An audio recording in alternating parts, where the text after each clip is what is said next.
And I think that is our signal. Hi, Simpiwe. How are you doing this morning? Good morning, Bumi. I'm feeling energized. I'm feeling refreshed. It was a jam-packed day yesterday, and it was really, really refreshing. Lots to learn, but I think today will be even more mind-boggling. Good morning to everybody. Good morning to everybody joining us this morning from around the world. Welcome to the second day of the 15th Annual Competition Law, Economics and Policy Conference. I am your co-host, your co-pilot, Simpiwe Gumede, and I am happily and ably joined by Mpumi Chabalala, that's me. Just as a quick refresh, Mpumi, it was amazing yesterday. We heard from Dr. Soma Tetapieni reminding us of not to waste a good crisis. We were introduced to a new economics term, Kardashianomics, amongst others.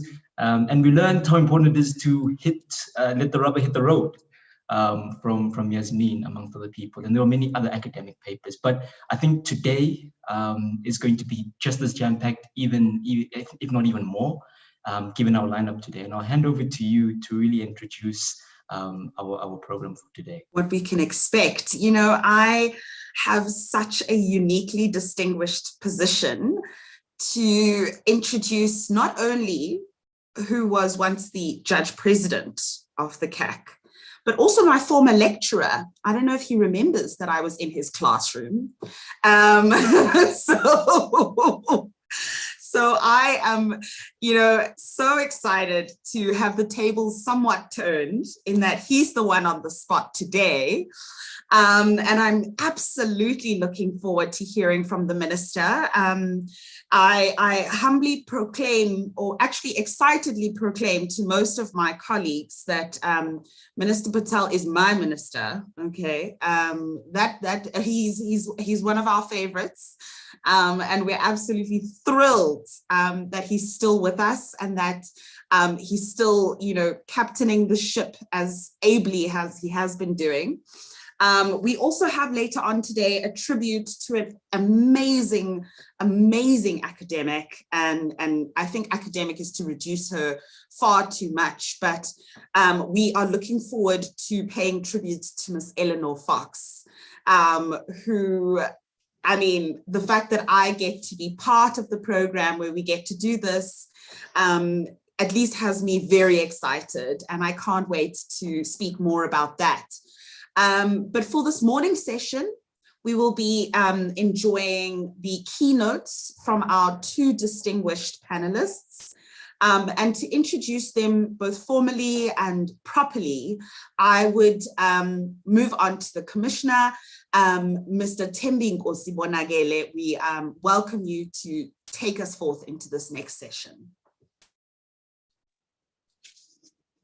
Thank you once more. Colleagues, I will not introduce the Minister and Judge Dennis Davis because they are very well known to this audience. They will, I'll rather have them use the time rather than me speaking, introducing them. What I thought though could be useful to you, Judge and Minister, is just to give you a heads up of what we've done yesterday, but the MCs have already done a little bit of that work. We had a launch yesterday of the research grant program. We are trying to promote academic research in the area of competition law, and we have announced that we'll be providing these annual grants up to 150,000 for research projects that are focused in this area. So it will range from 50,000 to 150. And we hope that this will stimulate academic interest and research in our area. I know you are both also very interested in the sort of academic side of our work. We also had, as MC said, Dr. Soma Tetafikeni. Dr. Soma Tetafikeni, amongst other things, addressed the issue of building state institutions. And this was followed by a panel later in the program I was also part of, which really focused on these using competition agencies as an example of how to build sustainable state institutions that deliver on their mandate. I think that they were quite fascinating ideas there, not just from competition agencies. We had Portia Molefe from Transnet joining that panel. And we are looking forward, yes, to a lecture by Eleanor. It will start off by a little bit of a tribute that we want to do for her, for all the work that she's done. It's nice to celebrate people and celebrate people once they leave, for the work that she's done for us in South Africa, but also the continent. So we'll have a few of us speaking in that session.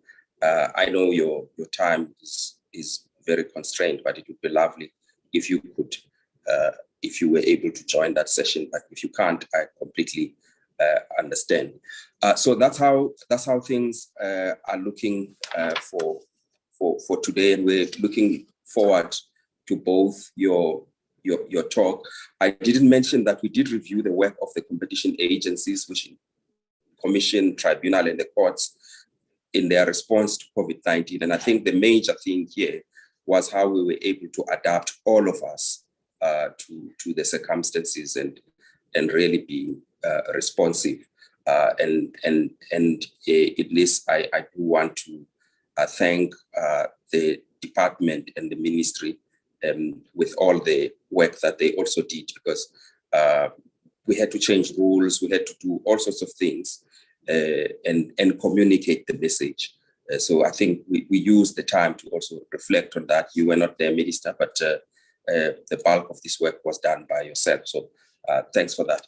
Let me not take too long. I think I'm very delighted to have Dennis speaking. And after Dennis finishes, Minister, we will transition immediately. There will be no one then ushering you in. You can just go ahead after the retired JP of the CAC, Judge Dennis Davis. Thank you. Thanks very much, Commissioner Monakela, or Tembi, as I've got to know you over the years. Mpumi, it's always a joy to hear that my ex-students are doing so well. It's the reason we teach.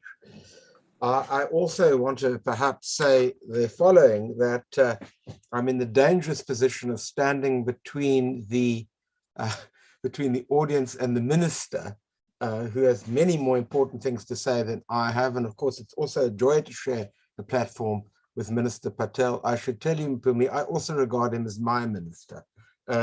So you're not the only one who can claim possession of him from that particular point of view, because over the years, for all sorts of reasons, I've worked with him. And quite frankly, my own view about Minister Patel is if we could clone him and have 35 of him, our country would be growing at 10% GDP a year.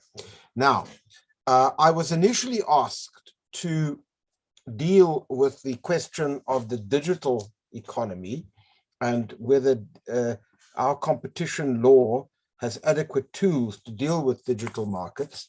Suddenly that changed, but I want to concentrate to some extent on that for reasons that will become apparent in a moment.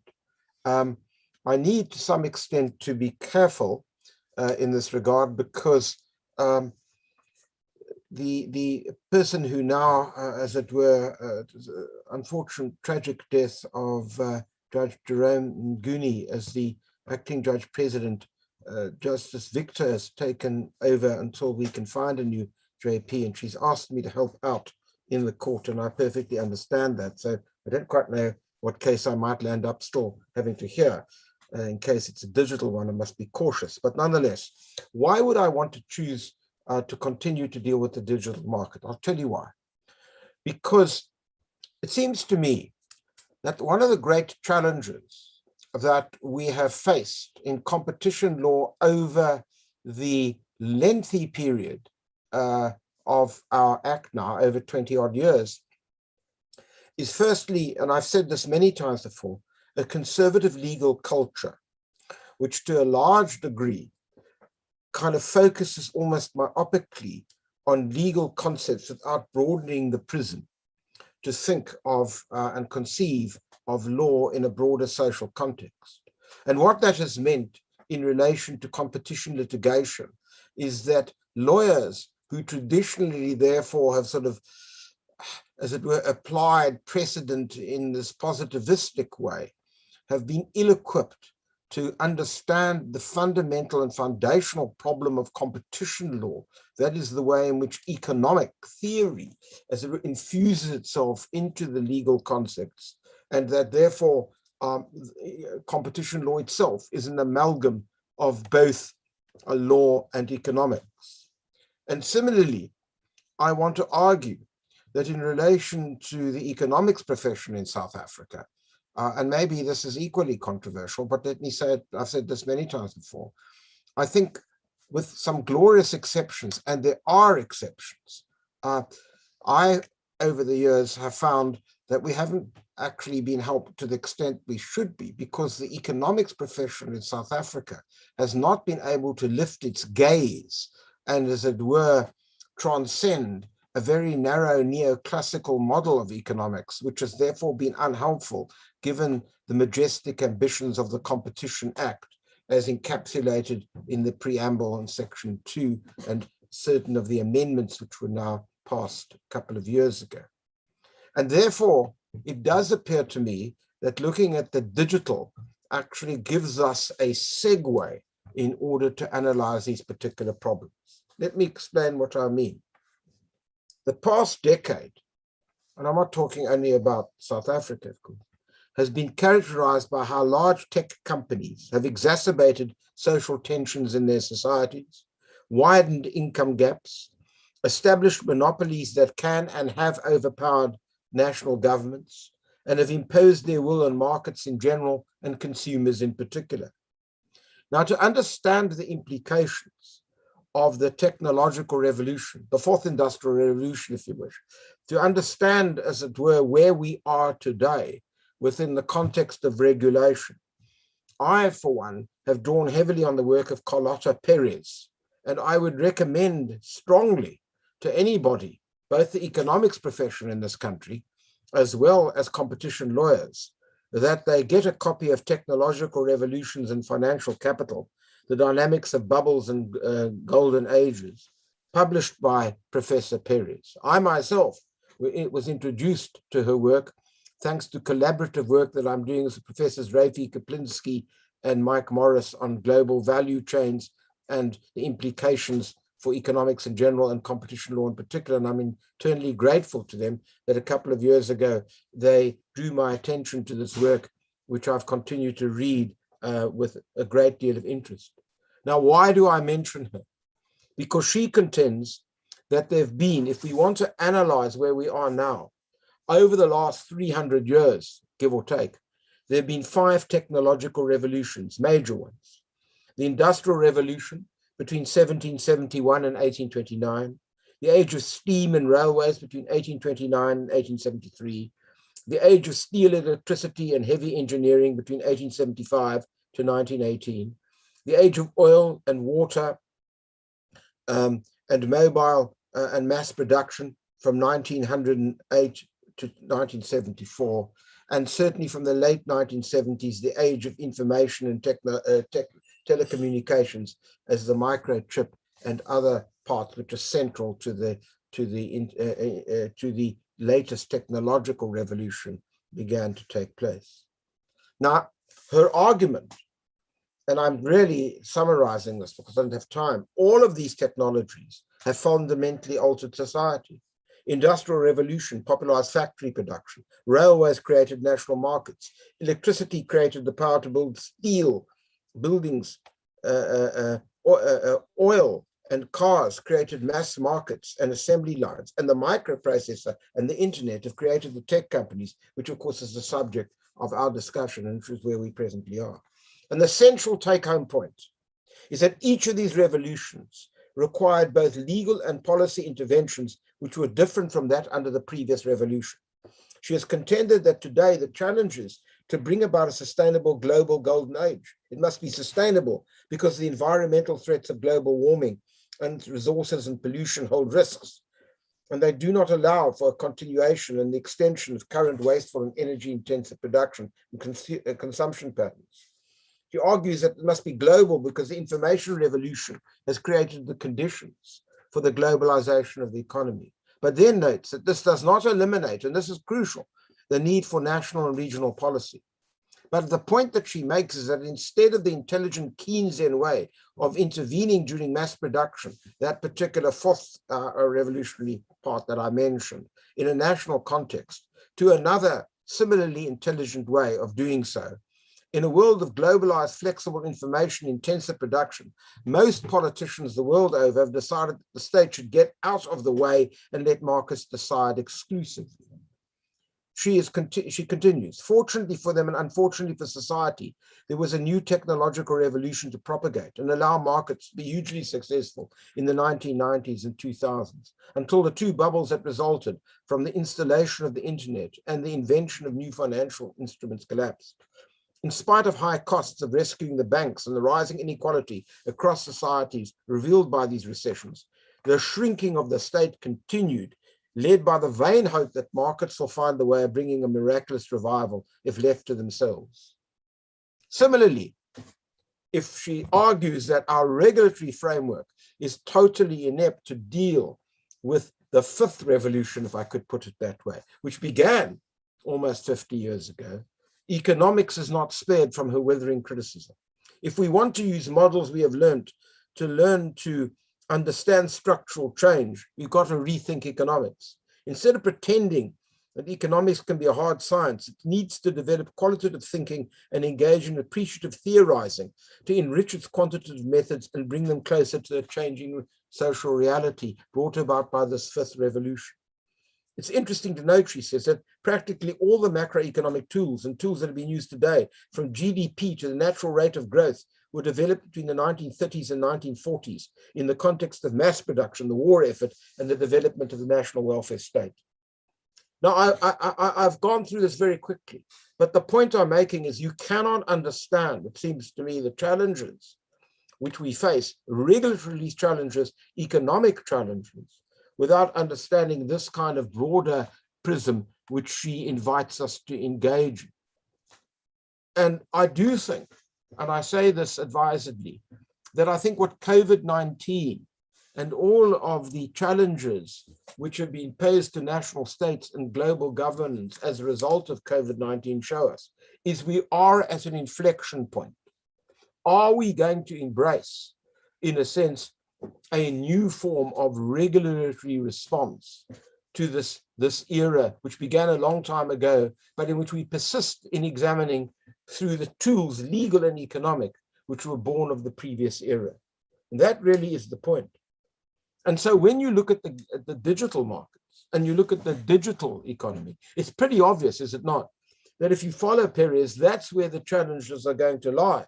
And I must say, therefore, I do congratulate the Competition Commission for initiating a whole range of discussions with regard to competition law, the technological revolution, the digital economy. And of course, what they've focused on covers the full gambit of our field, from merger control to the use of algorithms to collude in respect of cartel conduct, whether the current abuse of dominance provisions are appropriate to regulate the challenge of the digital economy. All of these are basically canvassed. And then there is the revised document, I notice, which is really interesting, in case we don't realize that this is the fundamental challenge that we face. The Commission has noted that digital connectivity in South Africa compares favorably with China, India, and Brazil, although it's less than the other BRIC, being Russia. In 1 year, they note, the growth in active social media users has increased by 19%. Now, the interesting aspect, the challenges, and this is why we need to have a serious debate about the regulatory framework, is that there are contradictory implications as a result of the economy moving into this new era, and it has, as I say, for some time been so. The rapid rate of technological change and innovation, providing scope for market disruption through new entrants and new products to the benefit of consumers, right, is clearly there. But at the same time, it has proved to be a rich soil for conglomerate concentration to be generated, which is difficult to reverse once entrenched. So whilst the first characteristic, which essentially is exactly the intellectual pedigree from which Perez comes, which is Schumpeter's vision of competition, being a destructive process in which assets and enterprises continue to be destroyed by innovation, and an endless process in which older technology is displaced to make way for new ones. The other characteristic, the concentration one, requires competition law firstly to consider a clear theory of harm, to have a proactive response against entrenchment strategies in order to keep markets competitive and prevent the kind of concentration which may hitherto prove to be irreversible. Rendering this even more problematic is the argument that because consumers tend to have more information in the digital economy, whether this is true of South Africa is an interesting question, than they did under the industrial economy, and because innovation is integral to digital markets and consumers can define their preferred benefit with relative speed and accuracy.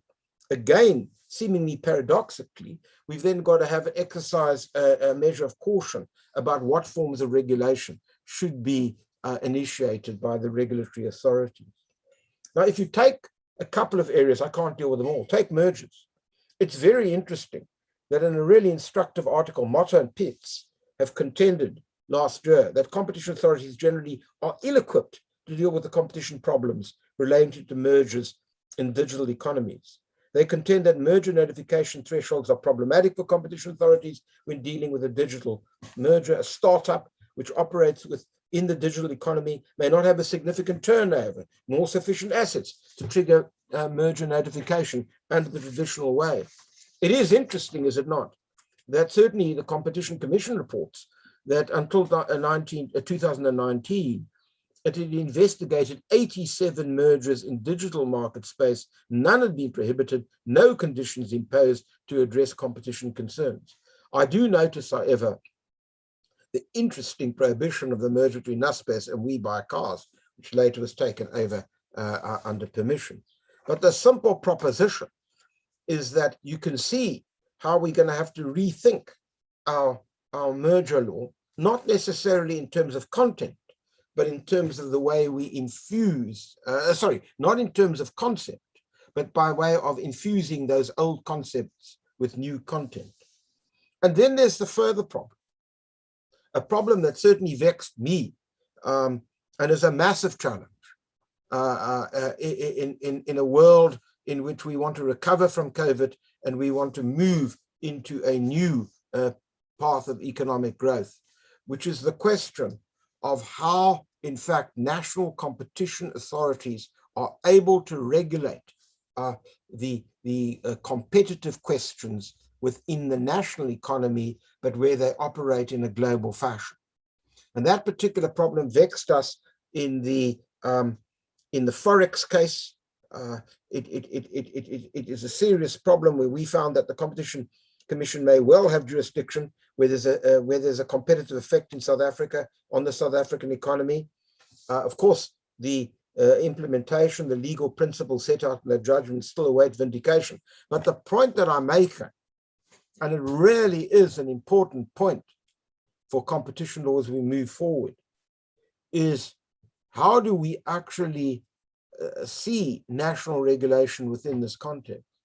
And of course, what vexed the court at that point was not just the question of subject matter jurisdiction, which perfectly and obviously we cater for under Section 3 of the Act, but what about the traditional concepts of personal jurisdiction, which make it more difficult to assert jurisdiction over the global firm, which may well not have a footprint in South Africa of a kind which traditionally would have allowed personal jurisdiction to be vindicated.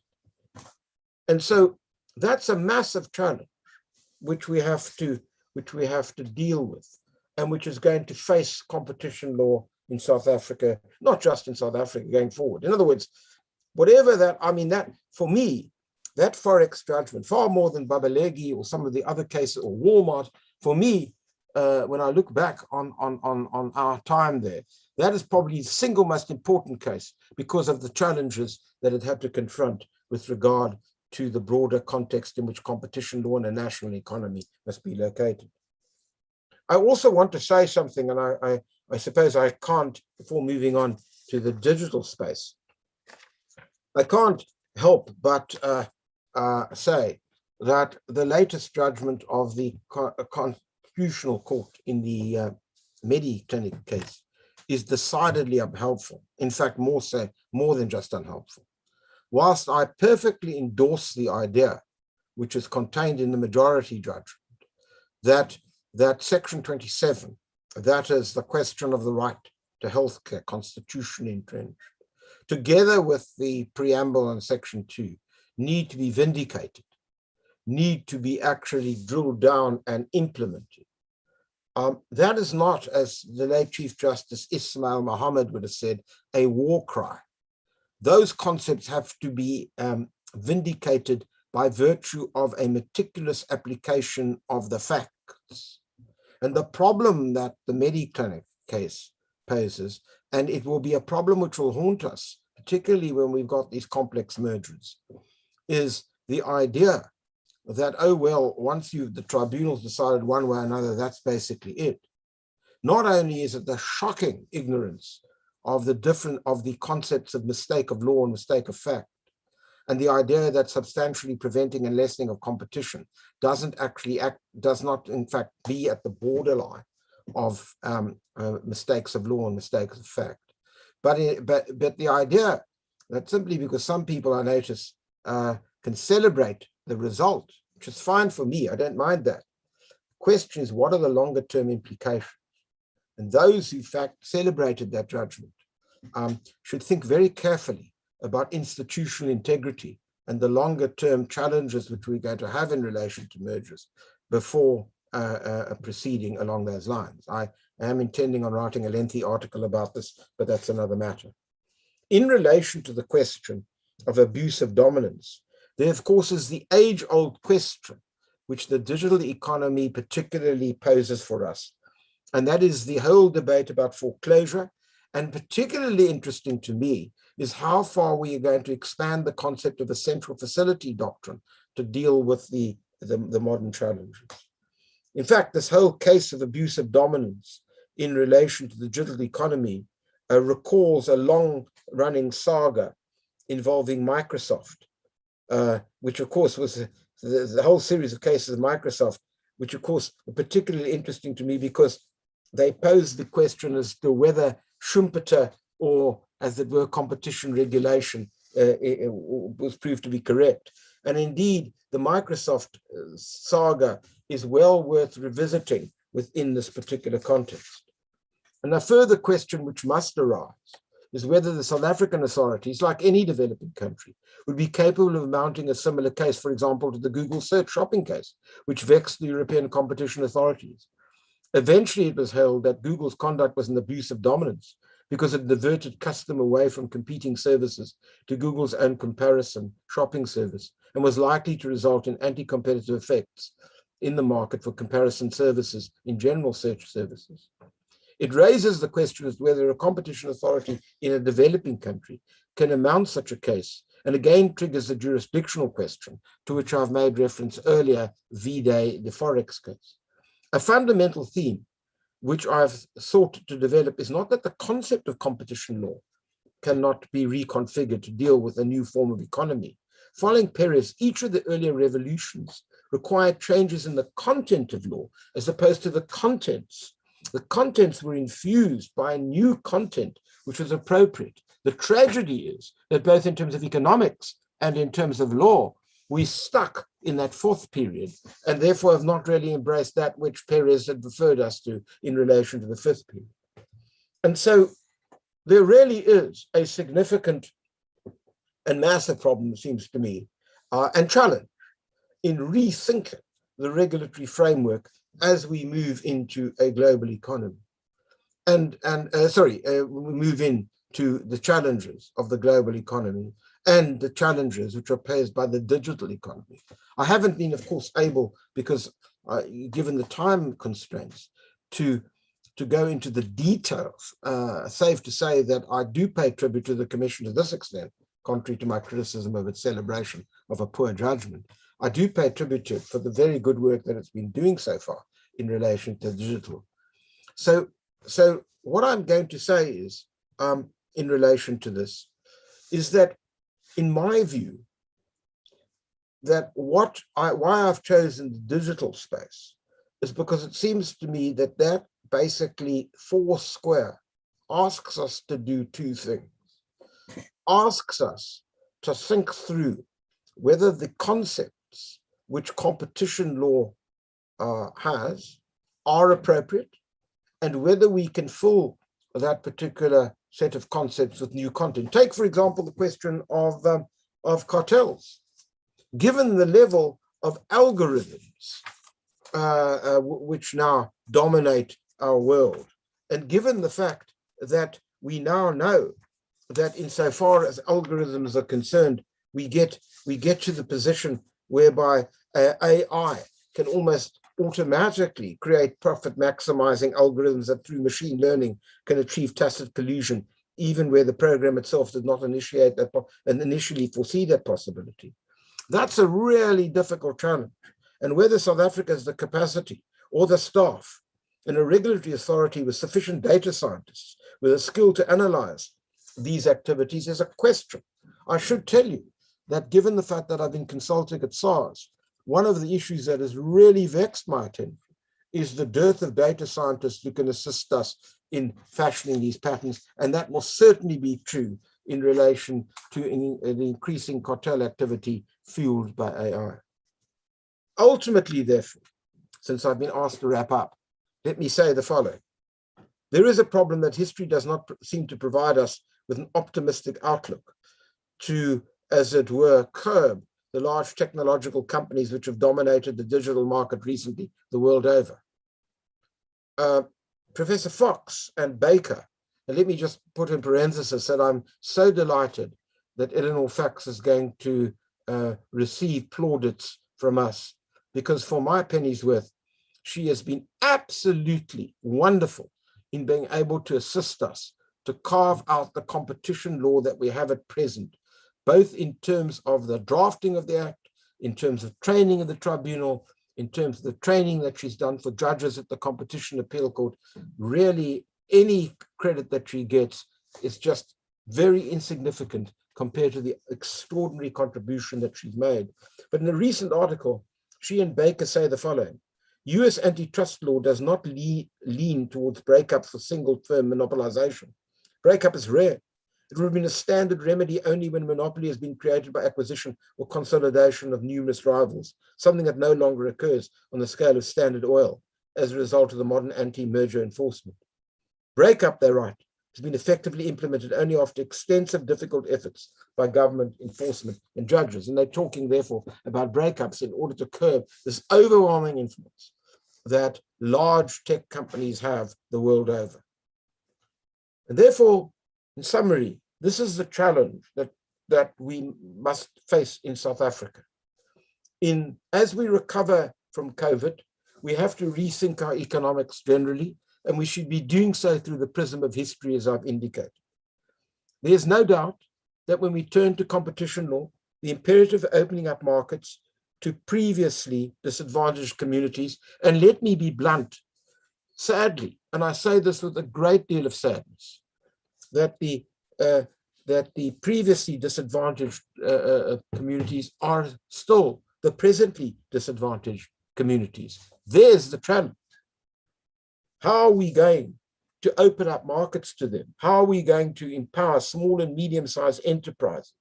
This is not just central to a successful competition policy for South Africa, but to the democratization of the economy, which in turn is central to the attainment of constitutional democracy, its preservation, and its development. Absent control of what are going to be the features of economic activity moving forward, we then subvert these important objectives. And I suppose why you asked me to deal with the digital in the first place was precisely because it gave me an opportunity and gives me an opportunity to say we need to debate how, in fact, regulation is fashioned going forward in order to meet these objectives. I do think that a determined effort was made a couple of years ago when Minister Patel piloted through the important amendments that he did. But we are at this inflection point where both law and economics have to be reconsidered in the light of what has occurred under COVID. We cannot continue to be in a world which, as I began my short talk, is characterized by large technological companies in which social tensions have been exacerbated all through the world thanks to their activities. We're widening income gaps thanks to the dominance of this particular mode of economics, has established monopolies that have overpowered and continue to overpower national government, subvert national agendas, subvert government's responses to the kind of problems that I've alluded to in South Africa, and have imposed their will on markets in general and consumers in particular. If you want to know what the challenge is post-COVID, that's where it is. And that's why the digital economy is a good, as it were, prison within which to peer into the future and ask, are we up to the challenge? Thank you.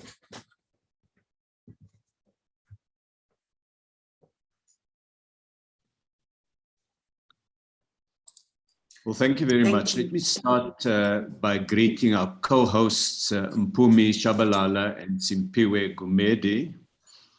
I'm following really the instruction by the commissioner that I should seamlessly go on and grab the baton from Dennis Davis. I'd like to greet Commissioner Thembi Bonakele and the team from the Commission, Chairperson Mondo Mazwai and the members of the tribunal, our previous Judge President of the Competition Appeal Court, Dennis Davis, our staff and the distinguished guests who are present here today. I've really enjoyed the thoughtful and insightful remarks by Dennis Davis. And what strikes me is the depth and intellectual strength of the persons who make up the competition authorities.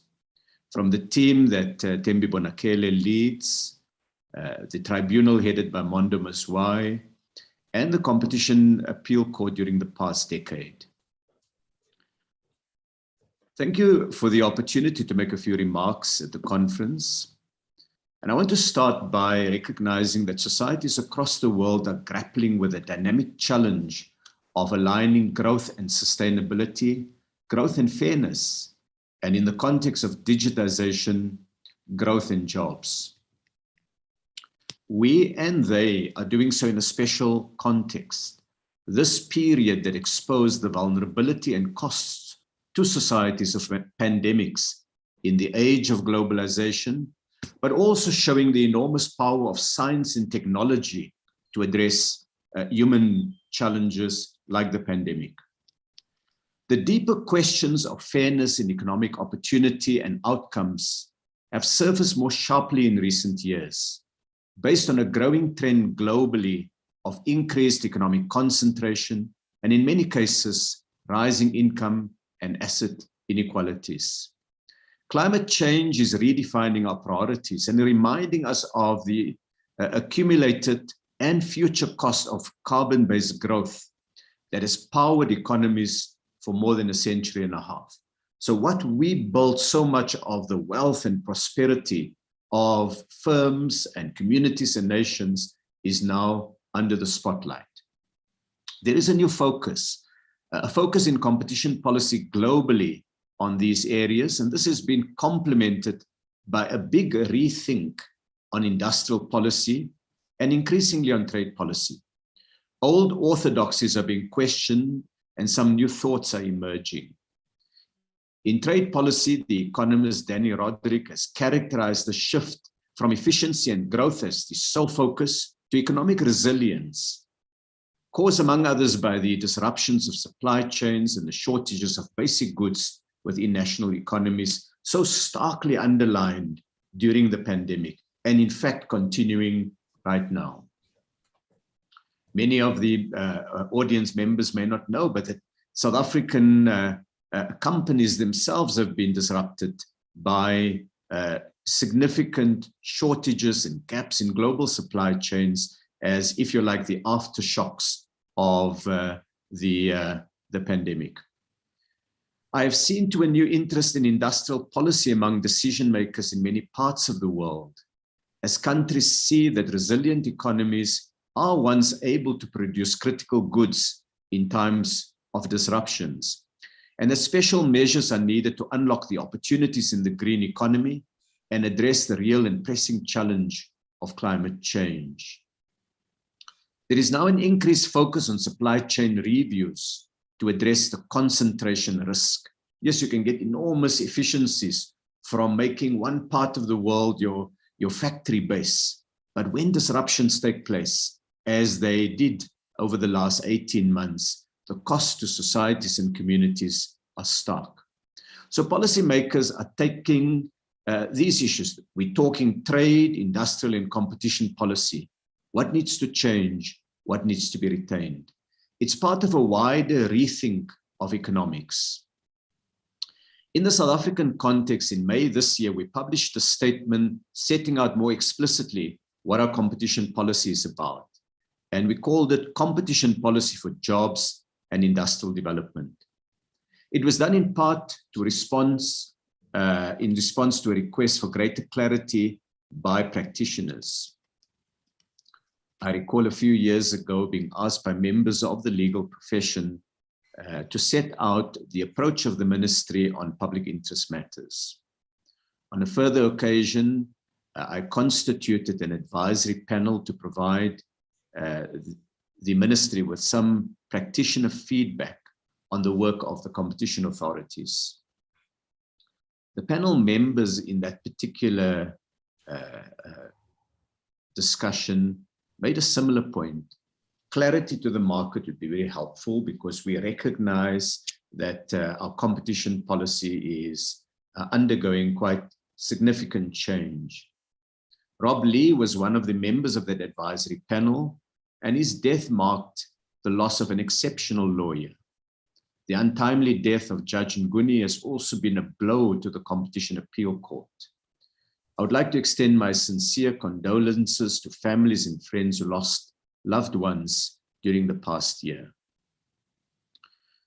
Now, Commissioner Bonakele, given that this is the first competition conference since the release of the policy statement, Competition Policy for Jobs and Industrial Development, I want to share some of the key elements with our participants. Before doing so, I want to welcome the research grant program that you've announced.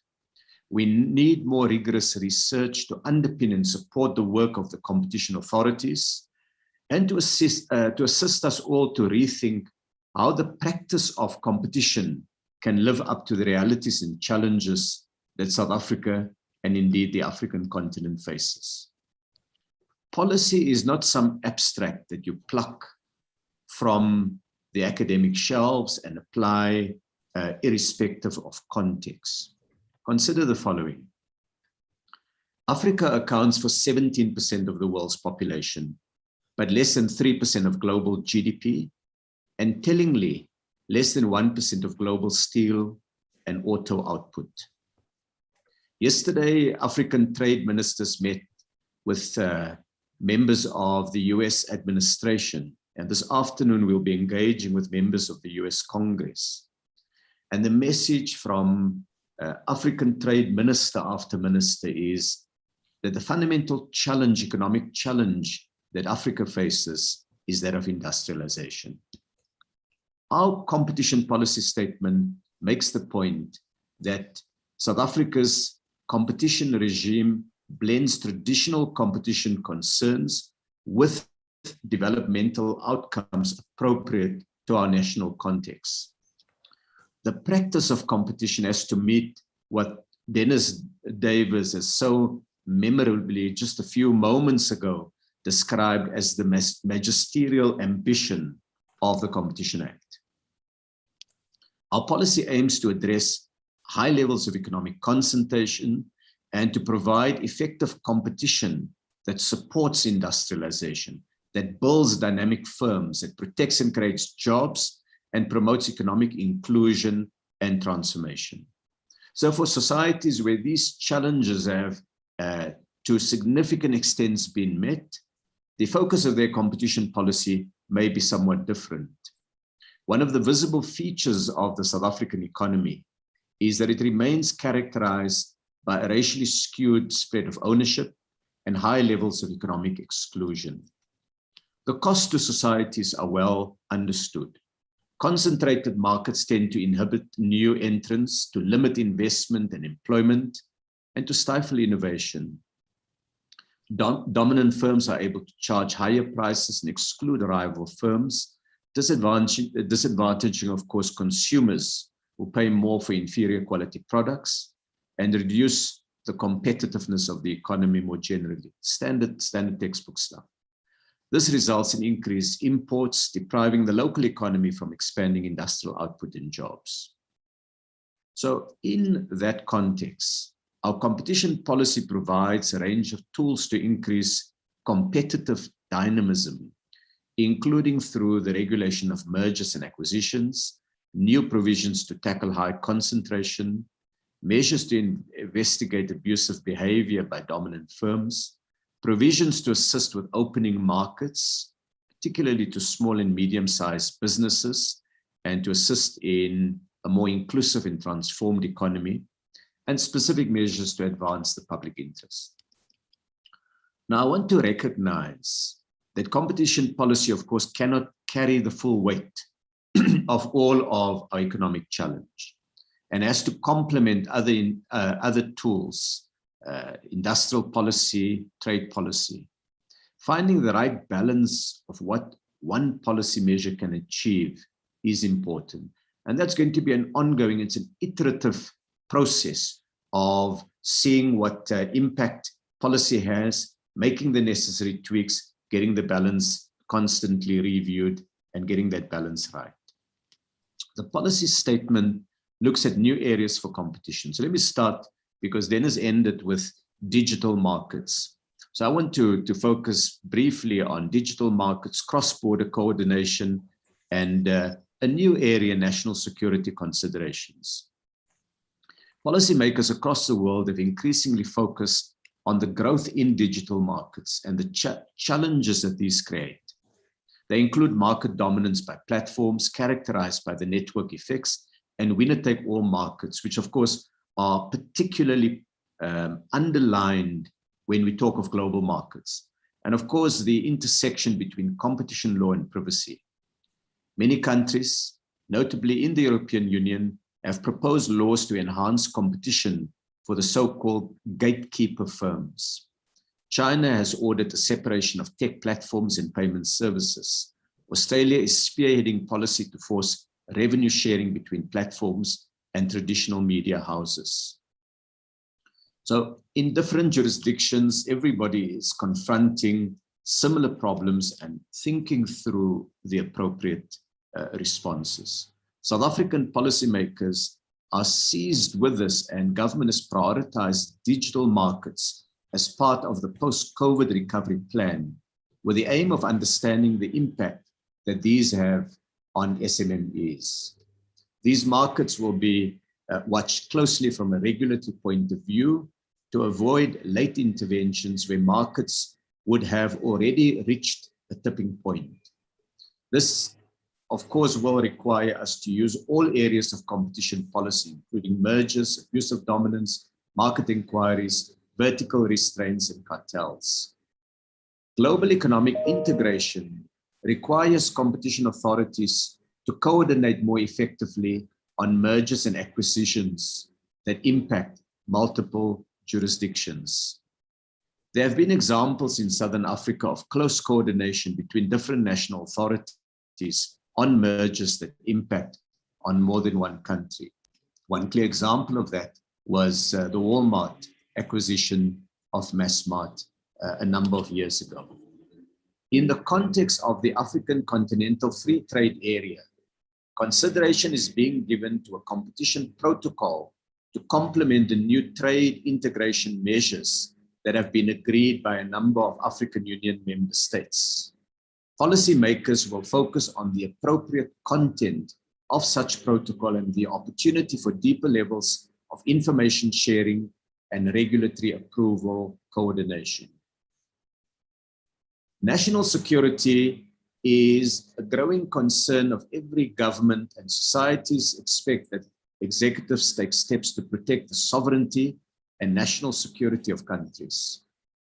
In respect of mergers and acquisitions, national security issues may arise when a foreign firm seeks to acquire an interest, particularly a controlling one, in a local firm in a sector or activity with security implications. I can cite the example of security companies with large numbers of armed officials in their employ, or armaments manufacturers, or critical infrastructure. In the past 2 years, regulators in a number of countries have invoked powers in this area. You've seen actions in the European Union, in the United States, and elsewhere. The changes that were introduced to the South African competition legislation now provides power to the executive to introduce regulations defining the scope of those security sensitive sectors. And it sets out a procedure to consider whether a merger may be permitted where national security concerns are applicable. I want to turn next to market inquiries, which seek to address the harmful effects, among others, of economic concentration. In a number of studies on the South African economy, there is a growing concern about high levels of concentration and the impact of that concentration on the competitive process and the enhancement of welfare. There is also evidence that highly concentrated markets can stultify innovation and inclusive economic growth. A number of years, I looked at the work of Lena Khan, who at the time was a researcher and, if you like, a critic from the outside, reflecting on some of the challenges introduced in new markets, and particularly in the digital economy.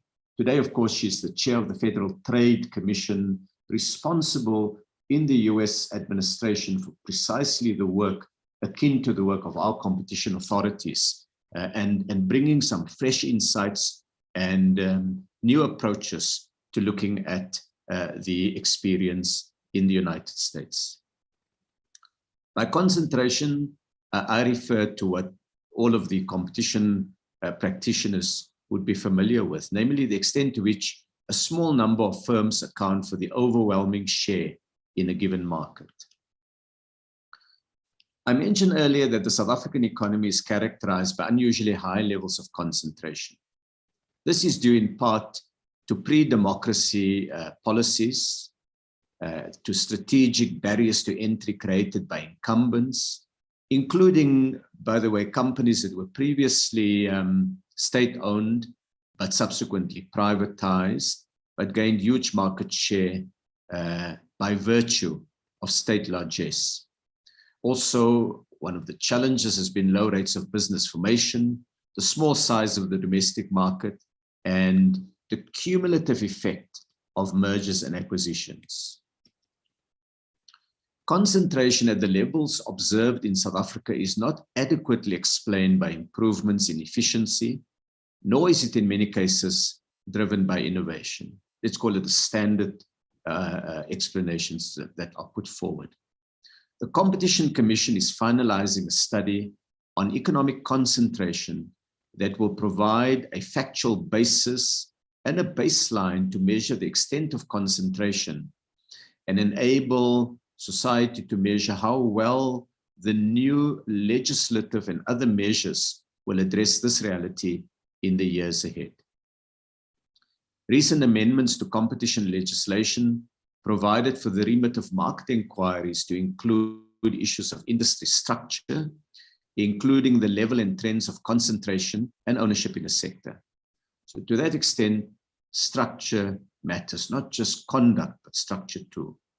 It provides the competition authorities with enhanced powers to address the harmful effect of economic concentration.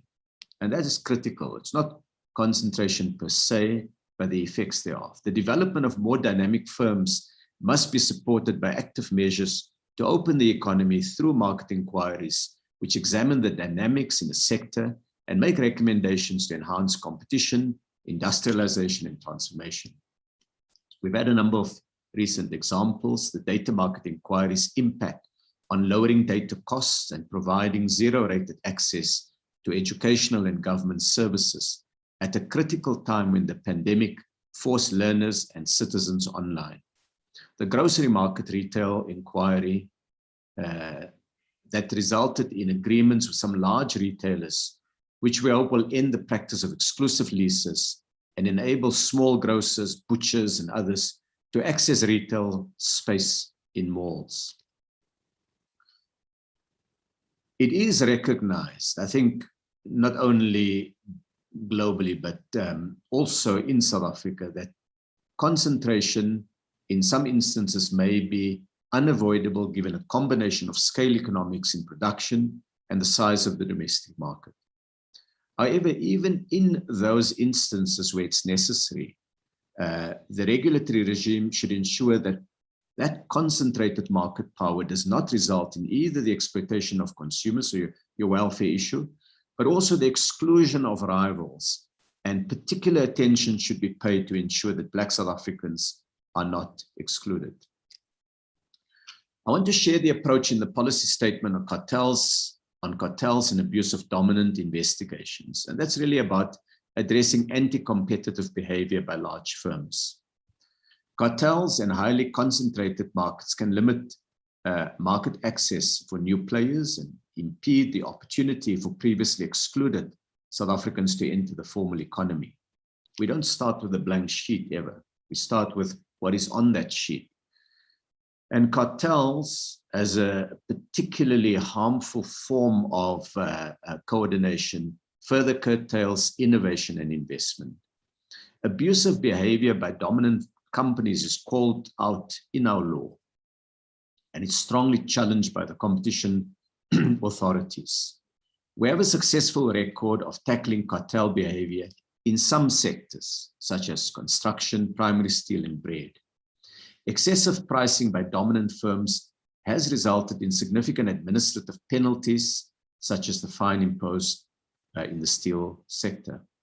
Buying power and price discrimination provisions introduced in the amended competition legislation seek to limit abuse by dominant firms, as do the amended provisions on abuse of dominance. Anti-competitive behavior by a dominant firm impacts not only on consumers, but also on businesses in the supply chain, particularly small and medium businesses. This behavior impedes the development of a competitive process in any market, as the dominant firms seek to foreclose on potentially viable entrants. In this context, one of the key objectives of competition policy is to provide the opportunity for the emergence of new entrepreneurs who can drive broad-based transformation. In some sectors, there's an imbalance in market power between customers in dominant firms and suppliers in smaller firms. The anti-competitive actions of dominant firms in such cases can affect the sustainability and viability of local, smaller or Black-owned suppliers. The amendments to the Competition Act clarify and in some cases expand on what constitutes an abuse of dominance. It includes, inter alia, charging an excessive price to consumers or customers, refusing to give a competitor access to essential facility when it's economically feasible to do so, and refusing to supply goods or services to a competitor or a customer when supplying those goods or services is economically feasible. The amendments, along with the regulations that have been published, have been critical in addressing price gouging during the pandemic. And there's an important story, which I'm not sure has been told in the conference today, on the extraordinary agility and focus of the competition authorities in dealing with early signs of excessive pricing and price gouging that was in many cases nipped in the bud. The Act now has a clear focus on ensuring that the activities of dominant firms do not stifle the growth of small and medium enterprises and firms owned and controlled by Black South Africans. A vibrant SMME sector and inclusion of more entrepreneurs is critical for job creation, for inclusion, for economic dynamism, and a competitive economy that enhances welfare. A particular obstacle to the achievement of these goals is that many small firms are plagued by the twin problems of paying higher prices for inputs and unfair practices in selling to dominant firms. The price discrimination amendments lower the threshold for determining abuse and addresses, among others, volume discounts that work against smaller firms. The buyer power provisions prohibit dominant firms in designated sectors from imposing unfair prices and trading conditions on small and medium businesses and firms owned or controlled by Black South Africans. Let me share finally with you the observations in our policy statement on mergers and acquisitions, in particular the matter of pursuing public interest goals. Merger control must play a key role in maintaining an ecosystem of competitors in the domestic economy, addressing concerns about added economic concentration by way of restructuring of existing markets while advancing the public interest.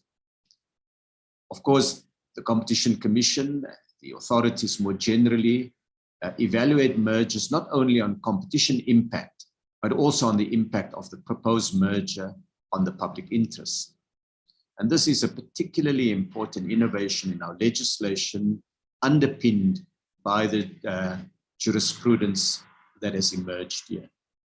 The competition effects, of course, refer to matters such as whether the merger will result in the removal of an effective competitor and hence greater horizontal integration, as well as vertical integration by way of mergers between up and downstream firms in a specified market.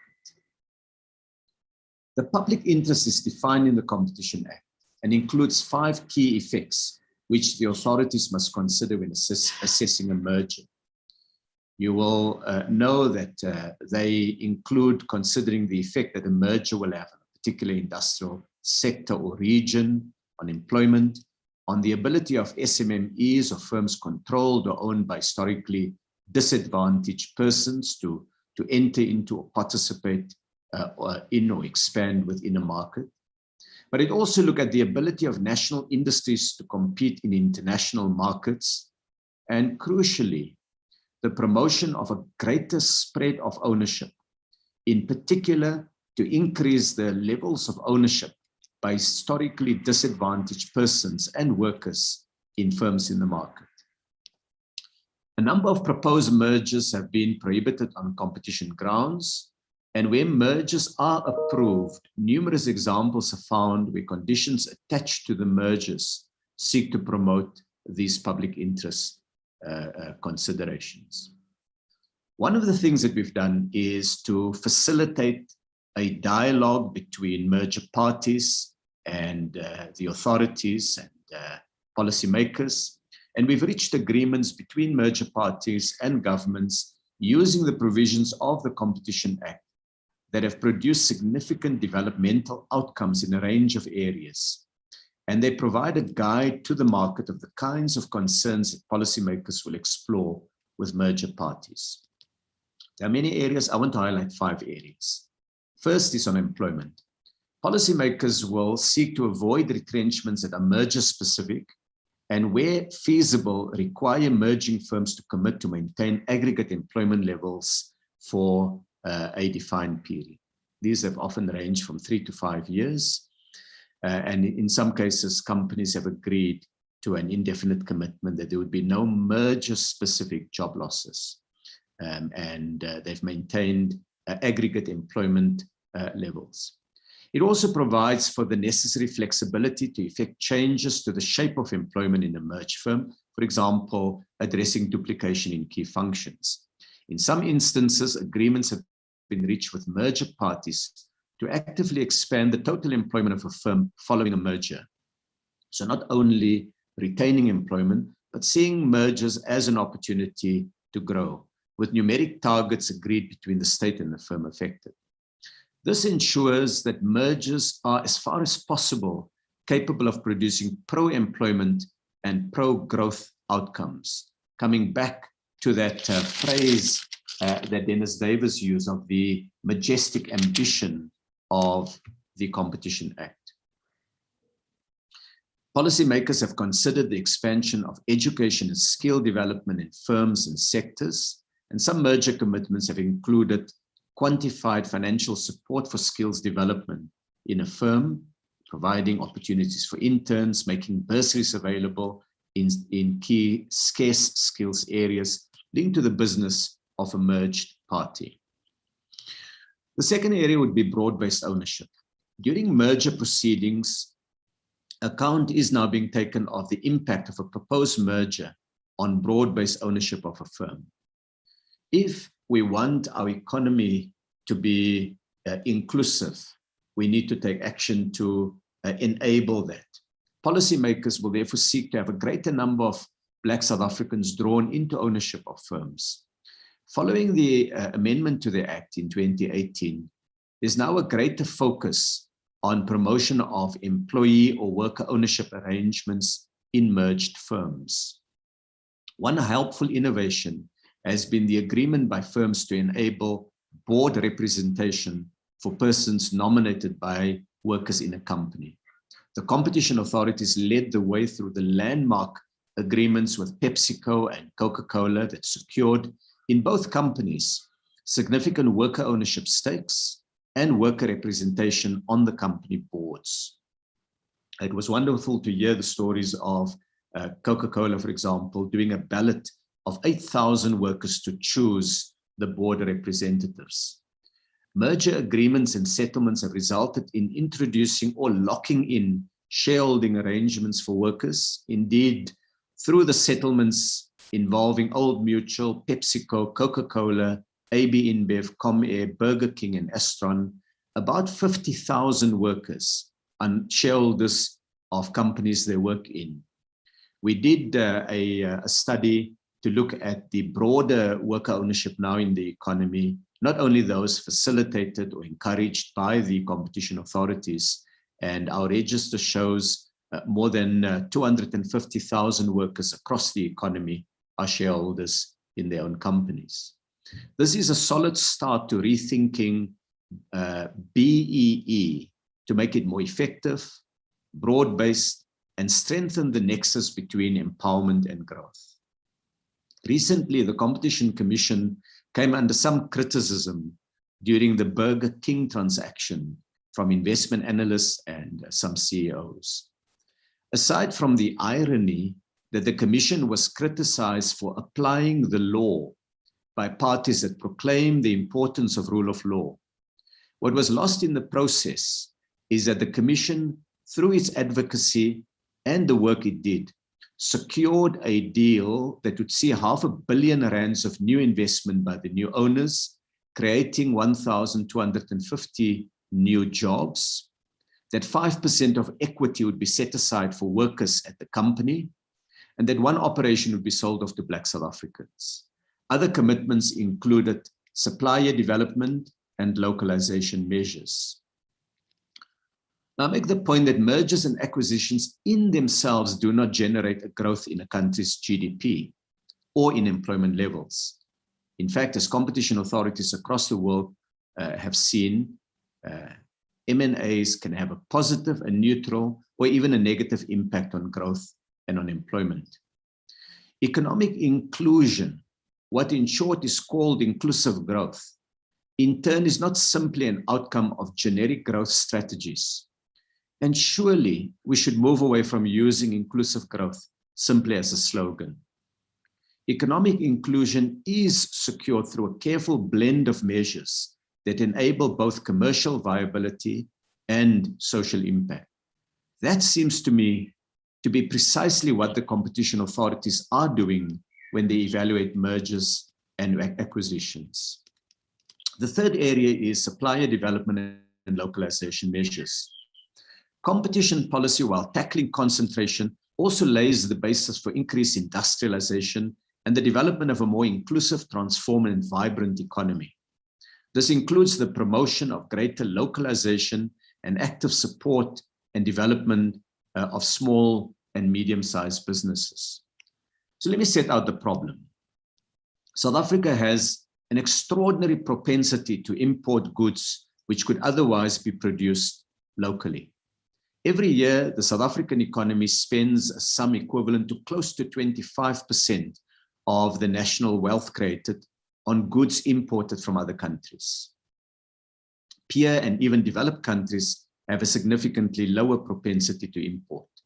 Brazil in 2019 stood at about 10%, the United States at 12%, China, Russia, and the EU hovered at about 14%, and India was just short of 17%. Contrast that with South Africa at close to 25%. The country has de-industrialized over the last number of decades. Local industrialization, I should emphasize, is not a turn away from engaging in global markets, but it is about changing the terms of that engagement to one where we are no longer so reliant on being an exporter of raw materials and an importer of a growing share of our consumer and capital good needs. It is above all about creating value and jobs in the local economy, using, among others, the opportunity of competitive local markets. The Competition Act requires mergers to be considered on the criterion of the impact on industrial sectors and regions. Policymakers and merged firms have reached agreement on measures to promote greater levels of supplier development. These are often through supplier development funding levels that are agreed and set, and monies that are set aside by the merged firms and deployed to strengthen, expand local suppliers. They cover commitments on products that a firm will localize in its supply chain. And I should indicate that these have included agricultural products by food companies. They've included packaging, local consumer products by retailers, and capital equipment. They also covered undertaking to maintain and improve levels of local procurement following the merger.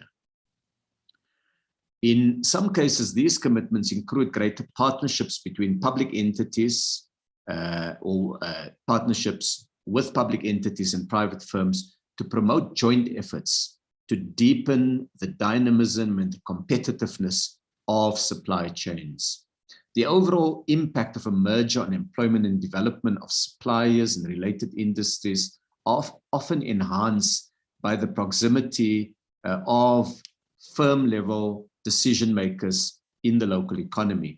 So in a number of mergers, firms have committed to establish or maintain their corporate headquarters for the African continent in South Africa. The fourth area is investment. Policymakers have sought to promote deeper and higher levels of investment in order to enhance the ability of local industries to compete in international markets and to create local jobs. In a number of cases, merger parties have agreed to a target of additional investment above the baseline of what the pre-merger firms contemplated in order to boost overall growth, competitiveness, and jobs. Such targets are generally agreed to be achieved over a given period, say 3 years. And in many instances, the discussions during merger proceedings nudged firms to expand their growth ambitions. In all, these commitments have to date total more than 25 billion rand in fresh investment commitments made by merger parties as part of merger agreements. The fifth and final area I want to deal with is downstream beneficiation, where both policymakers and the authorities have explored the impact of proposed mergers on downstream sectors, particularly in mining mergers or acquisitions, and the impact thereof on employment. Settlement agreements or terms set by the authorities have included commitments by merger parties to invest in downstream production in South Africa, or to ensure that local downstream players have preferential access to minerals mined in South Africa. Now, these 5 areas under the broad rubric of mergers cover key public interest areas that come up in many mergers, we hope that by publishing what the rationale is and what some of the outcomes is, that it can provide greater certainty to the market, and it can assist in ensuring that we achieve public policy outcomes, including expanding exports and the impact on greening the economy. Engagement with merger parties can be expedited by careful consideration pre-merger by those parties of the extent to which a proposed merger can be structured to advance the public interest goals in competition legislation and policy. And I'm particularly appreciative that what we see more and more is that merger parties are anticipating this rather than having to respond to it following the filing of a merger application. The authorities, of course, will consider both public interest and potentially pro-competitive or anti-competitive impacts of mergers on a case-by-case basis and make the necessary determination. Now, I've spoken about a range of areas, from mergers to the market inquiries to the action against abuse of dominance. And they're all intended to change economic structure, to limit abuse of dominance, and to actively open the economy and stimulate development that are critical tools to transform and grow a truly inclusive economy. Ultimately, these measures will require solid, strong, and thoughtful institutions. And therefore, the work of the Competition Commission, of the Tribunal, and the Competition Appeal Court remains absolutely fundamental. I want to, as I've indicated earlier, welcome the focus that the Commission is placing on independent research, and we need to find more ways in which we can evaluate the long-term impact of the measures that we're introducing. South Africa is on an extraordinary path to combine traditional growth imperatives with a quite important transformation ones that are so glaringly evident when we go to townships and we go to industrial areas, when we look at the HHI results for particular sectors in the economy, when we see the global charts of Gini coefficients, when we look at our very high levels of unemployment. So in a society like this, the choice really is to have citizens believe in rule of law, that laws can give effect to the Constitution's imperative of inclusion, and not to lose confidence in rule of law and see democracy as simply a means of rearranging who serves as ruling parties. It has to make that difference. And so I recognize that there are many instances where the changes in competition law and practice create discomfort, that old structures are challenged, that the old way of doing things is being challenged, that we are finding that simply doing more of the same will give us the same structure and outcomes and the same lack of economic inclusion. So we must have the courage to walk this path of change, get feedback from the market on how effective our measures are, be prepared to make the changes where necessary, but hold the course in building an inclusive economy. I'd like to thank you for the opportunity to share these reflections. Thank you very much.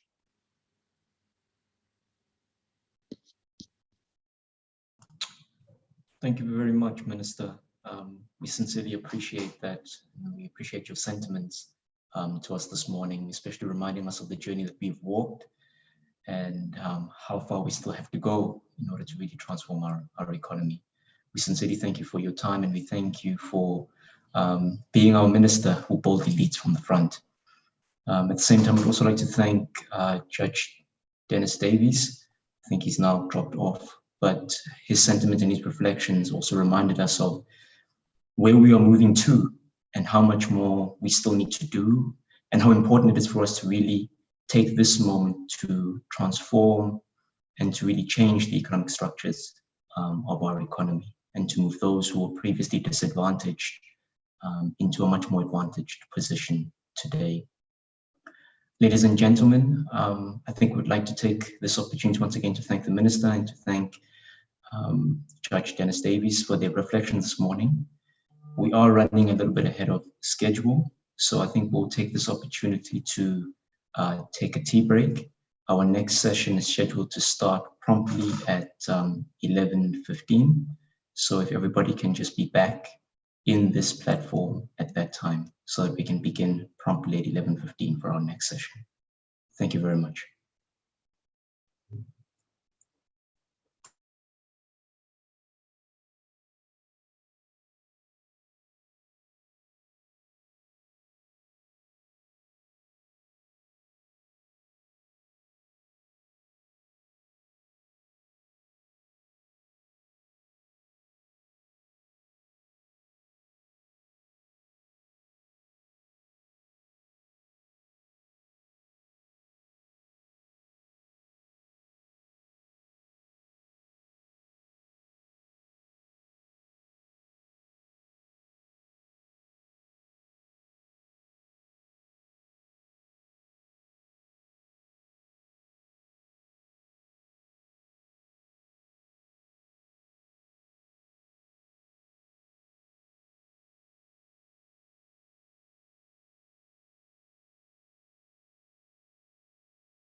Hello again, colleagues. I just wanted to add one more item on the agenda for this stretch break, / tea break.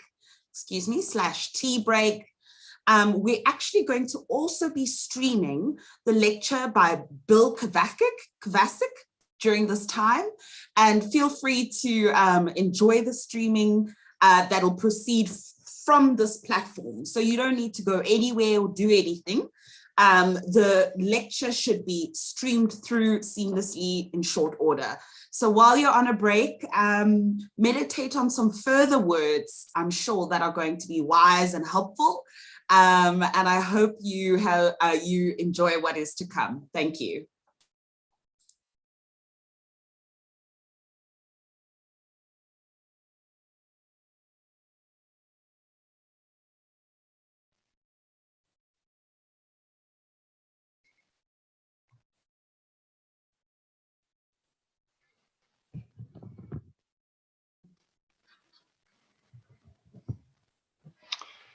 Good day to all of you. It is my enormous pleasure to participate in this, the 15th edition of the Research Seminar and Conference on Competition Law, Competition Economics, and Competition Policy. What I'd like to do today is to discuss a set of remarkable developments that are changing the face of competition around the world, and in many ways to suggest to you that the larger world, especially the United States, in some important ways is converging upon approaches developed in South Africa since the recreation of the South African competition regime in the late 1990s. I'm going to bring up a set of slides that I'll be using for the presentation. Just bear with me a moment and I'll make sure that these are all available to you as well. And to align them here on the screen so that you can see the slides most clearly. And go to the beginning, which is a very good place to start.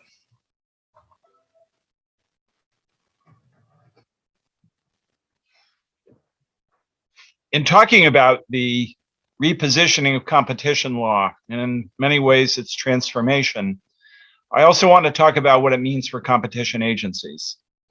I would say, in a crucial respect, the convergence that I'm referring to on the South African model and South African conceptions of policy, in a large degree, deals with a reformulation of the view of the appropriate aims of competition law. and of the appropriate allocation of resources to accomplish these objectives. I'll suggest that these have an important impact on the way in which agencies are designed and the way in which they choose programs. A number of my examples that underscore the modern transformation come from the United States. I'm using this approach because, to a large extent in my lifetime, the United States has acted in the global environment as somewhat of a brake on the development of expansive competition policy approaches. It has often been a voice of caution, especially since the late 1970s, and has encouraged agencies to focus, whenever possible, on the microeconomic policy welfare framework that is sometimes associated with consumer welfare, but probably encompasses not simply effects on price, quality, innovation, but also the effects on workers to the extent that monopsony arrangements for labor distort the production and delivery of goods and services in ways that undermine consumer well-being. I want to start with a short quiz for everybody today to get an idea of what's taking place and what that transformation means. And the quiz for you today is, who is the most famous person in the world in the field of competition policy at this moment? Take a moment to think about that. But my answer would be this person. That's Lina Khan. She is the chair of the Federal Trade Commission in the United States. She is still in her 33rd year, not quite 33 years old yet. And 5 years ago, she was in a law school classroom at Yale University, just finishing her program of legal studies. I sometimes wonder what a conversation between Lina Khan and a recruiter might have sounded like, where the recruiter asks the traditional familiar question, what do you want to be doing in 5 years? I wonder what would have happened if Lina Khan had said, in 5 years, I intend to be the chair of the US Federal Trade Commission. I suspect the recruiter would have said, thank you for your interest. Can we have the next candidate, please, as quickly as possible? But good luck in accomplishing your delusional plans. Yet it happened. And the change that it symbolizes goes to the heart of what we think today to be the appropriate focal points of competition law and policy. It's not simply mere symbolism. It's reflected in a wide range of developments that represent a basic redirection of policy. It takes the form of remarkable new cases, a collection of cases brought by public agencies in the United States against Google, Facebook, and Amazon. These are all monopolization cases that seek the restructuring of the enterprises in question. It's a new sweeping order by the President of the United States. He has just signed an executive order that calls for government to take a unified, comprehensive approach to promoting competition. He's just signed the instrument and he's handing it back to the person we just saw a moment ago. She received the pen. In many respects, he identified her at the event as being the leading figure in an effort to establish a new framework for competition law and policy. At no time since the late 1930s has a president of the United States committed himself to such a broad program of change, not simply renewed antitrust enforcement, a new way of thinking about intellectual property, and a recurring set of statements that competition law is not simply for the purpose of improving the well-being of consumers, but also involves the enhancement of conditions for workers, for farmers, for small entrepreneurs. In the White House, we have another leading voice for change. This is the inevitable photo taken immediately afterwards with Lina Khan and Tim Wu. These are colleagues on the law faculty at Columbia University's Law School. Right after the signing, they are posing for a picture that goes out throughout the competition community. And Tim Wu is also one of the leading voices for a transformation. Significantly, President Biden has made him one of his senior advisors with a specific mandate to pursue the development of effective government-wide competition policies. The new nominee to head the antitrust division at the United States Department of Justice is Jonathan Kanter. He's an experienced antitrust practitioner, but the core of his practice work over the past 15 to 20 years has been to represent complainants who are urging a broader effort to apply existing antitrust law in an aggressive effort to control the behavior of large enterprises in the digital product space.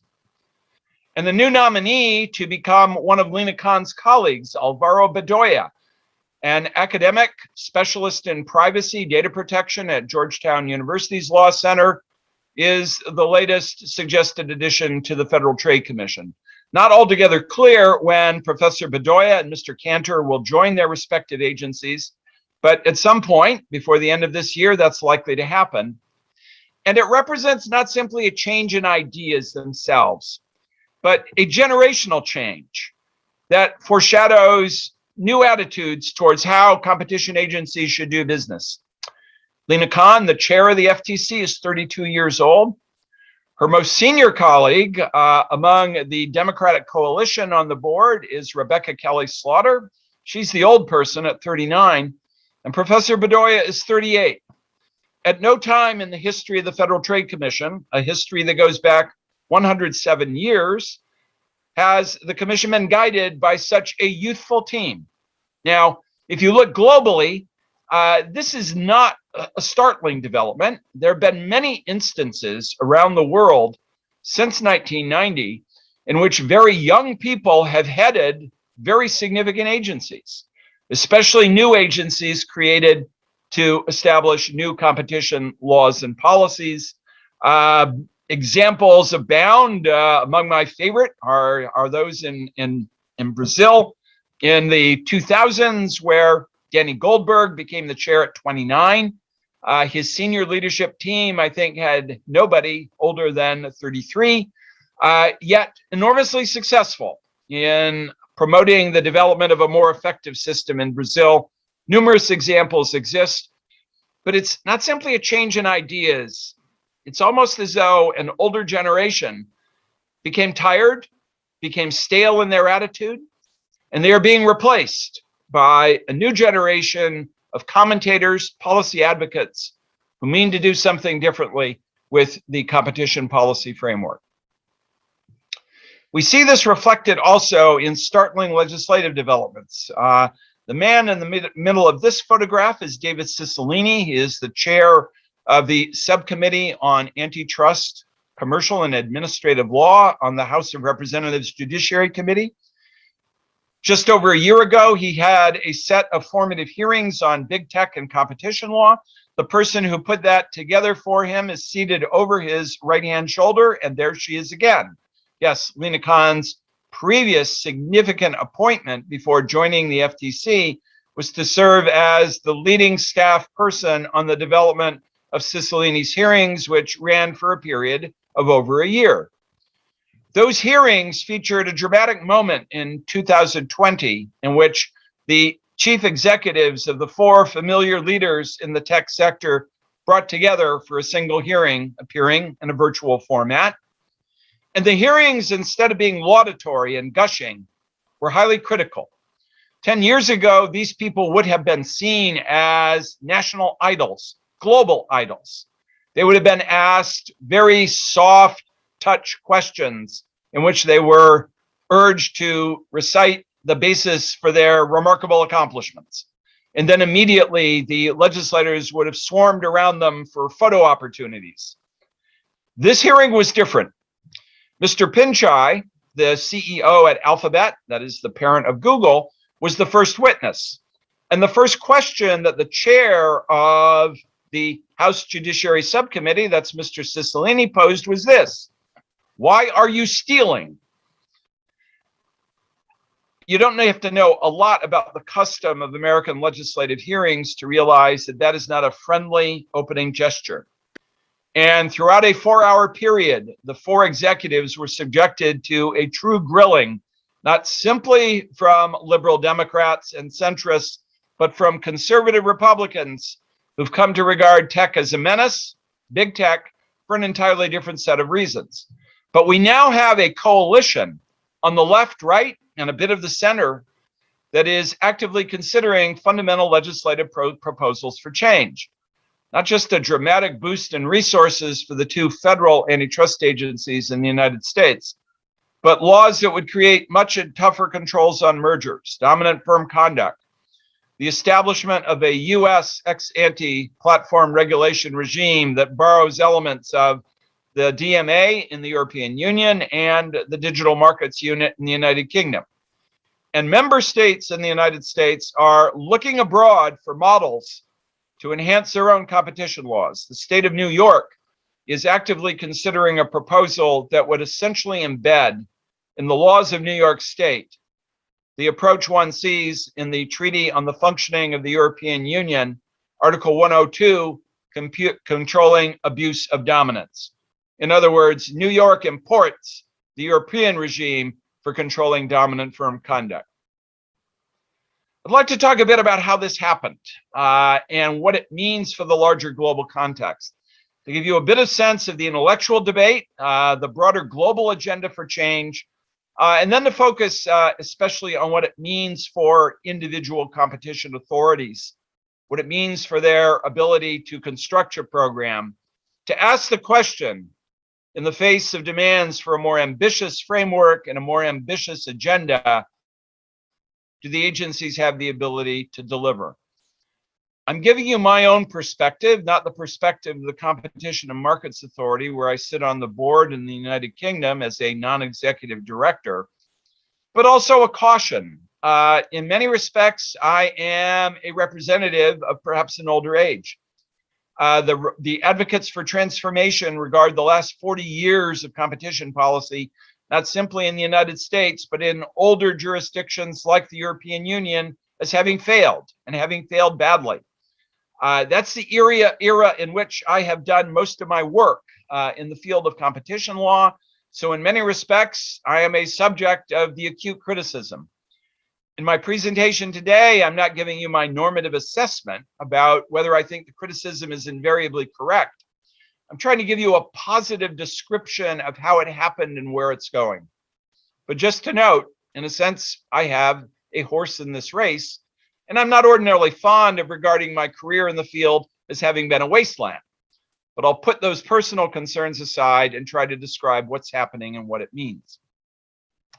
There are really three groups in the global debate. A group of traditionalists who say that the older consumer welfare framework, defined more broadly to encompass price, quality, innovation, and monopsony concerns, has worked pretty well. Leave it alone. A second group that I refer to as expansionists, people who want to do dramatically more with existing competition policy tools, but largely using a microeconomic policy welfare framework. And then the transformationalists, the group that includes Lina Khan, sometimes call themselves New Brandeisians. These want a restoration of a much older competition policy vision that put egalitarian values first and foremost in the field of vision and grounded competition law on a view of goals that encompassed not simply the interests of consumers, but the broader interests of small businesses, new entrepreneurs, and indeed democratic institutions themselves.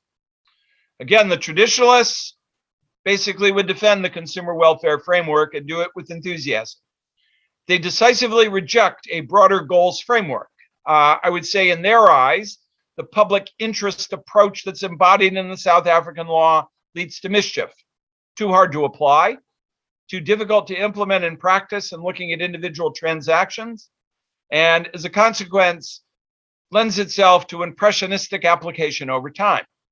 You've heard this critique on many occasions, probably from a variety of commentators, but many of them from North America. The expansionists draw their intellectual leadership from alumni of the US competition authorities during the Clinton and Obama presidencies. They would define consumer interests broadly, but they also emphasize microeconomic policy analysis that focuses on a traditional welfare model. They would urge within this model that it is appropriate to dramatically expand scrutiny of mergers and dominant firm conduct, A number of leading figures of this group have proposed new legislation with the adoption of ex-ante rulemaking authority. So it's a bolder vision of competition law, but it is anchored very much in traditional microeconomic policy analysis that takes account of developments since the 1990s that propose a bolder, more aggressive application of competition law. And then we have a group that I call the advocates of basic transformation. In their view, the appropriate goals of competition law should be grounded in a concept of citizen welfare, workers, small businesses, the preservation of democratic institutions, and the protection of the political process. Yes, there's an overlap with the expansionists. They too would control mergers far more strictly, dominant firm conduct as well. They want new laws to strengthen antitrust controls, to expunge disfavored earlier precedents, but very consciously to embrace a decisive program to deconcentrate monopolies and oligopolies. In this respect, they also diverge from the expansionists who are more wary and cautious about a broad program of breakups. The transformation adherents embrace willingly, with enthusiasm, a breakup program. And the core philosophy, which again, I think would resonate with South African observers, as well as those in other nations that have adopted a broader vision, is apparent in the report that Lina Khan drafted for the House Judiciary Subcommittee and appears in its report issued in October 2020, just about a year ago. It urges Congress to restate, quote, the original intent and broad goals of the antitrust laws by clarifying that they are designed to protect not just consumers, but also workers, entrepreneurs, independent businesses, open markets, a fair economy, and democratic ideals. These notions of openness, fairness, democratic process, worker satisfaction, opportunities for entrepreneurs and independent businesses as an end in itself represents a basic adjustment in the focus of policy. And this is the point of view that I suggest that unmistakably Chair Khan has brought to the FTC, and in many respects, the nominee to head the Antitrust Division, Jonathan Kanter, intends to bring to his job as well.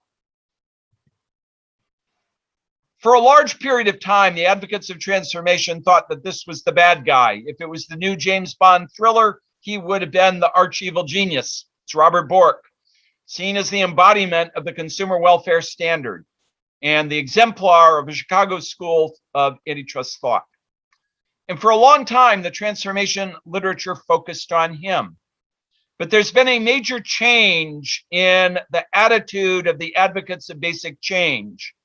And it's a change in attitude that goes to the heart of the way the competition policy system functions in the United States, and one might argue also functions in major established jurisdictions. Today, the figure that the transformationalists attack with equal vigor, maybe greater fervor, is this man. President Obama and his antitrust agencies, which the transformation advocates regard as having allowed big tech to do whatever it wanted. And had they intervened actively and aggressively 10 years ago, we would not be in the quandary of deciding what to do in the face of giant enterprises that seem to defy effective human oversight and control.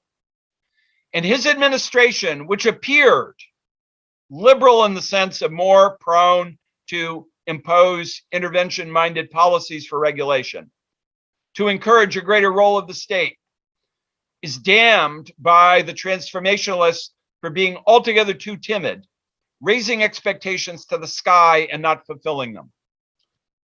I've noted here on this slide some of the observations by enthusiasts in the transformation world. Matt Twitter, one of their leading spokespeople, in a Twitter post earlier this year observes the worst people in the Obama administration were the antitrust enforcers, total failures and completely unashamed. The transformation advocates say that the Obama era symbolized a revolving door in which big tech captured the White House, the FTC, and the Department of Justice, and the federal agencies went to sleep. No significant DOJ cases against dominant firms. And a decade ago, the FTC walked away from bringing a case against Google and allowed Facebook to buy Instagram and WhatsApp. These are all identified as the kind of cozy relationship that the seemingly liberal democratic administrations formed with big tech, a relationship that must be undone. This is supported by observations by commentators outside the United States who've detected an unhealthy alliance between those who prefer status quo attitudes and the operation of the antitrust system. Tommaso Valetti, the former chief economist at the Competition Directorate in the European Union, in the European Commission, gave an interview last April in which he talks about the unhealthy relationship between the bar, economic consultancies, and the competition agencies and advocacies. Valetti says that the gatekeepers to the counseling process are law firms.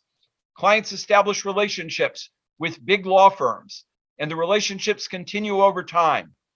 The big law firms instruct the consultants about what they have to say. The economists who serve them are just fools. Big law firms and economic consultancies, quote, will do anything for money. I'll translate for you in a somewhat harsh way. This is a description of a model that could be called prostitution, with law firms acting as the pimps and the economic consultancies being the prostitutes themselves. And in this amoral and mercenary culture, the broader important issues of society are sacrificed for the sake of service providers who obtain massive incomes, enjoy much power by the consequence of this amoral mercenary culture. So it is not simply an observation that comes from North America. Valetti is a strong voice in Europe for the view that Europe's competition policy system has also succumbed to an inferior view of what must be done, and again, comfortable relationships with large enterprises that control major elements of the economy. What is the solution? In the eyes of the transformation advocates, you need a new generation of courageous enforcers, not tainted by close connections to big tech or the defense bar. You need a dramatic expansion of enforcement, where the concern is not about losing cases, but about failing to intervene actively. When in doubt, in a close case, bring the case. Let the courts sort it out. And if you need to go back to your legislature for new authority, do so. But no more the sense that you do more harm by intervening too much. The greater harm, it is argued, is done by not intervening adequately and frequently. And yes, amend antitrust laws to restate the egalitarian vision. Knock out judicial precedents that get in the way of effective enforcement, and rely more on bright line prohibitions and presumptions that avoid the massively expensive allocation of resources to hire economic experts to do exotic analysis, which the transformation advocates say gets us no closer to an accurate idea of what the problem it is and how it should be solved. The impact of the transformation advocates in the United States and abroad has been dramatic. They've changed the policy debate and changed it, I would say, in some durable ways. They've reshaped the legislative agenda in so many countries. They've pressured agencies to bring new cases against Amazon, Facebook, Google, Apple as well. The list globally is astonishing, and they're influencing the way in which governments go about appointing officials. Indeed, the slogan in the United States is that we've seen the creation of a new law firm called Kahn, Kanter, and Wu. That's Lena Kahn, Jonathan Kanter, and Timothy Wu. The strategy has been very shrewd. Why has it worked? Well, they knew, for starters, that the egalitarian vision of competition law never died. In places like the United States, it may have become dormant, but it did not die. And it awaited exogenous shocks, such as the global financial crisis in 2008, to bring it back to life. They also surprised a status quo, basically supportive of the consumer welfare view, that had become complacent. The status quo adherents had come to think that their vision of the world was now durable, and that the fringe of transformation advocates could not be taken seriously. And the transformation advocates realized that the GFC, COVID, created opportunities to restart a debate about what the appropriate role of government should be. The transformation advocates globally have produced an avalanche of research and ideas. They've bypassed the antitrust establishment. They do not care about what the International Bar Association or American Bar Association thinks about antitrust law. They do not care about the mainstream views of the World Bank, the IMF, or individual donor agencies that promoted a narrower conception of competition law. They've created their own publications. They have employed social media brilliantly, and they've created a new network of academics and professionals to support their cause. They have basically bypassed the establishment, and the establishment still can't quite figure out what happened. Their style is very aggressive. They work extremely hard. There's an avalanche of publications, a hardback book a month, and dozens of subsidiary articles, tweets, blogs that come out every month. They've cultivated strategic alliances with legislators, and their style in attacking the status quo is to go for the throat. They are not polite. They denounce the traditionalists and the expansionist Brahmins. They attack their adversaries with razor-sharp criticism, and they ridicule the Obama-era antitrust alumni, and they have had great success in ensuring that those alumni do not ascend to positions of power in the Biden administration competition world thus far. And they depict adversaries who held DOJ and antitrust FTC leadership positions as inept and, to use their favorite word, corrupt. Their view is that you must destroy the status quo in order to build anew. So you have bad policy produced by decrepit institutions run by bad people.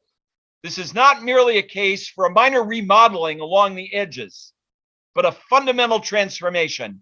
You can't change the house by redoing the kitchen, making it better by working on a new living room arrangement. You must knock the house down, use a new platform to build a new program. Finishing thoughts. Is it going to work? What are the prospects for durable change?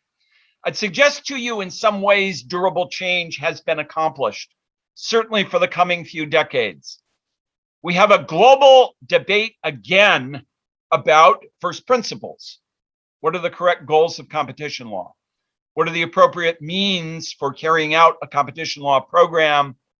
How do we go about measuring the effects of what competition law has been doing and what it should do in the future? The ascent of the egalitarian vision. South African specialists no longer have to be faintly apologetic when they talk about the public interest test. In many ways, the rest of the world is gravitating towards greater acceptance of key elements of that test and its underlying philosophy. We see a new debate about the revolving door and criteria for appointments. Who is fit to serve? The role of big law firms and their economic consultancies is now receiving great scrutiny, where the question is, have they been operating a racket, an organized racket organization whose main beneficiaries are, after all, the law firms and consultancies? They want action, but they want the agencies to fail. They want them to operate in a narrow ambit of activity where they'll never ultimately be successful, but they will generate lots of opportunities for representation. It's focused new attention on who pays for academic programs, who pays for research. Are disclosure standards appropriate to give the reader of research a clear idea of the financial interests that may have influenced the conclusions and the building of an empirical record that's presented in that research? A basic reassessment of what economic analysis should do in competition law. Should we rely on elaborate quantitative tests, or will simple structural measures that do not require the large application of economic science, are those sufficient to do the job well? And a basic resetting of the risk calculus, a risk calculus that no longer says, when in doubt, stay away, but instead says, the worst mistakes you make are not getting in actively. Because, for example, mergers don't deliver large benefits routinely, the dominant firms generate broad harms, and that the worst thing you can do is simply watch the match instead of getting on the pitch and playing it. These, I think, are lasting adjustments in our view of competition law, and the establishment never saw it coming. The new scholarship has, I would say, seized in many ways the agenda of a variety of academic organizations, such as Escola. I watch journal submissions as an editor of one journal and as a frequent referee on others. The new literature coming from the new generation is very strongly enforcement-minded and embraces the egalitarian vision of competition law. Again, to underscore that this is not simply a US phenomenon, Michelle Meager, UCL London, competition is killing us is a good example of the tone, attitude, and content of the new literature. And this will be the anchor in many academic settings for teaching, for writing, for research, for advocacy, for a long time to come. It's harder to spot younger defenders of the traditional establishment and the traditional perspective. For agencies, can they carry it out? Can they carry out the bolder mission? This is a classic in political science, authored a half century ago. Graham Allison's Essence of Decision said the hard issue is traveling the path between the preferred solution and the actual performance of government. Can competition agencies get there? What do they have to do to get there? A few concluding thoughts about obstacles. Implementation issues, traditionally, historically, in many areas of public policy are underestimated. Sometimes there is a suggestion that in order to carry out revolutionary programs, all you need is more money and more guts.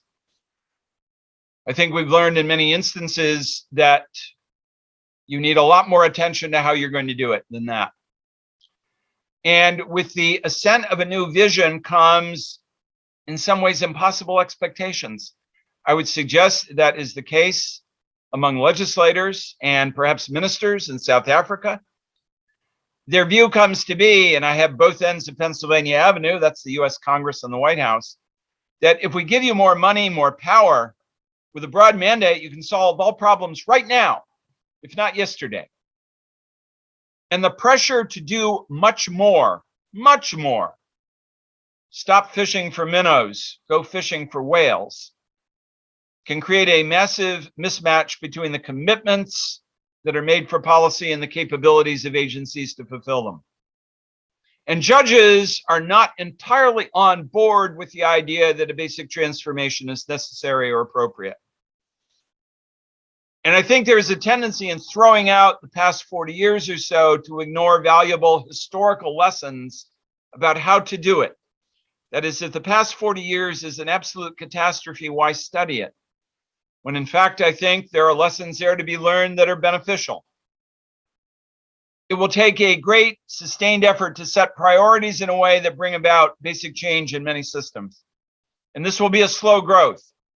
That the process of transformation tends to take place in a single agency, not in the term of one leader. Lina Khan will need successors who are committed to her vision. She'll need, and her successors will need, a decade or more in the United States to bring about a basic redirection that lasts.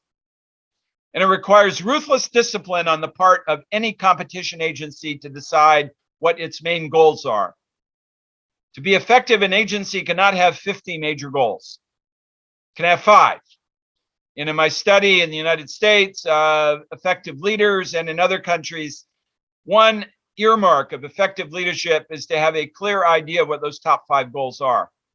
If you try to pursue 50 top goals, you will do lots of things inadequately. If you narrow your attention ruthlessly on 5, you have a fighting chance to get them done. But setting priorities is perhaps the most important responsibility of leadership. And it requires a very careful effort and a good mechanism internally to decide what is the most important contribution we can make and how to go about it. I'm a big fan of the Competition and Markets Authority in the United Kingdom because I think they do this as well as anybody I've ever seen. The key questions for the agency in thinking about new matters is, first, do we have the right team? Who's playing? If we want to play big matches, be it football, cricket, rugby, pick your sport, do you have the team to succeed? And that requires a very deep, probing, and unflinching examination by the authority of how good its people are and where you have to make additions. How long is it going to take to carry out the project? Have we accounted for the fact that industry will change and adapt, and when you impose remedies, they'll find other ways? Is your framework well suited to account for adaptation, to anticipate it, and to address it? And do you have an effective mechanism inside your agency and working with other institutions to ask, how did it work? Can you measure whether or not your objectives are being achieved? Globally, I see in the coming months, the coming years, the US message abroad is going to be a transformation message. The US is going to go from being a brake on the global system to the accelerator. It's going to tell South Africa and others, do what you think is right and do it aggressively. Do not be intimidated by previous notions about what's appropriate. Who are we to tell you what you should do? Indeed, it seems your broader focus on public interest is entirely appropriate. Not simply for your own sake, but possibly as a model for what others should do. There'll be encouragement to adopt an egalitarian goals framework, a rethink of what competition law accomplishes. You can test this in the next 12 months or so as you see American officials appear at international events. From a positive point of view, but with a slight normative perspective, what do I think it takes to do this? Unmistakably, you need ambition. Without ambition, you will not get up early and work late to accomplish your aims.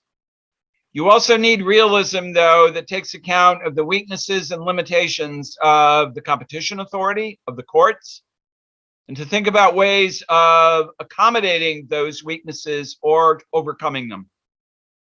You need a clear understanding of the risks to be taken, yet the imagination and the drive to overcome them.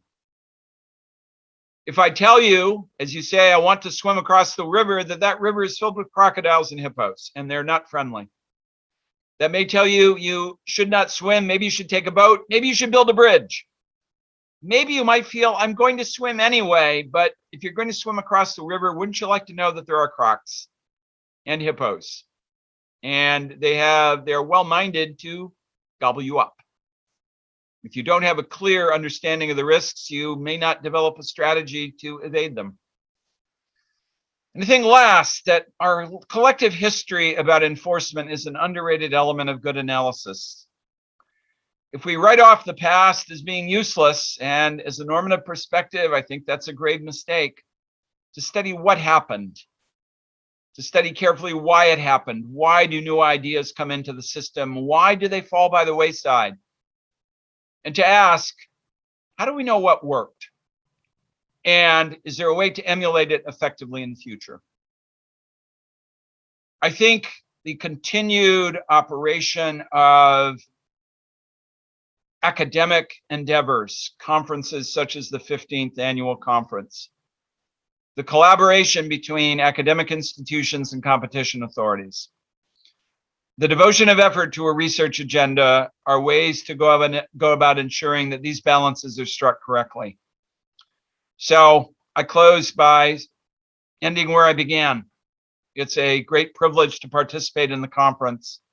I think the conference, its organizers and supporting institutions are part of the infrastructure that ensures success over time, that ensures that agencies are asking the right questions and doing their best to come up with the right answers and adapting their program in light of the ways that the world changes. Thank you very much.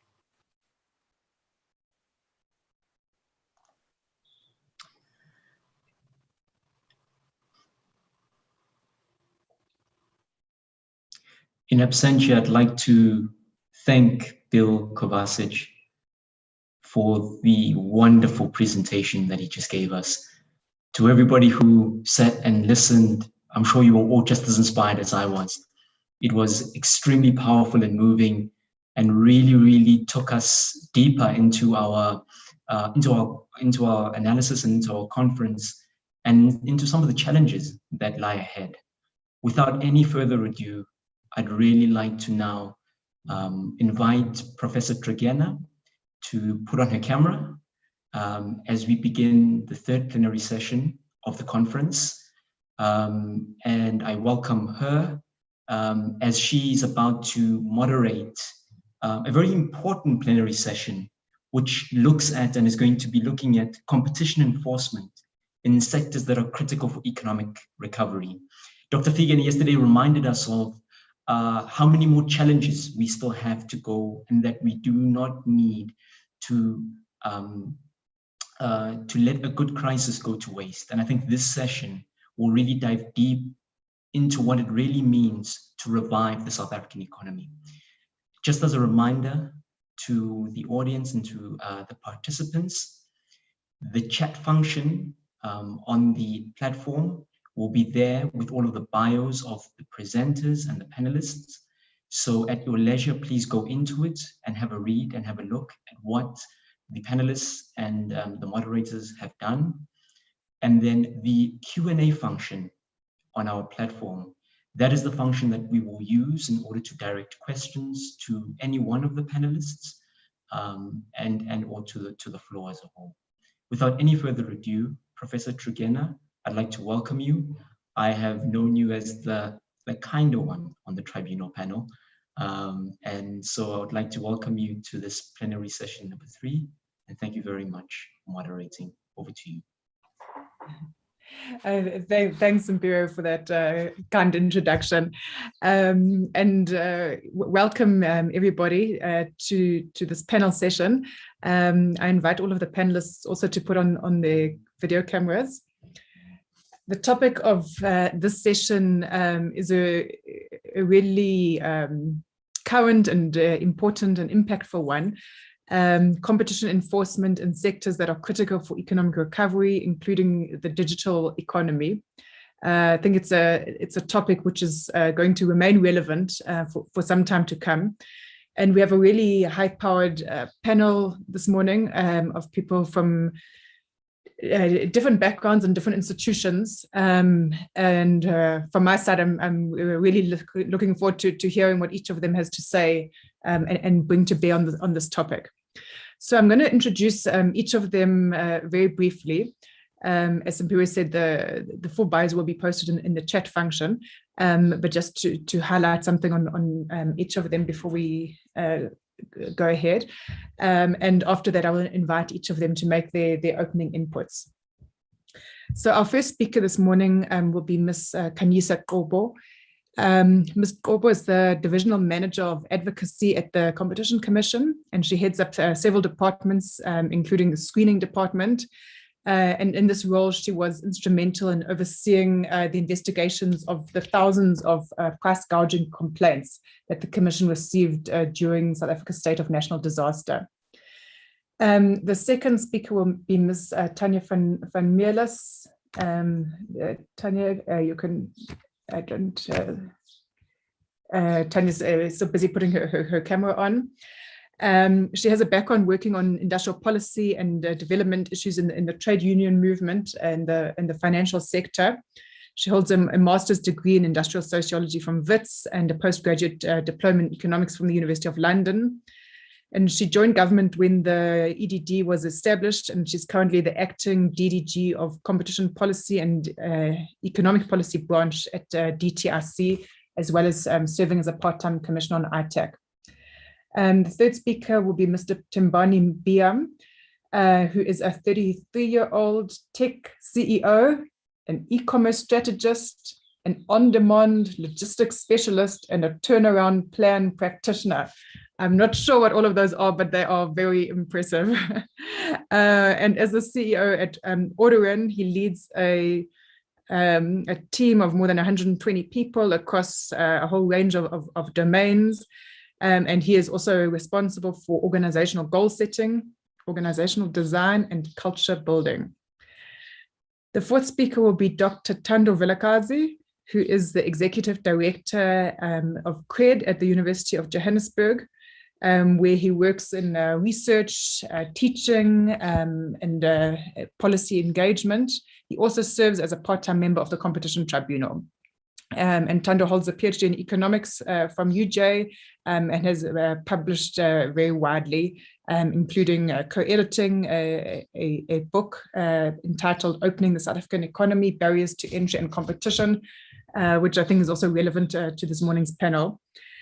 And then last but not least is Professor Simon Roberts, who's a professor of economics at UJ, where he founded CRED, and he's also a visiting professor at University College London. He's also worked in the past at the UK Competition Markets Authority and will be well known to people here, amongst other things, as having previously been the chief economist and manager of the Policy and Research Division at the Competition Commission. So a really great combination of speakers, and really looking forward to hearing each of them. So without taking any more time, let me invite Khanyisa to kick off. Thank you very much, Fiona, and good morning to fellow panelists and also to participants here at the conference. Before we talk about sectors for growth and recovery, Fiona, let me begin by addressing foundations for growth, those critical success factors, because this is like the soil in which seeds for growth get planted. None of the interventions by the state and even ourselves, our work as regulators would succeed in the absence, I think, of these basics. And, the first two are those which we all have consensus on as South Africans, which is reliable and adequate energy and also adequate and affordable data. So I think it's critical that, whatever discussion we have about sectors takes place in the context that these are just the basics which we need to get right. And I think, as I said, there is a consensus on this, that the restructuring of Eskom needs to be completed, the rollout of the energy mix policy that allows for alternative sources of energy it needs to be in place, and that broadband spectrum must be allocated. I think this is also primary in the agenda of government. I think the third foundation is also something that's become quite apparent in the work we've done, but it's on transport networks. So this is rail, road, ports. We do need to get these right. It's the foundation, I think, for economic activity. I won't go in depth there. And the last one I would say is something we often forget about in the discourses we have as regulators and competition, but it's water supply and infrastructure. I think the experts predict a future where water shedding may be looming if some of the complex problems are not dealt with urgency. So water issues, at least from the supply side, because infrastructure is, kind of a man-made problem. But from a supply issue, we know that this is an area that's exacerbated by climate change. The extreme weather patterns we've witnessed all over the country in the last few years, I think, have shown us that this is a potential area that may stifle, I think, any discussions about growing the economy. I think maybe just to say that we have inserted ourselves as the competition authority in many of these processes within the parameters of our mandate. So whether it's advocacy work through policy engagement with government, input into bills and policies, through enforcement, and also through market inquiries, like the market inquiry into data, for example. That being said, I'd like to make some observations that we have made in the past 18 months in key sectors and what those might mean for economic growth and recovery, particularly agriculture, digital markets, and pharmaceuticals. I'll talk a little bit about each of those three. So starting with agro, I mean, this is a sector that's been identified by the president as critical in the economic recovery plan. I think we all agree that it is central to, I suppose, the literal well-being of the nation. Agriculture was actually center stage in the nation during the pandemic. Issues of food prices and food security came to the fore, and this translated into the very many complaints that we received from the public. The bulk of our complaints, over 50%, were in relation to basic agro-related food products. So this is bread, rice, maize, and of course, fruit and vegetables like garlic and ginger. So, in probing these price hikes that came through during the pandemic, we found instances of price gouging. I think our work in this area has been well reported, and the prosecution, the successful prosecutions in that regard. But I think the takeaway for us is that enforcement worked in containing the harm during the period. And an impact assessment that we undertook late last year showed that 96% of respondents knew about the laws. This is the price gouging laws. They also knew about the advocacy enforcement. 54% avoided increasing prices, and 41% only increased prices when suppliers increased their prices. So this sample was obviously among retailers. But in addition to enforcement in agro, we found that the main kind of explanations that were being given by firms across the value chain about the high prices were largely exogenous factors, demand and supply variables, which affected the underlying costs and market prices. So, just for example, in the second wave of complaints that we got in January and February this year, we found that there were low national stocks on ginger in particular. There were unfavorable weather patterns in the last quarter, December of 2020, which led to a low quality harvest and early harvesting of ginger by farmers. Firms had to meet demands through import and so on. So you find that there are then these dynamics beyond the realm of enforcement that drive up prices. And what we are seeing is that the issue of food inflation was actually on an upward trajectory even prior to COVID. When we tested when we used the benchmark prices in our enforcement, looking at profit margins and markups pre-COVID, we found that these were extremely high in many instances, and in particular food groups, especially such as ginger. In some instances, up to 40%. The market structure of agriculture, I also want to add, contributes to these dynamics.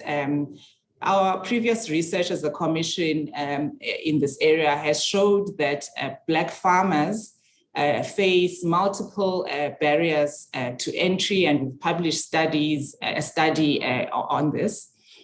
Equally for small and emerging farmers. So entry is difficult in the sector, and participation, in other words, staying in the sector is difficult.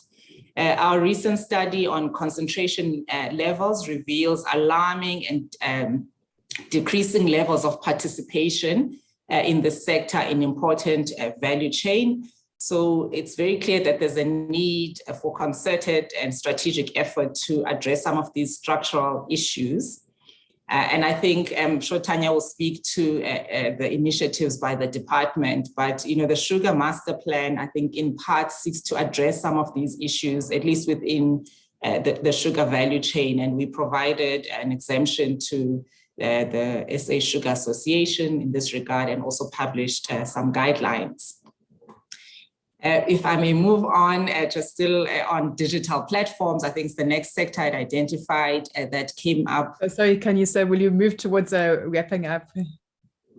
Okay, I can pause there. and I can come back later on digital. I would love to also hear, I think, what our fellow panelist, who is at the core face of these issues, has to say on this one. Okay, perhaps we can come back to you on the digital platform. No problem. And go straight to Tanya, which I think will follow well from the remarks that Khanyisa has just been making. Thanks. So good morning to everyone. Good morning to fellow panelists. I think to start, we need to recognize that we faced a number of challenges in the economy, such as concentration, before the onset of the pandemic. But in many ways, the pandemic has worsened our social and economic challenges facing the country.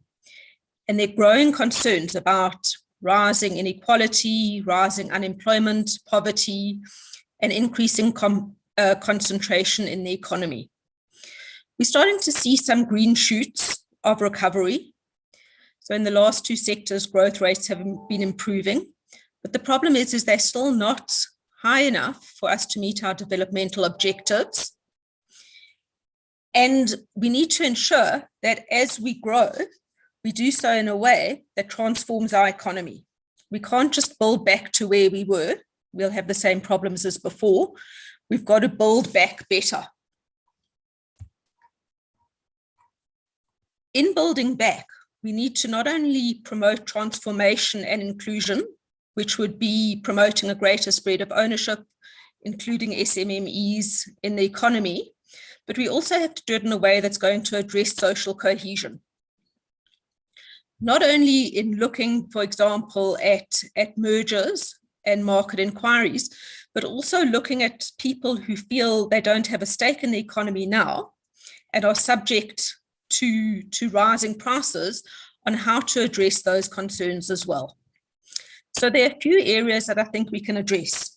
We've already seen that our competition policy provides a range of tools that we can use to promote competitive dynamism, regulate mergers, regulate behavior, limit abusive behavior by dominant firms.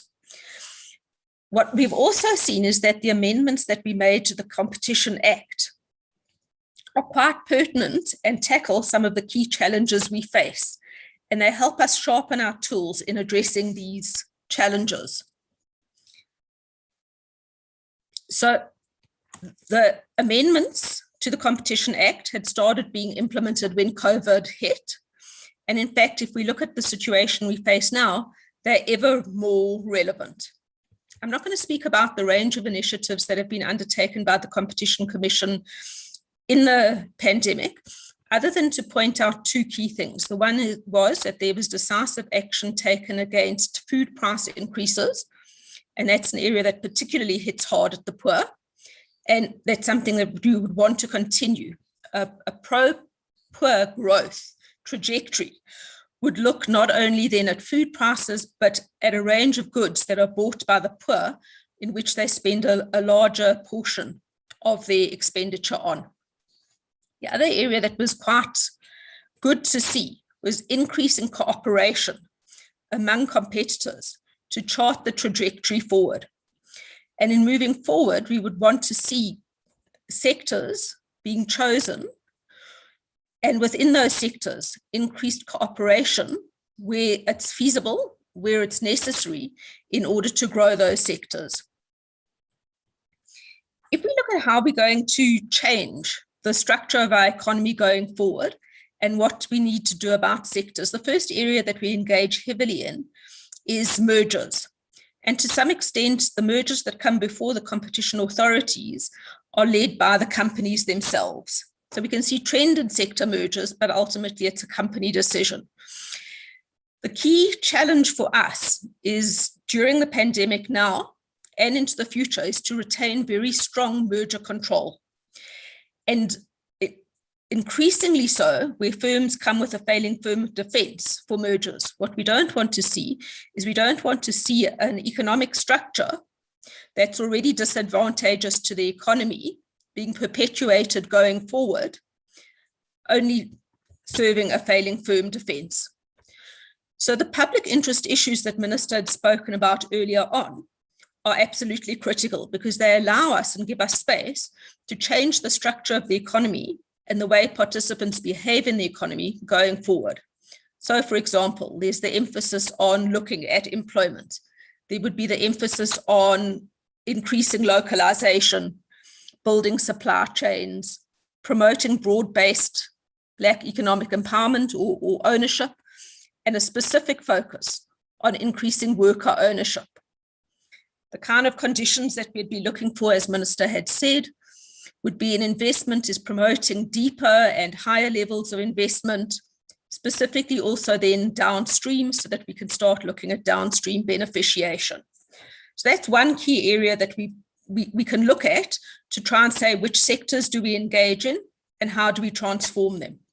Largely led by business, but competition authorities, and in fact the Department on Public Interest, has a key role to play to ensure we get developmental outcomes. The second key area that we can shape the economy going forward is that of market inquiries. And the recent amendments to competition legislation provide for market inquiries to include issues of industry structure, including the levels and trends of concentration and ownership in the sector. It also provides the competition authorities with enhanced powers to address harmful effects of economic concentration and the development of more dynamic firms supported by active measures to open the economy. In choosing which market inquiries we need to pursue, there are a few things that guide us. The one is, does the sector have an impact on the economy more broadly? And if changes were made in the sector, would there be a significant impact on small businesses, on citizens, and on the development of industry in a more inclusive manner? So one very good example is that of the data market inquiry, which Khanyisa has already spoken to. But lowering data costs help young people enter the labor market, allow for SMMEs to conduct business at a more affordable level. The range goes on. We also need to make sure when we're looking at concentrated sectors that we're opening sectors that will allow for the growth of a range of SMMEs and a range of SMMEs throughout the country. So we get a good geographic dispersal of growth and people getting employment in the economy. So a nice example of that is from the grocery retail market inquiry, where initiatives such as ending exclusive leases has opened the door for a range of smaller retailers, small grocers, small butchers as examples to enter the market. The last area relates to what I'd been talking to before about looking at goods that have a significant impact on the poor. And many of those sectors also have a significant employment impact. So the very good example that Khanyisa had raised was that of farmers. It's a highly concentrated sector. We've seen a decline in farmers. The question is, should we be intervening there and having a market inquiry to open up the sector and allow for the growth of small farmers, allow for the growth of employment, address food prices for the poor? So those are the few areas that I think are worth looking at in terms of how we open up the economy, what kind of sectors we should be looking at. And I look forward to hearing very much from colleagues who will be speaking further on the economies or the sectors that pose major challenges going forward, such as the digital economy, so that we're not only fixing the past as well, but we're looking to making sure that we're not getting problems in the future. So thanks very much. Thank you very much, Tanya, for those really pertinent remarks. And we will now be turning the spotlight to the digital economy and digital markets, and looking forward to hearing Tembani's comments on that. Thank you so much. Really hard to follow Khanyisa and Tanya, firstly. Very knowledgeable, and I certainly just learned a lot. I'm hoping my contributions are, I would say, a little bit more operational in nature, just to get a sense of how, the supply chains that Khanyisa and Tanya are talking about, how these supply chains are actually evolving as we speak. And it's quite interesting watching what digital is doing real time to literally all these sectors, particularly around retail and FMCG. So I think the best place to start is pre-COVID, what was the picture? And then we can talk about since COVID and where we are now, just to give a bit of a breakdown. And I pretty much have 8 points on each side. So depending on the data that you use, pre-COVID, 2.3% of retail was online, depending on the data you use. Obviously, there's lots of data sources, but these are our estimates from Order-in. Essentially, this was the early stages when really pure players were the major market players, pure play e-commerce players, the likes of Takealot, any business that doesn't have its own traditional infrastructure, a brick and mortar infrastructure, but is pretty much starting online and then leveraging supply chains to move goods and services. So that's the pure play.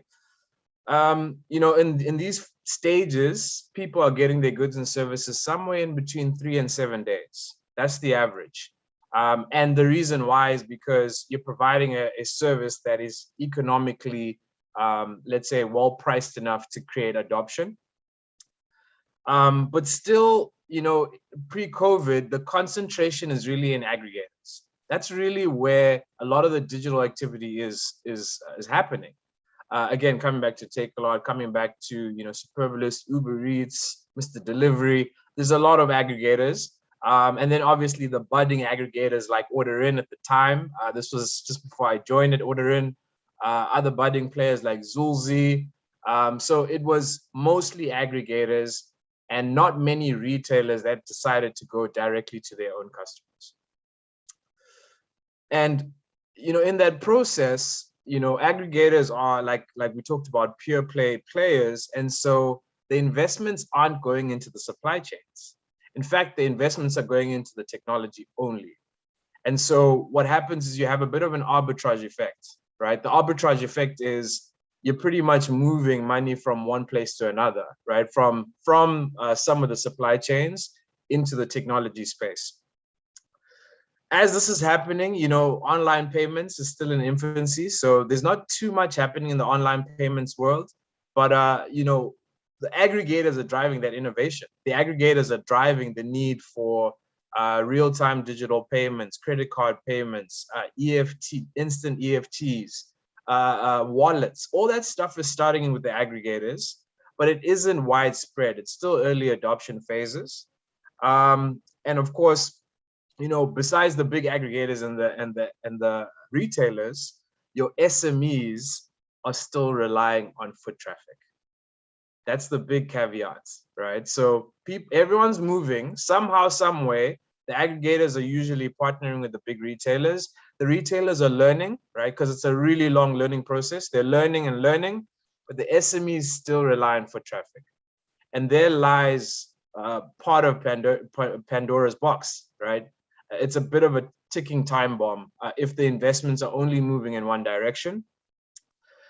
But everything is fine because there's overall low trust in e-commerce. Not many people are transacting. It's all good, you know, not necessarily a space that we need to worry about too much. Then COVID hits. And unfortunately, when COVID hits, you have a hard stop on some of the perspectives we had on e-commerce. Some of those perspectives just have to change, no longer through innovation, but through necessity. So then what happened since COVID began and to this day now? Our estimates is we're around 5 to 7% e-commerce adoption or online retail, right? So that is about a 2 to 3x jump in 2 years. Quite remarkable. Now the big retail enterprises are starting to make major strides. So I think somehow, some way, Checkers 60/60 ends up in every conversation. Somehow, some way, you can start talking about the Massmart transactions that are starting to happen because they are investing in e-commerce. Some way, you'll start talking about TFG and their progress. You'll start talking about, and by the way, TFG, the Foschini Group. You'll start talking about Pick n Pay and their acquisition on bottles. We are proudly powering 90% of Pick n Pay Online's deliveries. And you'll start talking about a lot of other big enterprises starting to make these major online moves, Mr. Price. But in that process, they're kind of struggling and they're learning. And so alongside that learning process, I'm sure the Competition Commission is seeing the large growth in M&A activity, right? Because these retailers have to move fast. From a consumer side, the expectations go from 3 to 7 day deliveries to 60-minute and next day deliveries. And additionally to that, I would really like an option to click and collect. I would really like an option to, you know, on the way home, be able to order something on my laptop or my phone on the way home and then collect it from the store. But in all this, remember pre-COVID, the supply chains weren't getting the investments, the technology was getting the investments. Right now, the supply chains are lagging significantly, even with the retailers. And the biggest question is, when do we create sources of stock locally? When do we start the big localization drive? Because unfortunately, the import structure just isn't supporting what e-commerce requires. Everything is moving faster, but the supply chains haven't caught up. Online payments infrastructure is starting to transform, because now it's not only the aggregators that are working on payments, it's also the retailers that are working on payments. And slowly payments is getting democratized and standardized so that SMEs can start using it. So it's in that early phase, but our SMEs unfortunately are a little bit stuck in the mud because they have to make some choices, right? The two choices they have is, do I partner with the aggregators and put all my inventory and all my data and rely on the aggregators for my customers? Or do I build my own channel? And the overall trust in e-commerce is going up. So I think the big takeaways really are the transformations happen really, really fast. And there's a lot of change still coming, it's still early. The supply chains will have to change. The supply chains will have to change. And localization is a really big topic. And SMEs should be a large focus area. But the big question is, how will the investments go? And will it stay concentrated or can it be democratized? Thanks. And I'm keen to hear from our rest of our colleagues. I think this is a really important discussion. Thank you very much, Tembani, for those insights from the digital coalface. It's really helpful, I think, to bring us back to what is actually happening in the economy. And it segues well into the next presentation by Dr. Thando Vilakazi, who has also been working for years on digital economy issues and may want to pick up on some of these as well as broader topics. So over to you, Thando. Thanks, Fiona. Thanks, colleagues. And thanks to the Commission for the invitation. I have 1,000 things to say. I'll try not to say all of them. I'd also like to also defer to the points that previous colleagues have made, and also just to defer to the facts that I think Tembani puts on the table, because I think if we disconnect in terms of enforcement of competition law, regulation, etc., from the facts of markets and how rapidly they're evolving, then we stand a chance of missing real opportunities for intervention. I even wondered whether we should be talking, and this is really where my remarks will go to, about, as opposed to competition enforcement in sectors that are important for recovery, perhaps we should be talking about competition policy in sectors that are important for recovery. And this is to broaden the lens, right? To talk about a competition ethos, an inclusive, rivalrous economy being rebuilt, rather than, I suppose, recovery as being restoring the previous state, which we know was concentrated, which we know was not dynamic in the way that Tembani describes. And so now you end up with these problems, as he's talking about, where, in fact, supply chains are just not ready. I mean, Alibaba has said this about South Africa. Your postal services, the way you move goods, is simply not possible for us to enter your country. And these are real questions that we need to confront. And so that takes me, I guess, to my first kind of broad point, which is that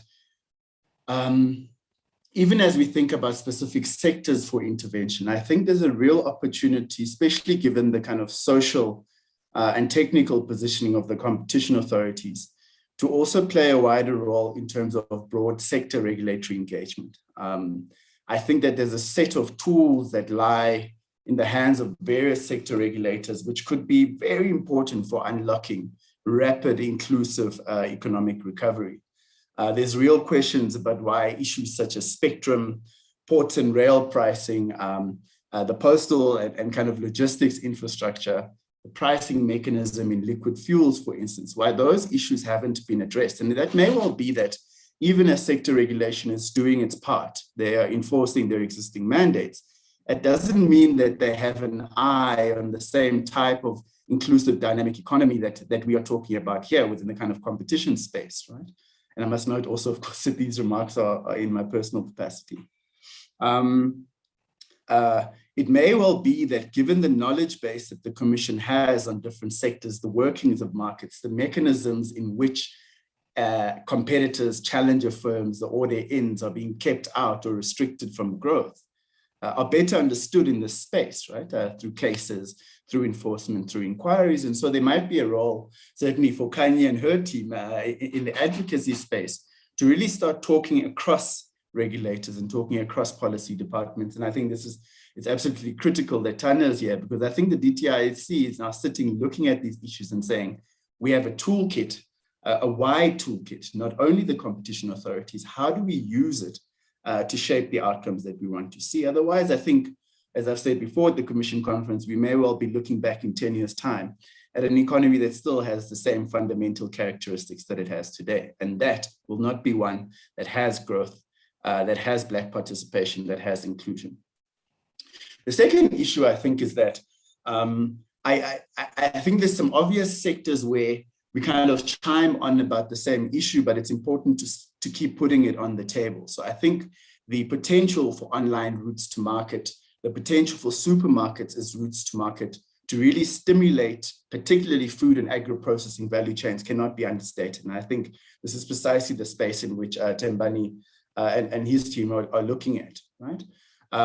If you look at the resilience that, for instance, food and agro-processing value chains have shown, right? I mean, as much as we were all locked up in our houses, we were still buying food. In fact, we were buying it even faster. I think Thembani had mentioned at another occasion that the stockouts in supermarkets are even more rapid and frequent these days, right? That means that there's a funnel of growth, dynamism, and production that's taking place there. How do we shape that in ways, and this is perhaps speaking also to the role of the DTIC, so that as it rebuilds and continues to grow, as we move from what Thembani is saying is 2 to 3% of online to 7% and hopefully 15 in a year or so's time, that the goods that are filling up those stockouts are South African produced, that they are Black firm produced, that is a more dynamic value chain that speaks to that production. Otherwise, the growth will take place on the back of the same large firms that have been prosecuted for cartel conduct, that have been prosecuted for various abuse of dominance, and the economy would not have changed much. So I think there's real opportunities in that full value chain around food and agro-processing, but also the link to retail that the Commission has in the past focused on, but I think should continue certainly to emphasize. I think there's related issues, for instance, around sectors that can create jobs quite substantially, and Fiona's written quite extensively around this, around plastics and a range of other sectors that really could be quite dynamic and are also dynamic from a sense of structural transformation of the economy, but also are quite labor absorptive.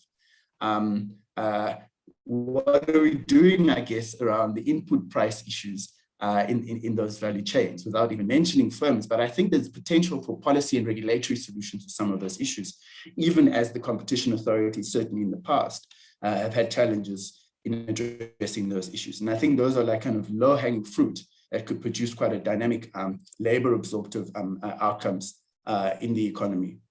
Just a couple more points before I hand back to the chair. The digital space is evolving in quite an exciting way. And I think not so long ago at our conference, Rina Desnaer from CRED presented work around how different countries are really thinking and intervening in the space of routes to market being online, right? So talking about issues of what does it actually cost for an SMME to list goods on a platform? And some of the figures from different platforms around the world are talking about 40% in terms of the kind of commissions in that, and it's not necessarily something I understand terribly well. But if those are growing routes to market, presenting new opportunities to SMMEs, but also larger firms, then we need to start talking about whether those access conditions, so even as you may have access, the terms and conditions of access may not be favorable. And I think the Commission's understanding, the competition authorities' understanding, the DTIC's understanding of these types of issues certainly set up the potential for intervention and certainly inquiry into some of these spaces, so that as these markets grow, and I think the Commissioner said this a few years ago at this conference, we don't stifle their dynamism, but we make sure that as they grow, there's really this openness so that these value chains can evolve in inclusive ways. There's a range of other issues, Chair. The last I'll just mention is that I think that, and this is maybe back to Tanya, is that I think there's real potential, certainly from what we've seen in more specific, dynamic, targeted programs such as the Black Industrialist Program, right, where we've evolved into a kind of BEE 2.0, where we're talking about the other levers, the other opportunities that you can offer manufacturing firms across sectors to participate in value chains. The sad part, I think the thing that needs to be engaged with is the fact that when we interview Black industrialists that have made investments, that are trying to really compete in the markets as challengers, they still raise issues around market access, for example, alongside issues of development, finance, etc. There's a budding, high potential growth of those manufacturers that needs to be harnessed, right? So that the economy is more dynamic in a broad sense. And perhaps that's an area that warrants some consideration, at least from the authorities, but certainly at the level of the ministry, cutting across ministries and not only the DTIC. Chair, let me stop there for now. Other remarks I'll bring back a bit later. Thanks very much, Thando. And just a reminder to all participants, please post your questions or comments in the Q&A function. And we'll come to those after the last input, which is Simon. So over to you, Simon. Thank you very much, and thank you to the Commission for inviting me to participate on this panel. And it's an incredibly important panel, obviously, so I'm going to keep my remarks as short as possible to allow for some discussion, and I really enjoyed hearing the other panelists' contributions. And I think, you know, in our age, we face the challenges of digitalization and sustainability. This is really what we're looking at as we're coming out of the pandemic, hopefully coming out of the pandemic. And often they're treated in different categories. And I'm going to explain why I think this is a problem and they need to be integrated, as I think many of the panelists have done. But underlying debates in both of them are actually this fundamental question about how we understand markets and the role of competition authorities and competition policy in that. In digital, we've seen this major change taking place in terms of how we understand markets. Instead, we're talking about understanding markets in terms of fairness and healthy outcomes. This is what's happening in terms of digital platforms around the world. We're talking about designating platforms that have got strategic market status, that have got paramount significance across markets, or are gatekeepers. And this is the terminology coming through for policy documents amendments. But equally in key sectors for sustainability, we need to be thinking about using the same terminology because we have the same levels of concentration in those sectors. So we're not applying the terminology and the concepts of understanding multidimensional market power to the knowledge about the value chains that are critical in terms of many of the sustainability questions, for example, in food. We're seeing it starting where we're talking about codes of conduct for supermarkets as gatekeepers. And this isn't being for or against supermarkets, it's actually recognizing their central importance and their governing power over the value chains and why we need to think about them like that, rather than kind of employing outmoded economics models which treat them as kind of single product firms when they're obviously clearly not that. So let me come to sustainability as we come out of as we look at recovery. And I'm going to particularly come back to issues in food. I mean, in terms of climate change, we know it's about energy, transport, and foods, and there's obviously overlaps between that. And food and agriculture around about 1/3 of all emissions. But we also know that while there's steps to mitigate the emissions from agriculture, so this is going to impose costs on producers, because producers are going to have to be, you know, are being pushed to mitigate their emissions, that the climate change impact is already hitting us. So we need to adapt to those changes. And I think there's a challenge, I think, in terms of looking at it from a South African perspective, because we've had good rains. So we had good rains. We're looking back to the droughts in previous years, but the good rains are hiding the fact that there's been the biggest drought in 100 years in Brazil, major climate events in North America, and we're going to see an El Nino year coming in the next couple of years. And we need to be anticipating those changes and thinking, what does that mean, and anticipating them now. It looks like we'll have good rains next year as well at the moment in Southern Africa. And so I think we need to be really thinking about how do we understand the operation of markets for this coming challenge, which is perhaps going to be greater than the challenge of COVID. In actual fact, if we look at how it's impacting other parts of the world. So when we're thinking about it in terms of food and agriculture, we anticipate this. We know that South Africa is actually a hotspot. So we know that we're in a really bad place in the sense that it's going to become drier, and the global warming is going to be around double the average. So if the world warms by 2 degrees, Southern Africa is going to warm by 4 degrees on average, right? And there's going to be much more extreme. Now we know this already. I feel it's a bit like the beginning of COVID when the scientists were going to tell us that we're going to be wave after wave after wave, and we were all hoping that once we get out, we'll get out, right? And now we know actually that the scientists were right. And I think with climate change, we kind of know the scientists are right, but we don't really want to face up to the fact, because the fact means that we've got to think about, from a food point of view, regionally. We can't talk about South African localization. We've got to think regionally, because actual fact, further north, there's going to be the same average rainfall and the climate change. So in Zambia and Tanzania, it's the best place in the world to expand agricultural production. So we're really fortunate in the sense that we are within a couple of thousand, 1,000-2,000 kilometers of really good areas to expand agricultural production. And the supermarkets have already integrated the region, by the way. So they're sending trucks every day backwards and forwards, right? And digitally linking up. We really need to think about regional answers to this.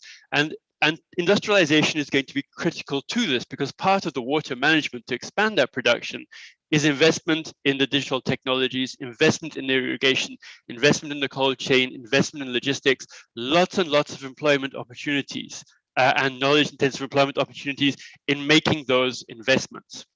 So I think we've got to think about how the markets are going to work on a regional basis. And I think this is a real challenge to competition authorities, because we know these markets today are very concentrated, which means that then we're not going to meet the inclusive aspect of it and the potential for that greater inclusion if we don't act now to understand how those markets are working on that regional basis.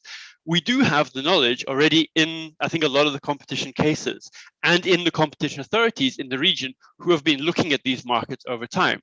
So authorities in South Africa, as well as Namibia, Botswana, Zambia, have all understood some of these questions around logistics, around transports, around supermarkets. There's a big knowledge base, I think, as Bill Kovacic was saying, that we can actually learn from. The challenge is now to join these dots up, join these things up, and link it to the industrial policy aspects, which I know are in the policy statements, in the SADC policy statements and the government's policy statements. I mean, the challenge is to make it work in practice. So I want to put 2 main planks on the table for this, for us to meet this challenge. First of all, we need to think about moving with the principles to understanding these market shaping roles of dominant firms, understanding market power as central, and not being for or against it. This is the way these markets are operating. We're going to carry on using Google and Facebook, etc. Right? The question is about what are the rules that mean that we all benefit from this in a more inclusive way. And similarly, in the big companies in food value chains, we need to understand this. And secondly, we need to think about competition authorities as markets authorities, which I think is already happening. I think there's a really big question about why consumer protection is separate from competition in the South African context. It's been moved together in other contexts, because we need to think about consumer decisions along with understanding how firms behave, and a market observatory role for competition authorities. So we can do discrete inquiries, but in actual fact, we know these problems are going to be there, or these challenges are going to be there on an ongoing basis. It's not going to be about doing one inquiry. It's actually about how we think about building that knowledge base on an ongoing basis. And on that, I think we in the research community have got to step up to this plate as well. And that's part of the challenges that we're trying to meet with a kind of market observatory role around understanding food markets. So let me finish off there. But I think these two planks to bring together the principles around the rethinking of competition policy and law which is happening, together with the understanding markets from the data side, the market observatory role to have healthier markets, more inclusive markets. Thanks very much. Thanks, Simon. I think those were 5 really fantastic inputs that actually connected well with each other. And certainly in my mind, have sparked further questions and reflections and so on, which we'll be able to engage with in the remaining time of the session. We're planning to run to around 12:45. So we'll now have a discussion integrated with a Q&A section. Excuse me. So I thought we can pick up on a couple of sets of issues. First, maybe around the digital economy. Maybe, Khanyisa, you still had some thoughts that you had wanted to share on digital markets. So maybe we could start with that. And then I see a question in the Q&A to Tembani. So maybe we can follow with that. But Khanyisa, would you like to make the comments you had in mind around the digital economy? Thanks, Fiona.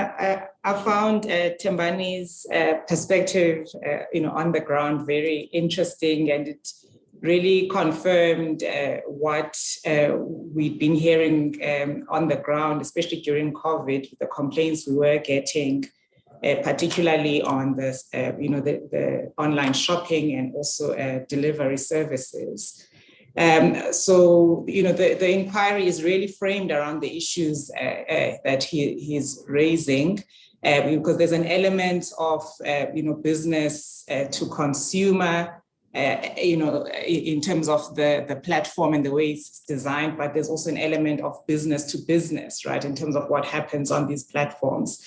And the online inquiry that we've recently embarked on is looking and probing exactly those dynamics, just the market features of these platforms that may hinder competition, and also in terms of what may exclude business users, particularly SMEs. I think Simon touched on the fact of the dominance and market powers of these large firms, and really how do we create the rules around that, and enable or make space for SMEs. And then, of course, just exploitation, which could come through the, whether through exclusivity arrangements or otherwise. So we do, learn from these kinds of on-the-ground experiences, and I think it will help shape the outcomes or recommendations that we make in the space. Perhaps I can also touch on this, just a small issue, which was related to what Tembani said on the issue of payment and payment systems, because I think it's also an important element here in terms of, if we're talking digital markets and SMEs, I think access to payment services is an important one. We've seen a raft of regulation from the Reserve Bank in the last 2 years in the national payment system. It's been quite welcome that much of the recommendations that the Commission had made on banking over a decade ago are bearing fruit. And so one of the interesting observations in one of those processes that we participate in in the sandbox, where it's essentially like a safe space for innovators of tech to come test their ideas with regulators. The bulk of the applicants, they are very much in the payments space, so a lot of innovation in that regard. And there's obviously a dotted line there with platforms, which is, the discussion we were having earlier. So, it is really a complex issue that is all interrelated. But in our work then with the Reserve Bank, I think we stay focused on bringing that balance between managing systemic risks, which is their mandate, but from our angle, certainly opening up the space for new entrants. let me stop there for now. I do have some thoughts on the comments by Simon and Tando on food issues. I think Tanya also touched on that, but perhaps I'll make space for other colleagues. Thanks. So let's talk a bit further about the digital issues, and then perhaps we can turn attention to the set of issues around food and agriculture. Tembani, there was a question from Nandi in the Q&A, and I guess the nub of the question is that we often hear concerns around data ownership and a focus on that from a regulatory perspective. But you were focused more on supply chains as a pressing concern. So do you see important issues around data ownership, data sovereignty, and so on? Yeah, it's a really great question. And it's a hard question to answer without sharing a bit more perspective around, let's just say, overall ownership structures. So, the one thing that I've realized in this space is you have to pay attention mostly to the investments, more than anything else. So if you start with the investments, you get a sense of how things will transform in the early stages versus how things will transform in the later stages. I don't know if anyone here follows Bitcoin, but if you follow the Bitcoin trajectory, the investments came from the retail side, right? So this is people like you and I who are early adopters, taking our savings out and putting them into Bitcoin. That's how it started. But now what's happening is whole countries are adopting Bitcoin, and the nature of the investment changes from retail investment to institutional investment. So why do I raise this? Because in the digital world, this will happen the exact same way. The early investments happen with the pure play players, which is the aggregators we were talking about a little earlier. And those investments lead to concentrated data ownership because they are the only ones participating in this space. And so they concentrate all that data. But if you follow the investments over time, what happens is it changes from one, two, three aggregators having full control over the data to multiple retailers, different types of platforms. That data infrastructure will probably change over time. But the next set of investments that happen, which are the bigger sets of investments, the stuff that really shoots that curve up, is the investments in the supply chain. So it is actually two problems to solve. The one problem is the early investment problem in e-commerce or online, which is really around control of data. And that falls into the next challenge, which is if you control the data, then you can control the supply chains. And that's why I started backwards. The bigger impact is really in the supply chains, though. That is where I think a lot more people will feel it. But of course, if you want to attack the spear at the tip, then data controls is really where you start. You always have to focus on both. Like any other S-curve, it really starts with tracking the money. And I'd say the money, you can observe where the data concentration is by tracking investments.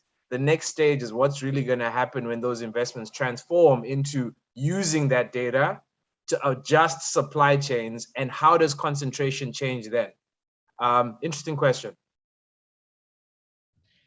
Thanks. Still keeping the focus on digital for now. Perhaps I can turn back to Tando for any reactions on what the other panelists have said, and in particular, maybe your reflections as well as to how well our regulatory framework on digital is keeping pace with the rapid technological changes.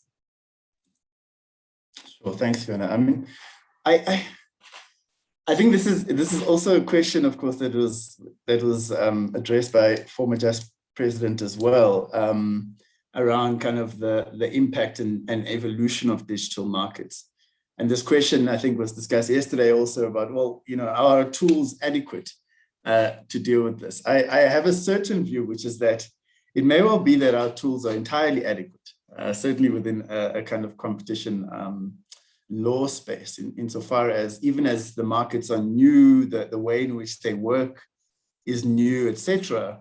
the way we understand market power, the ways in which we interpret and address abuses thereof may well still be quite similar, given a sufficiently detailed understanding of those markets. And so I think there's this really important learning phase that authorities here, but also all over the globe, are going through, where we've gone from trying to interpret, liquid fuels markets and sugar value chains, where it's just this bulk homogeneous good, and you know exactly how it's made and how the market works, to trying to understand what an algorithm is, right? But that doesn't mean that the tools have to change. It just simply means that our knowledge base needs to be strengthened. So I think it's quite exciting that the Commission, through the online intermediary platform inquiry, is doing precisely this exercise, right? Because it's to build this knowledge base, regardless of what comes out on the other side.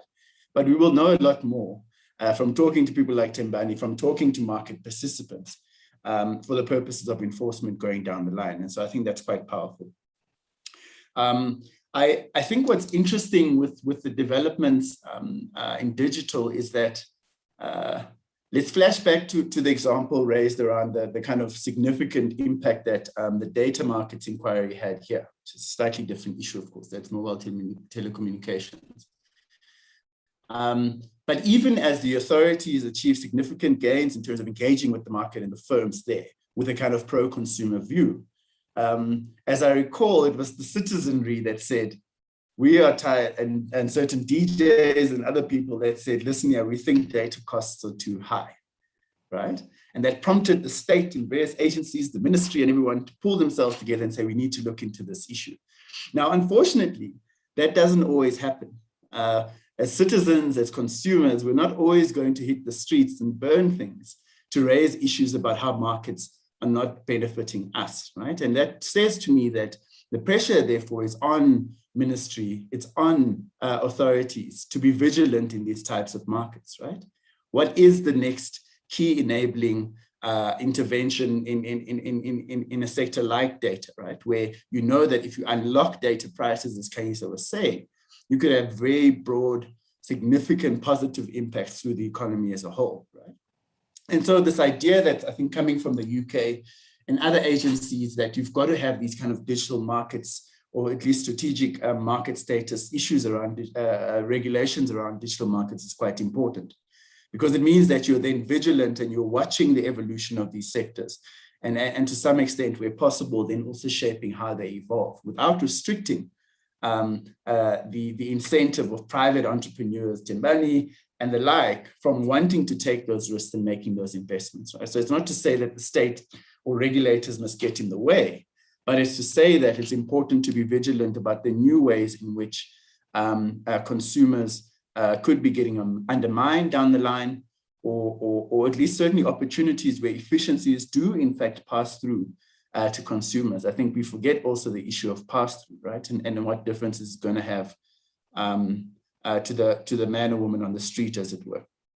I have a question back for Tembani, Chair, which is that I'd be also quite interested. I think the issue around supply chains is big and front and center, but the real question, if you're thinking from a kind of economic policy point of view, is also you're asking, are the rules of the game sufficiently open that another order in can enter?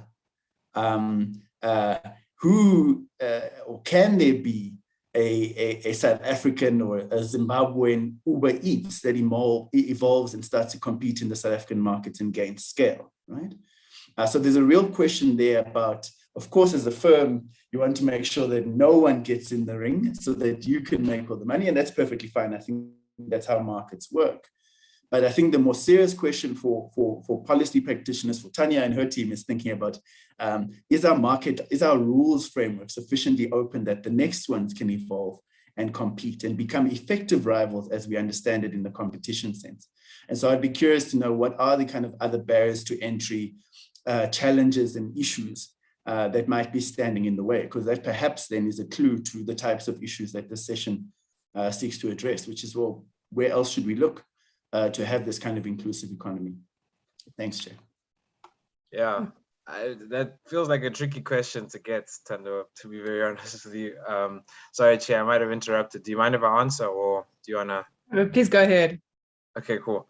I instantly smiled because I get really nervous answering this question. you have to start with why these platforms even exist. You know, why does Uber exist? Why does Takealot exist? It exists because we have free markets. It exists because, you know, we still somewhat adopt, majority of us adopt a capitalistic view on the world. And because of that, you get entrepreneurs who are really ambitious, see problems and want to solve them.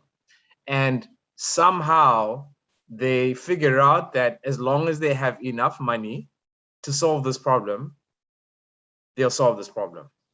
And those are really the basics, right? If you really think about it, Uber only exists because Travis Kalanick in the US managed to solve this problem and had enough backing, funding, right, to go the long haul to start to transform these industries. And I think the third part of this equation is access to really good skills, who are also incentivized by this nature of changing the mold. Now, in Africa, we have 3 of those problems to solve, but I think we have like you say, the systemic or the foundational side that we need to look at. And, you know, just plainly put, coming to those 3 prongs that I mentioned, the first question I have is, how many entrepreneurs do we have, right, who are willing to break the mold? And you want that. You want to be able to recognize entrepreneurs who are willing to change things. The second would be, how much money is there, right? And where are they finding this money? Is there information for them to find this money? Is there direct routes to be able to find this money? Often what I find is, specifically now, there are quite a lot of entrepreneurs, or at least there's a lot of people in the corporate sector that have brilliant ideas, but it's the access to the funding that South Africa doesn't have compared to the USA, compared to the US, compared to, you know, Berlin and the UK. And then the third question is of skills. You know, often what will happen is these entrepreneurs, if they do get a hold of this funding, the first place they think about for engineers is India and Eastern Europe, right? Why? Because they've got big outsourced shops, lots of talented young people who can, you know, build anything, apps, platforms, you know, new digital systems, etc. And those skills are from outside. So I think if there's policies that can impact those 3 things at the really basic level, things might start to change. Thanks, Timbani. I'm sure we could have had a whole session on digital and still not have had enough time, but let's go to some broader issues. There was a question from Vipal to Tanya. Vipal is trying to probe you a bit, I guess, Tanya, about examples of concentrated sectors which you think might come to attention, and also feel free, Tanya, to respond to anything which any of the other panelists have said. Thanks very much, and thanks for the question. So this is an advert for the Competition Commission's research on concentration and the report that's going to be released later. So they go into the sectors that are highly concentrated, the sectors where they're dominant firms, not dominant firms. So in answering the question on which are the concentrated sectors that we know from before concentrated that come up, for example, are farming, agro-processing, healthcare, communications. There's nothing hugely surprising in what's coming up. What is interesting in terms of agriculture, though, is the dynamics within agriculture. So we know that agriculture and agro-processing is highly concentrated. In certain subsectors, there are a number of SMMEs. But if you look at the value add that goes to SMMEs versus the large players, SMMEs account for a minuscule amount of value add. So the question then becomes for us, how do we make sure not only that SMMEs are developing, but how do we make sure that they're thriving and growing and able to grow from being small to medium to larger players themselves? In deciding what sectors are good for market inquiries, or what's a potential for market inquiries, we're looking at the concentration report, but what we're also trying to do is to say, in industrial strategy, which sectors are we wanting to move where? Where are there already initiatives underway, such as the poultry master plan, that one could link to? So at this point, we can't give an indication of what the next master plans are going to be. That research and that work is still being done. Minister still needs to have a look and also be able to apply his mind. But the broad principles around what we would be looking for with master plan, with market inquiries are there. One of the other key things that I think we need to look at is, while market inquiries can do a lot, there are other tools that can also assist. So if you look, for example, at small farmers again, problems that they experience are high input costs or being squeezed by the retailers in terms of price or, terms of payment. Now, those can be looked at through price discrimination and the buyer power regulations as one example. So we need to just keep refining and looking at, as participants in an economy, what is the right tool to use for each problem? Fiona, if I may just add on to what people have been saying. I mean, what's come up from a number of speakers, which is really useful, is the need to have a coordinated approach. What's been raised strongly is the need to have a coordinated approach across government, so that, for example, DTRC is not moving one way in mergers, and then you get another department issuing regulations or licenses that in fact may be increasing concentration. So that is being looked at very seriously. But what's also being looked at is how we work within the DTRC itself and trying to make sure that the different branches in the DTRC are linking up. So one example is, it doesn't help if you create space in a merger for new SMMEs to develop, if, for example, the financing isn't there. So it links to incentives and financing. Doesn't help to promote SMMEs when markets aren't there. So not only how do we link to markets with emerging companies where they can assist, but how do we search for other markets? How are we going to link into trade with the rest of Africa, as another example? These are called the joint indicators, and every single agency, including the competition authorities, will now be reporting on how they're working and integrating their work with other sections of the DTRC. So hopefully we're getting more coordinated response across government, starting with DTRC strongly, and then moving towards other departments as well. Thanks. Thanks, Tanya. Let's go to some of the questions in the Q&A on other sectors. There's one from Ebru Gocha from UNCTAD about pharma. Obviously a particularly relevant sector in these COVID times. Ebru is asking that competition law enforcement isn't sufficient to ensure open and inclusive markets. What policies are needed for developing countries to address market concentration and abuse of IPRs in the pharma sector? And there's also a question from Nandi. I think it's picking up on Kanye's remarks around power generation, and given how highly regulated electricity is, are there any thoughts on how the Competition Commission should be contributing there? So let me open it up to any of the panelists who would like to comment. Simon, would you like to kick off perhaps? Sure, let me try and bundle together an answer to some of the questions that have come in the chat, try and do them a bit of justice.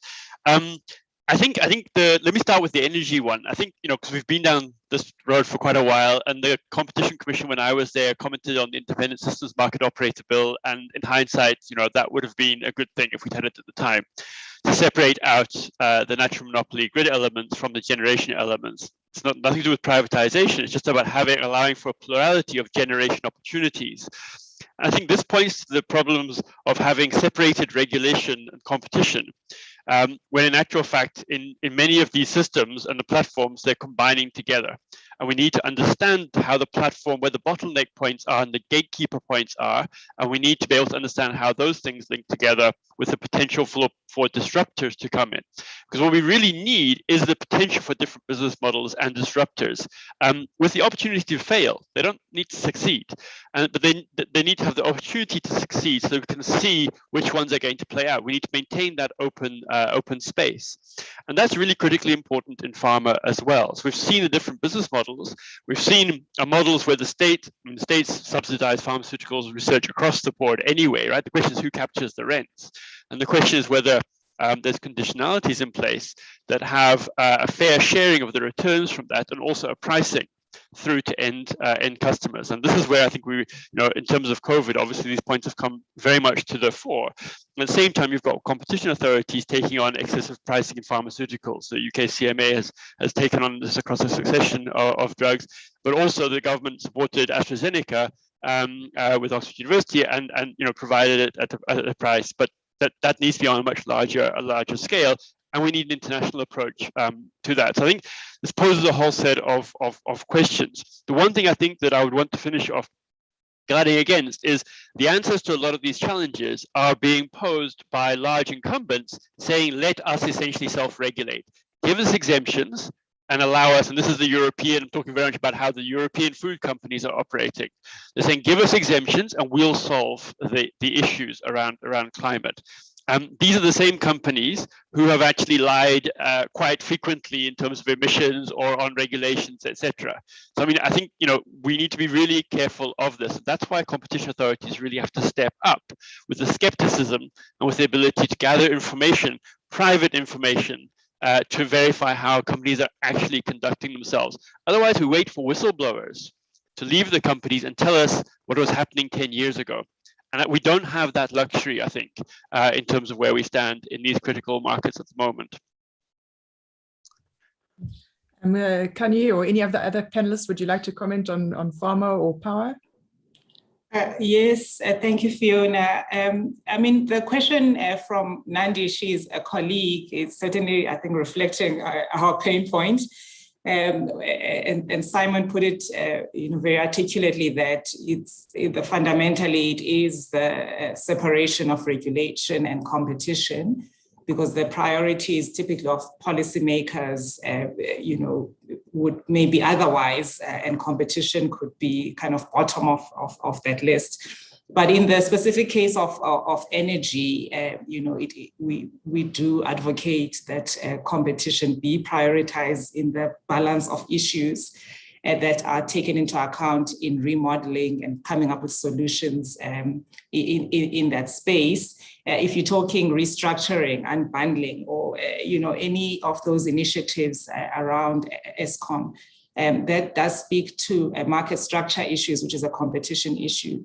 If you are talking about alternative energy uses, you're talking about new entrants, those are competition issues. And so, we do really, have a strong sense that competition issues should be in the forefront of the debates and discussions and consideration by policymakers in the energy space.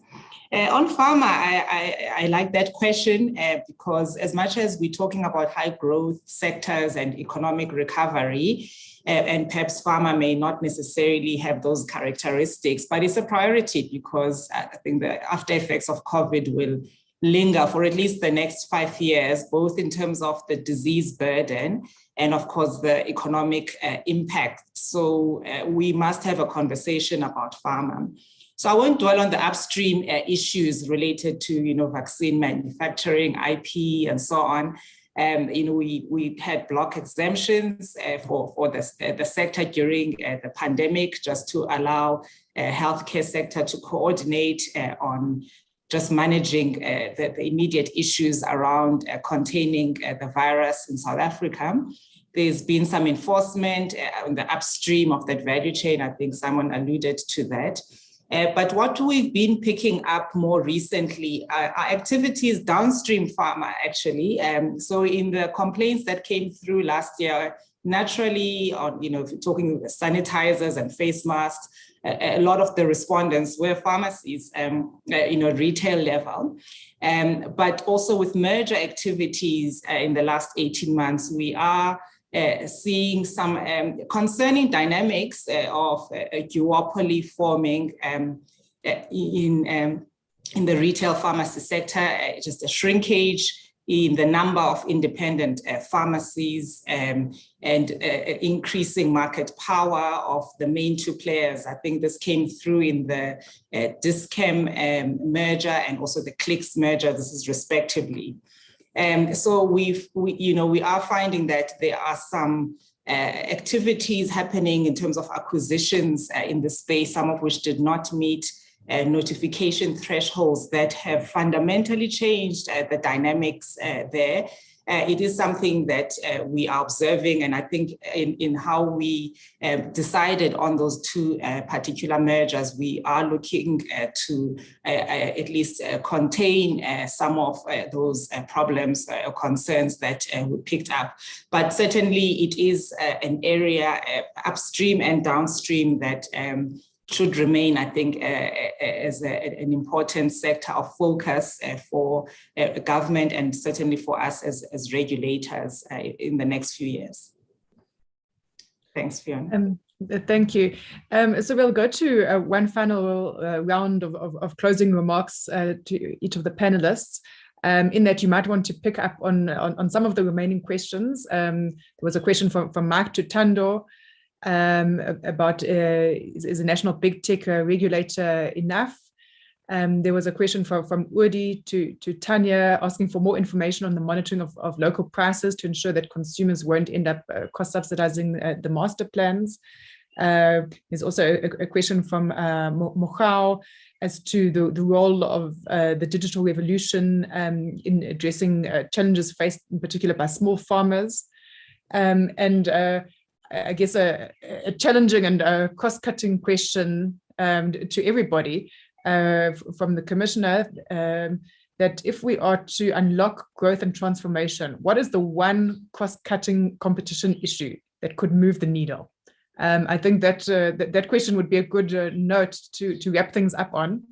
So I would invite each of the panelists very briefly. You don't need to comment on each of the questions, if you don't prefer, but to make your final closing remarks. Perhaps we'll go in the same order of speaking. So starting with you, Kanye.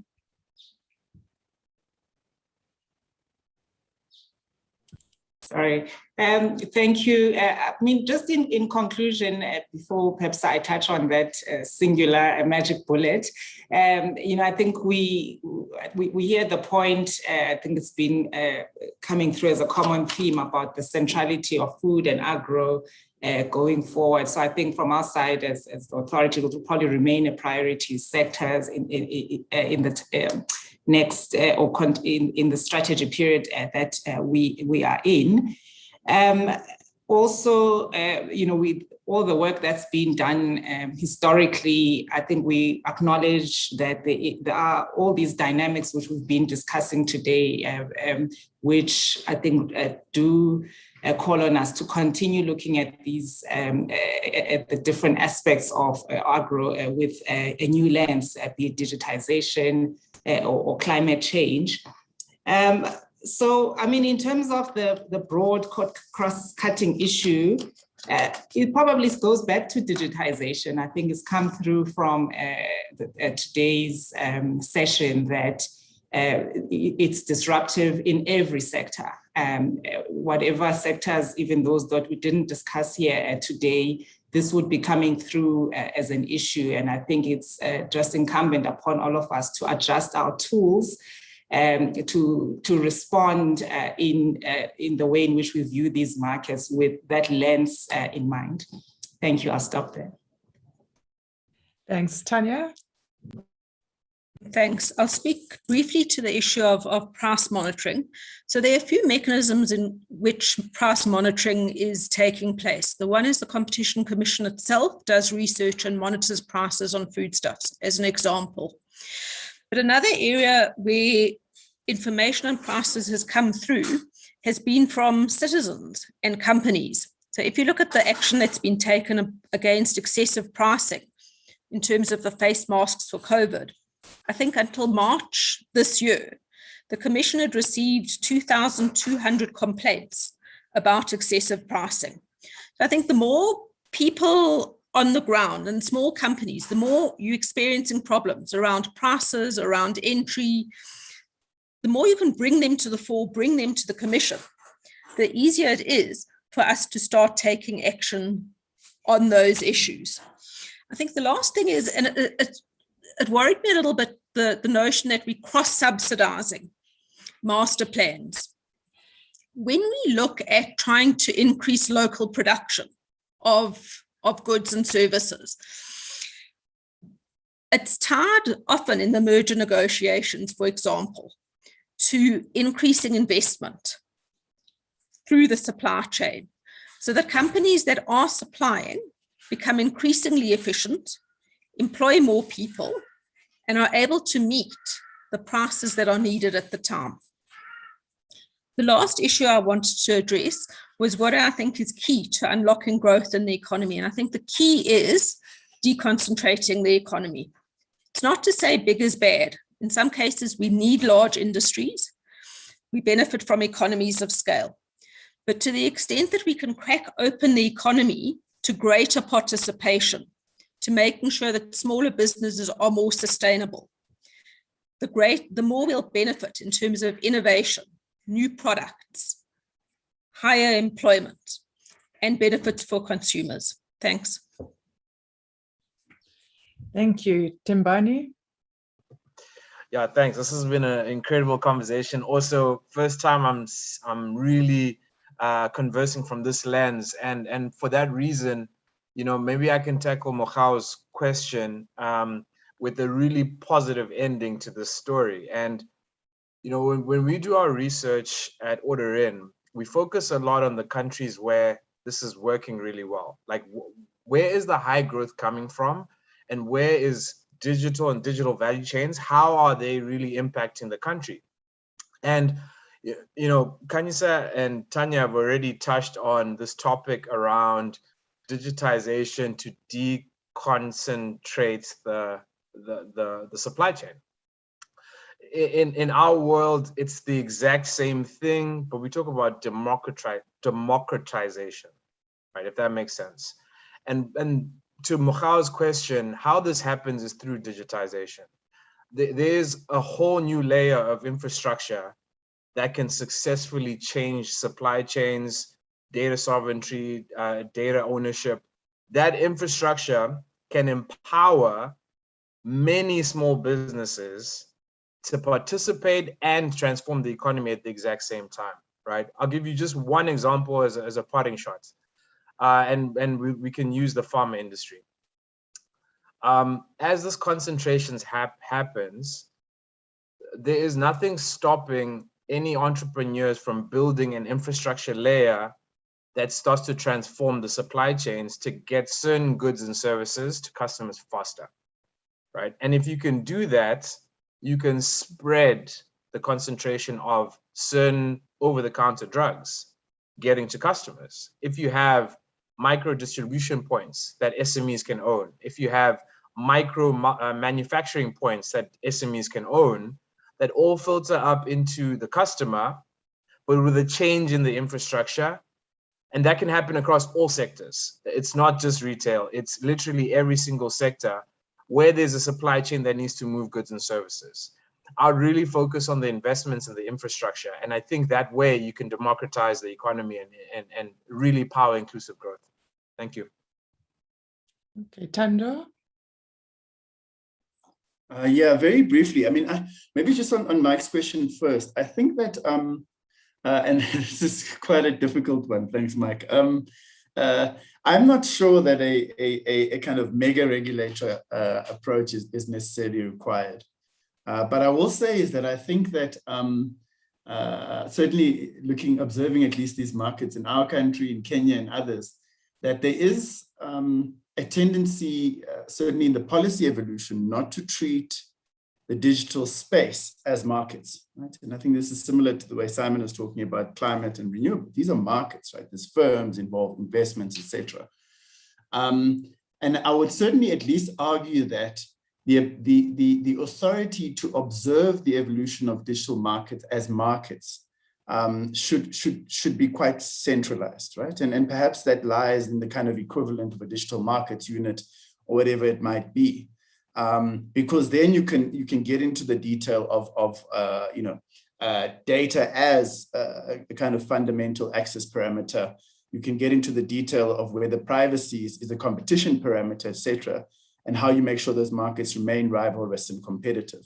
I think that what's potentially happening, for instance, in our context, especially in the context of also state capacity issues, etc., is that, for instance, the Digital Economy Master Plan is about, can we manufacture ICT infrastructure in South Africa, right? To some extent. Well, there's obviously a range of other issues, but no one's really talking about what are the rules of access look like for getting hold of data, for data portability, etc. And I argue that the tools for that may well lie much better with competition agencies or the like.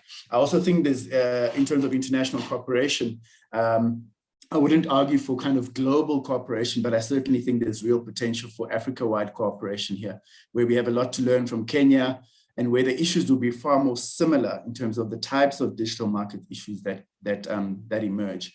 And I could say quite a bit around that, and perhaps through platforms like Takealot. On the issue of, and just lastly, Chair, on the Commissioner's question, my answer is going to be somewhat unhelpful. The micro answer is that I think terms of access issues, even thought about broader than the buyer power provisions, are really important.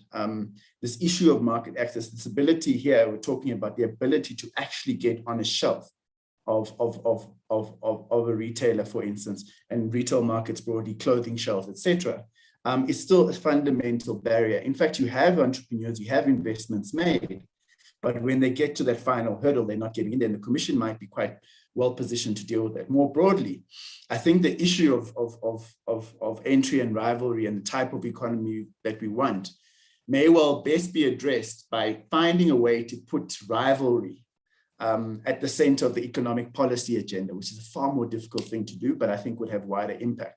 Because then you'd have various government departments, you have various sector regulators in their different ways speaking to this common objective, because unfortunately, I don't think the competition authorities can carry the full burden. Thanks, Chair, and thanks to the panel. Okay. Thanks, Thando. And lastly, Simon. Okay, thanks.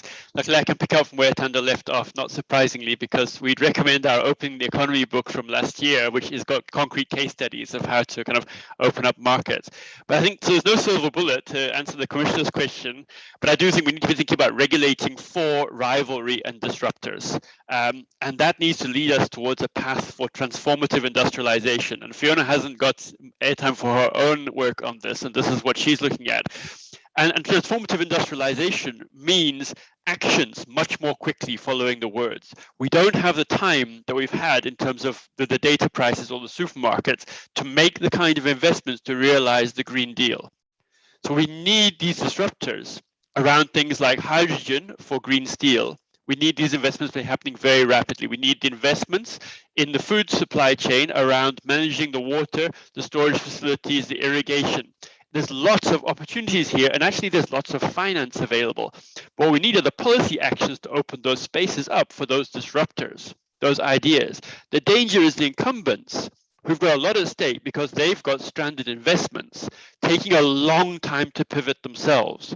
It's not that the incumbents can't be disruptors. They can, but they don't want to be because the costs are so great. So you've really got to push the incumbents to become disruptors because they've got all these sunk investments, already made sitting there.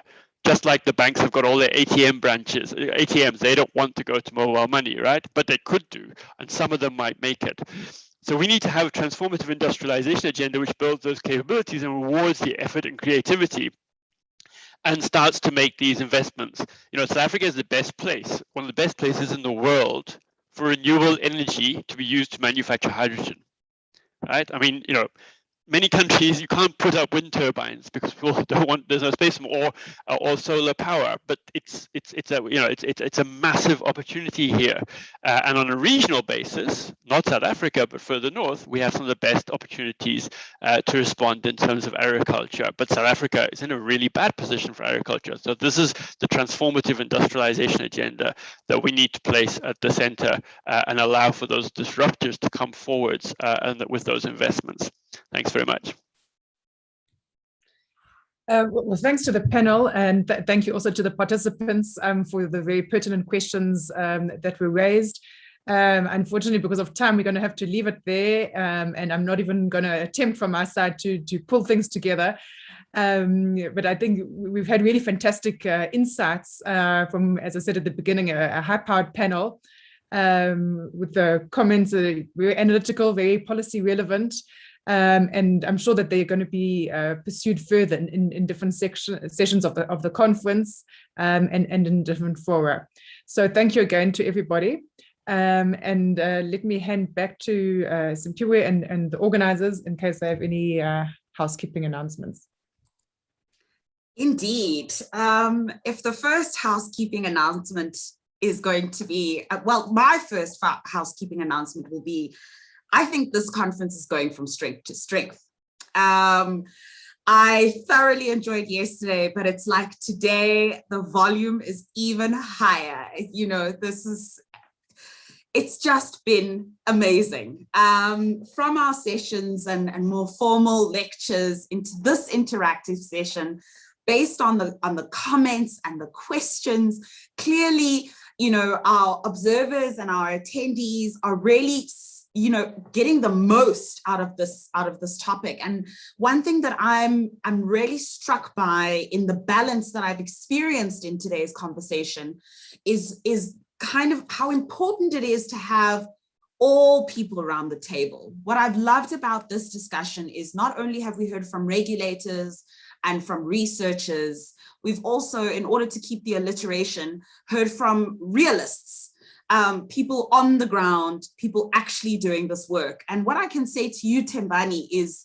I thoroughly enjoyed your views, because being positioned where I am, you know, we look at I loved your analogy of the sword and the needle point of the sword versus, so I think we're all coming and tackling these problems from various different perspectives.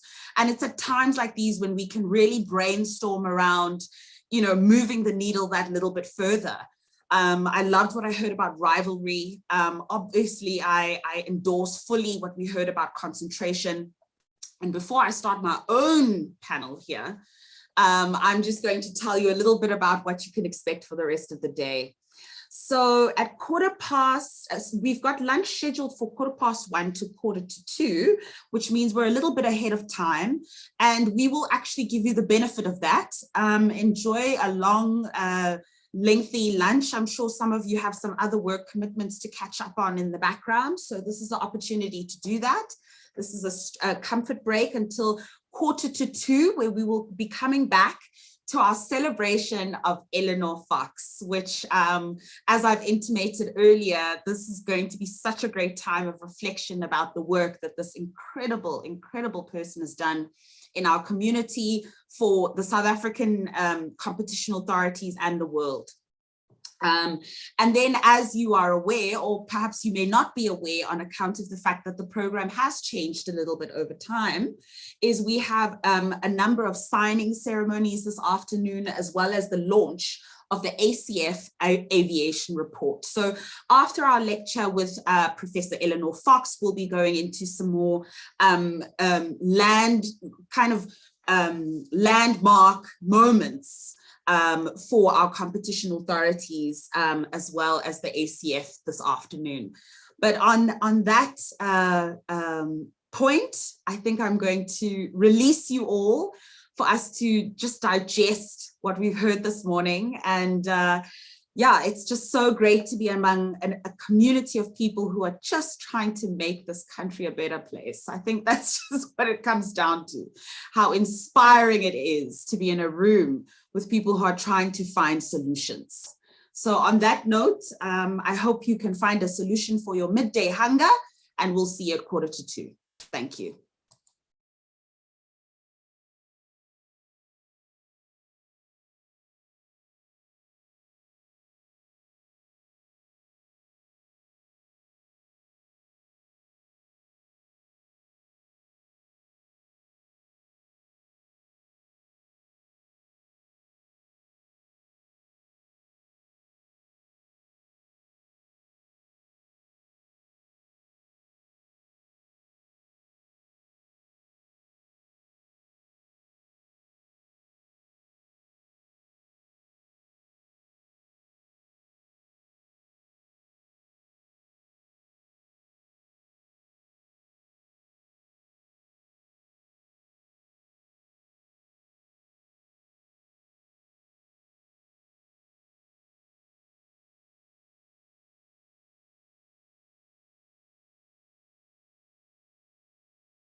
You there?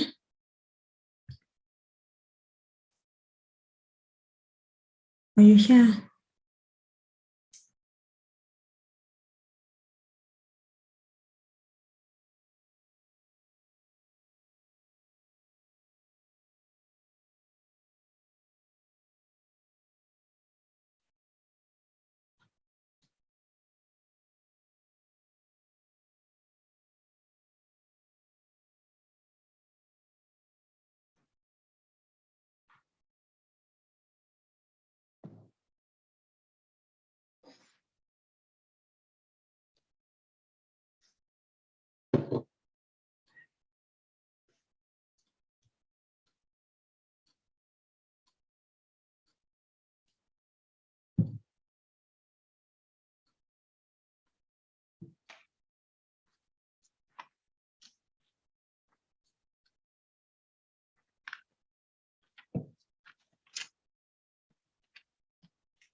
Hello, is someone on? Oh, hi, Mpumi. Hi, Ms. Fox. How are you? Hi, I am fine. How are you? I'm good. I'm very well. We will be starting off at 1:45. We're just waiting for some of our attendees to get back to their desks because our scheduled start is in about 4 minutes. Okay. So we've got about 4 minutes, and just to note that we're being streamed live and all of the attendees can hear us right now. So don't say anything scandalous.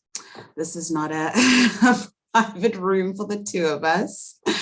But I can see someone who looks very eager to say hi to you on one of these videos. Great. Yes, it looks like Judge Hello, Davis Eleanor. is- How are you? Oh, hi, Dennis. How are you? I'm very pleased they're doing something for you, Eleanor, and I shall also be having my 2 minutes worth. Oh, that's lovely. You can't escape me so quickly. I don't try. I do not try to do that. That's How are you? Oh, I'm fine. How are you and everybody doing okay? Yeah, I have to say I found that piece, that little piece, I actually cited it this morning, the one that you sent me from you and Baker. This is quite useful because I was asked to talk about the digital economy and the South African challenges. So it was very useful to me. Oh, great. So did you already talk? It's early. I here. have. They shifted me around. I had to speak before I was jammed in before the minister this morning. Oh dear, and I missed all of that because Yeah. I didn't want to get up at 3 o'clock in the morning. Yeah. Yeah. Yeah. Yes, I'm sorry, I missed all that. I don't blame you for that. And what was the But message? Eleanor, there was one thing I did want to talk to you about just before we get going. All right. Margie Victor, just 2 minutes. Margie Victor has basically been asked to kind of run the Competition Appeal Court until such time as they can appoint a new judge president, because Maguni died, as you probably know. Yeah. And now the reason I mentioned this quickly is because she had approached me, partly because she'd like me to sit on the odd case because they're very short staffed, but more than that, to organize some point next year a couple of sessions for the judges, because we've now got very, very few judges know anything about competition law, and the kind of basic stuff that you could do generally, and maybe even Steve Salop on the economics, would be incredibly valuable. So you can expect an email from me quite soon. Oh, that's great. In fact, Steve and I just think it'll be an absolutely invaluable experience for them to be exposed to what you have to say. Sorry, Puri, I know. Sure, I would love to. Yeah. Thanks, Judge. Just, there's lots of people who are now privy to the workings of the camera. Yes, I see that all. Yes, yes. That's what I had indicated a little bit earlier. But let's just call it an act of transparency. We are accountable to them anyway. So Quite right. Quite right. Okay, I'm going to check in with my support team about whether we are ready to proceed and whether the recording is going. And if so, we're going to launch into our next section. Just, I believe we're just waiting for Thembinkosi at this point. All right, so let's give it a couple of minutes. Just checking with Kali if she has an update there. Okay. I know that he was about to log on when I last spoke with him. It's the story of my life, and I'm waiting here for people. Should I go check? Is Mondo on the call? Yes, she is, I should think. Or should I say, Madam Chair?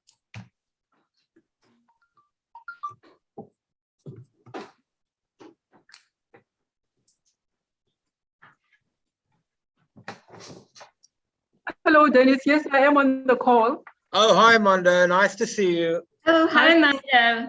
How are you? Hi, Elena. Very good to see you. Lovely to see you. Wow.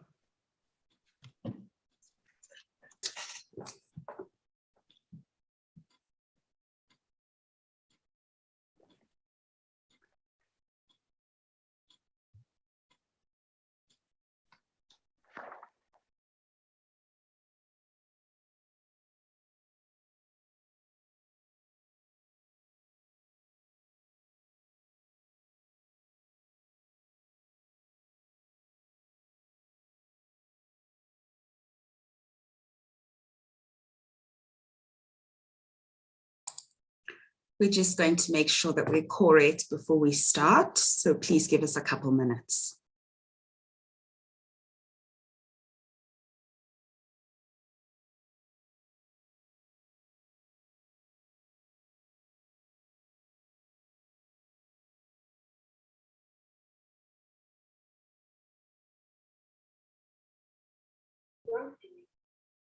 I don't.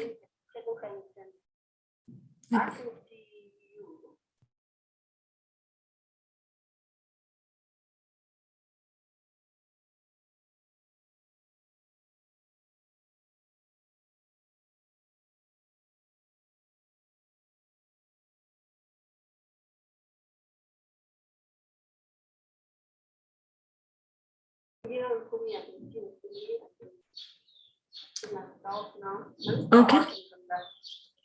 Can anyone see Yasmin? Because I can't see her. Not on my end, Nandi. Mpumi, can you see Yasmin? Not on my side, Nandi.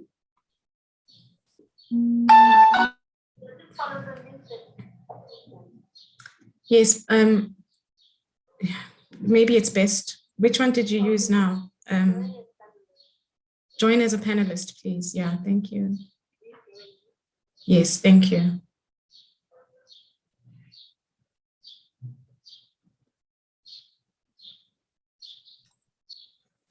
Just checking with you, Nandi, about whether we are correct and can begin.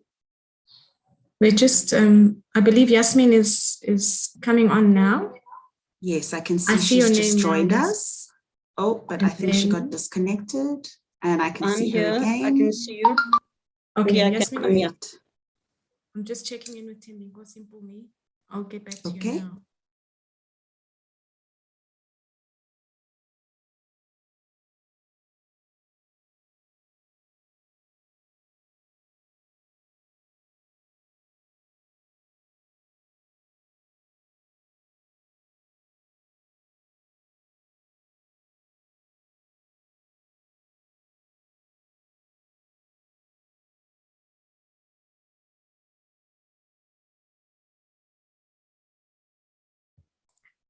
Okay, cast and crew is all here. Thank you, Mpumi.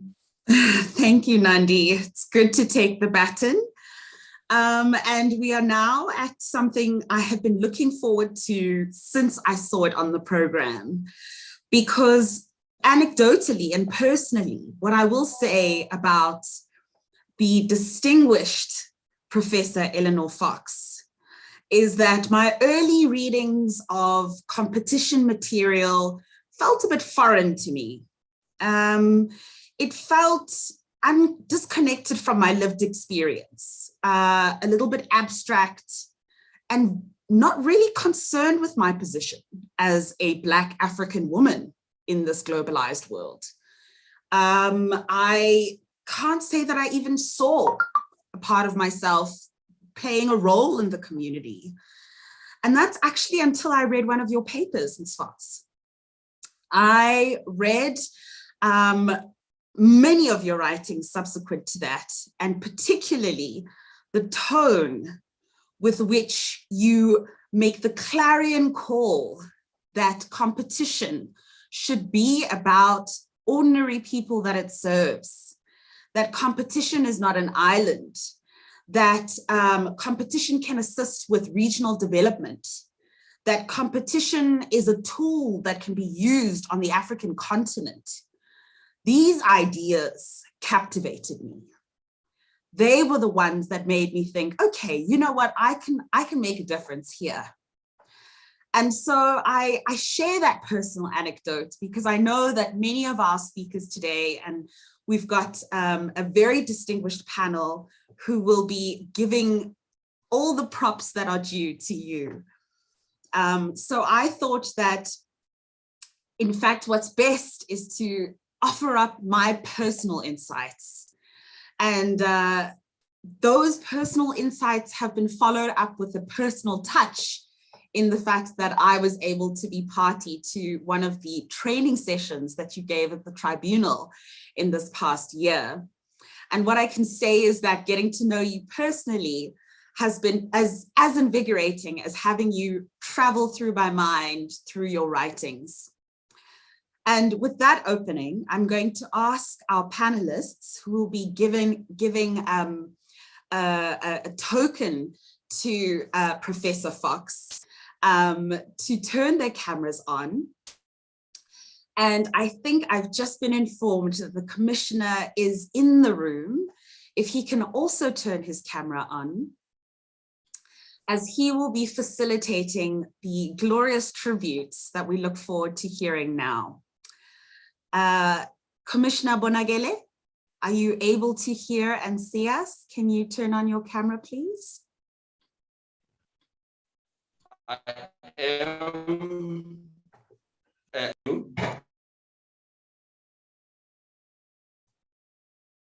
Okay, you came through a bit patchy on my side. Let's see if we can give it one more chance. I think your connection is a little bit weak. I am going to change to transfer a device, but I think we should start because Simon does have a time constraint whilst I fix my technical problems. So let me welcome everybody to this panel. And I think what we'll do, we'll just get personal reflections from each one of us, and I hope for a little bit of a discussion.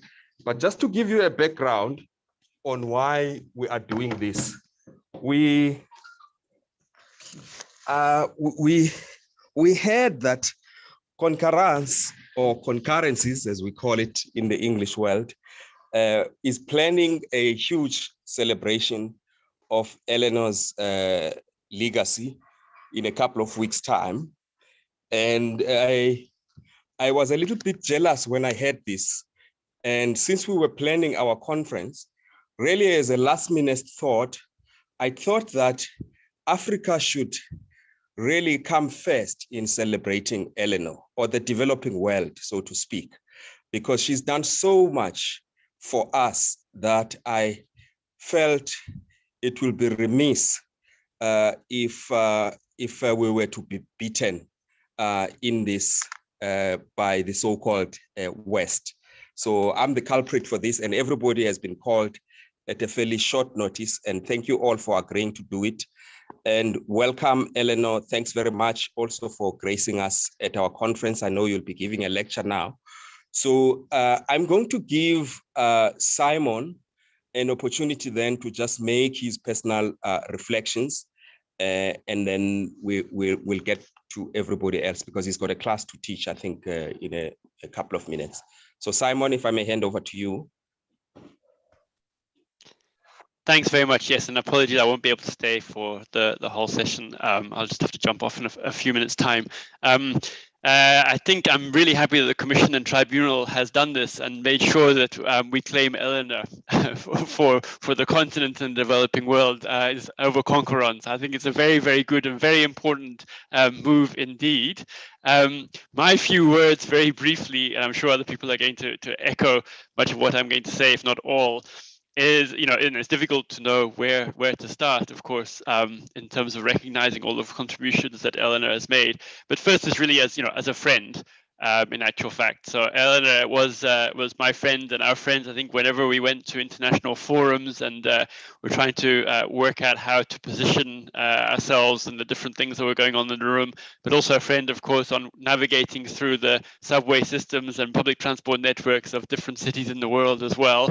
And a friend to a deep personal friend as well to myself and my family as well. Secondly, I think Eleanor has done so much in terms of reviewing and assisting and guiding the work that we've done at CRED, the Center for Competition Regulation and Economic Development at the University of Johannesburg. So this is really on behalf of everybody at CRED. If I didn't say this, then I would have a very hard time from them. That Eleanor has provided enormous amounts of support and advice to us. I think when we started out doing work in competition economic development, a lot of people in the competition law, indeed in the competition economics community, kind of wondered what the links were across to economic development. But Eleanor embraced it, and this has been a core part of her work, and has assisted in an enormous range of ways with that work and with the ideas. And we've cited her work, of course, all the way along the road. And thirdly, I think just quickly, and I'm sure again everybody's going to echo this, but as a leading thinker and a font of knowledge, Eleanor, I mean, you've got no equal. So I just wanted to recognize that. You are, the world is catching up with you now, as we can see. We hope it's not too late. But at least it is happening, and that is a very important development for all of us. So thank you from myself and on behalf of all the different people I've mentioned and the groups in terms of the organizations and institutions. Please let me convey their thanks and gratitude as well. Thank you. Thanks, Simon. I'm now going to go to each one of the speakers. Just tell me, Simon, you have to leave at what time? I've got a session starting in 2 minutes. Okay, so let me take the opportunity to thank you for joining this, and good luck with your class. I want to start this actually by kind of giving my own personal reflection, and this will be published somewhere, but I'm not at liberty, I think, at this stage to say this, to say where, but in my estimation, I've known Eleanor for more than a decade and a half, but her intellectual engagement with South Africa predates that by at least another decade. And my first encounter with her was whilst working as a legal counsel at the Commission. And by then she had established herself as a long-standing friend and trusted advisor of the competition authorities, inclusive of the Competition Commission, competition tribunal and the competition court, appeal court. And before then, she had worked as part of the core team that authored the South African post-apartheid competition law. I think you'll hear more about this, I'm sure, from Dennis. It is for this reason that I undertook this task of hosting Eleanor in this manner. Really, the aim being not just to celebrate her, but to thank her for her continued interest in our jurisdiction, in our work.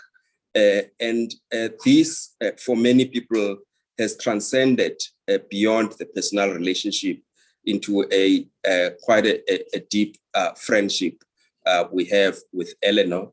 I've collaborated with her in a number of projects. We co-audited the book together, and I regularly attend when there is no COVID, her NYU annual conference, which is very unique in the world in that it is focused in the developing world. And that's no surprise at all if you look at Eleanor's lifelong work has focused in this area, at least as an academic. So I'm very excited that we are able to do this and welcome all of you to the panel. I was not told the order we would go, but I wonder if I could perhaps start with my counterpart from the tribunal chair, Mondo, for your reflections.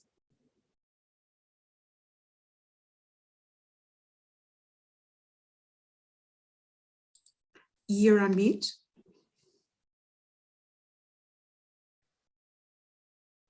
Thanks, Thembi. And hello, Eleanor. It's good to see you, albeit remotely. Thanks to the digital way, I think I have seen you more times in the last year as we've been grappling with the issues of the pandemic than I would normally see you, which is probably once a year at annual conferences, and sometimes even 2 to 3 years gaps in between, depending on where the conference is held. So it's good to see you. My own personal reflections of Eleanor and her contribution to competition law and policy, and I think it's been said, it's vast. It spans not just South Africa, but across the globe. I mean, she's got accolades that are too many to mention, but two that I think are worth mentioning are both lifetime awards. And the first one is the Global Competition Review in 2011, and another one is the Association of American Law Schools in 2017. So that's just Eleanor at a global level, and just two pieces of accolades I can mention. But to us as South Africans and as the continent of Africa at large, Eleanor has been a think tank that has contributed a lot in South Africa, in particular to the design of our competition laws. In the late 90s, when the Competition Act was formulated, I think it's widely known that Eleanor advised and participated in that process. What's interesting about that is that Eleanor, being a US citizen and given the competition law approach in the US, Eleanor was basically a trailblazer, if you could call her that, in terms of thinking about competition law that's not just focused on traditional goals of efficiency, but that expand to include public interest in order to alleviate issues of poverty and inequality that we are still grappling with today. So Eleanor's contribution, I think, I would say that it's essentially because of these qualities about her that I have personally experienced. I think, firstly, we know that Eleanor is a prolific reader and writer, and we all benefit from all the academic writings that she does. Secondly, we know Eleanor is a global citizen. She loves travel, and we've seen her in many parts of the world and have actually enjoyed some time together outside of just the competition debates and discussions that have gone on. Elena is a great mentor, I think, to a lot of us in this conference. And I think it's fair to say, like Mpumi and Dennis said earlier this morning about the minister, that they claim the minister to be their minister. I think we can say that Elena can be claimed by all the competition institutions. The commission feels that Elena belongs to them, the tribunal does, the Competition Appeal Court, as well as probably the ministry, because we draw so much out of the experiences that she has, and that has helped to shape and develop where we are.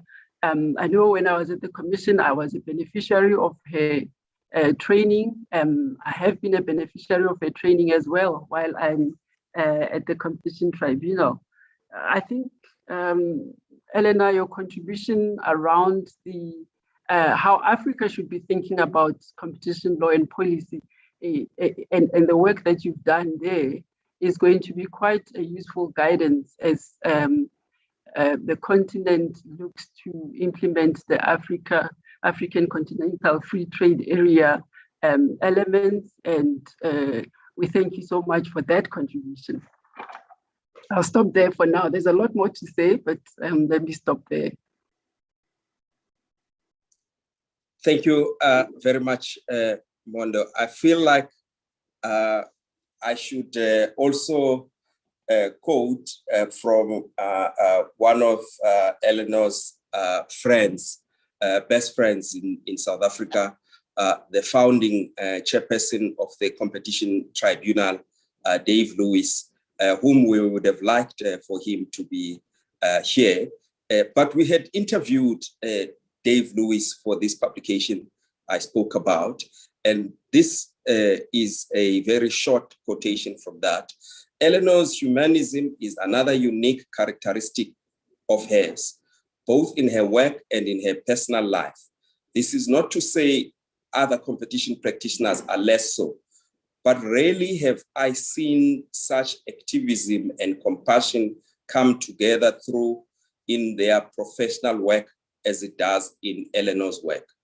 In the developed world, there is nobody quite as concerned with developing world aspects of competition law. From her very first engagements with South Africa, more than 20 years ago, she has embraced us and we have embraced her. I also think she has remained highly relevant and engaged over all these years because of her intellectual curiosity.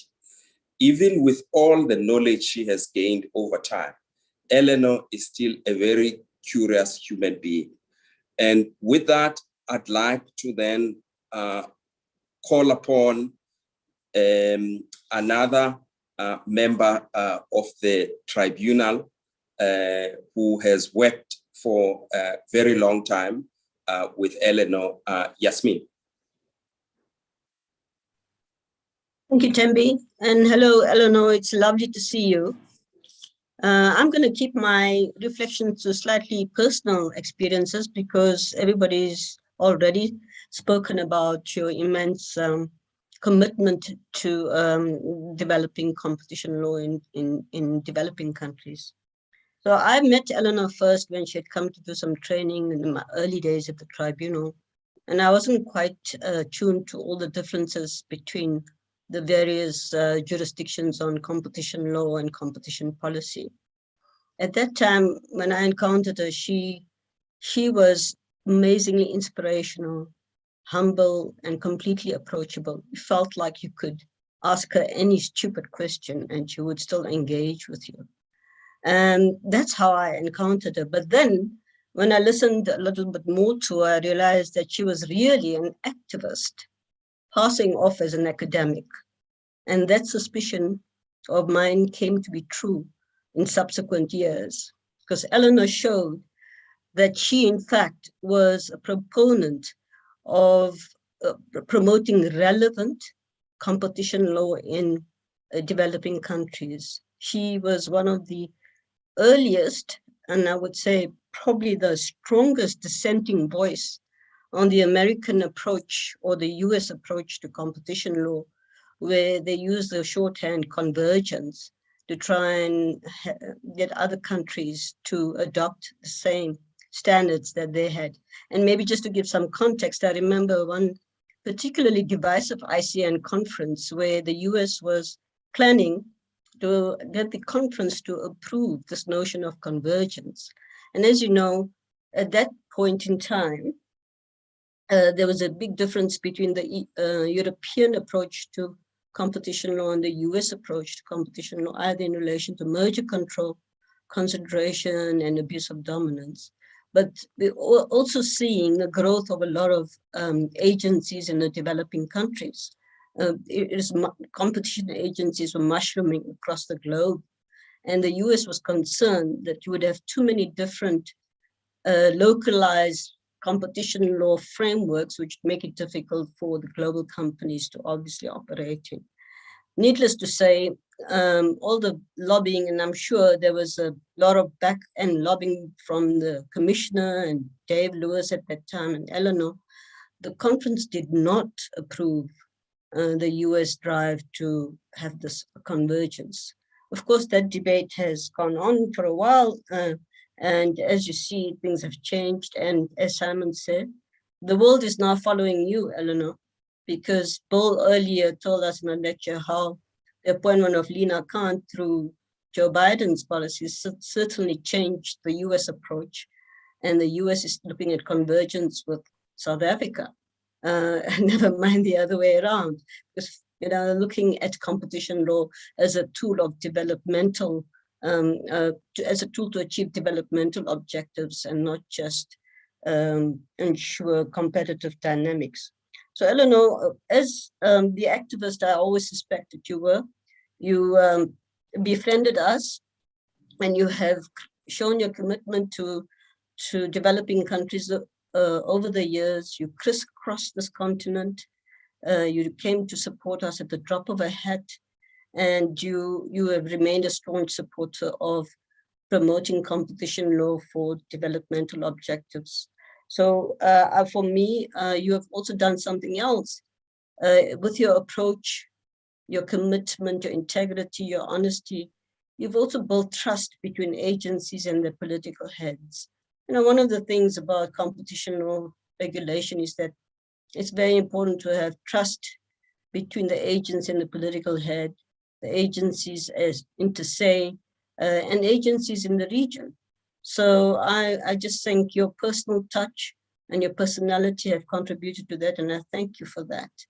And I've always admired you, and I hope that circumstances will allow us to share to be together in person, so that I can enjoy your positive enthusiasm. Oh, one more thing I just wanted to say, in the true activist nature of Eleanor, on one of her visits, she wanted to know what was happening in the public health sector and in civil society. And she was following Section 27, which had recently been established then, and obviously came from the AIDS Law Project time, and asked to meet some activists. And of course, we willingly arranged meetings for her, but her activism is not just limited to competition law. And I hope that she continues to do that. And thank you for being a true friend and ally, Eleanor.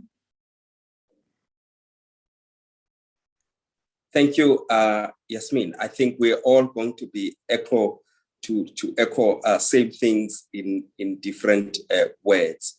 But I now want to quote Eleanor in her own words in an article she wrote as early as 2000, Equality, Discrimination, and Competition Law, Lessons from and for South Africa and Indonesia.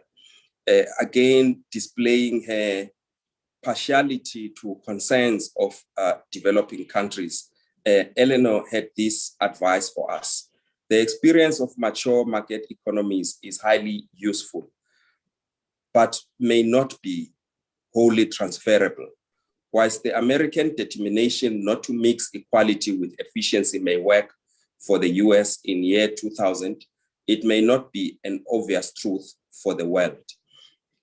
I think that this theme has permeated throughout her work academically, her advice to us. She has followed our decisions and sometimes reminded us of this even when we ourselves go astray. So I now would like to call upon one of the prolific authors of our decisions that have a huge bearing on us, because he sat in the higher platform and her decisions had to be followed by the tribunal and ourselves as precedent.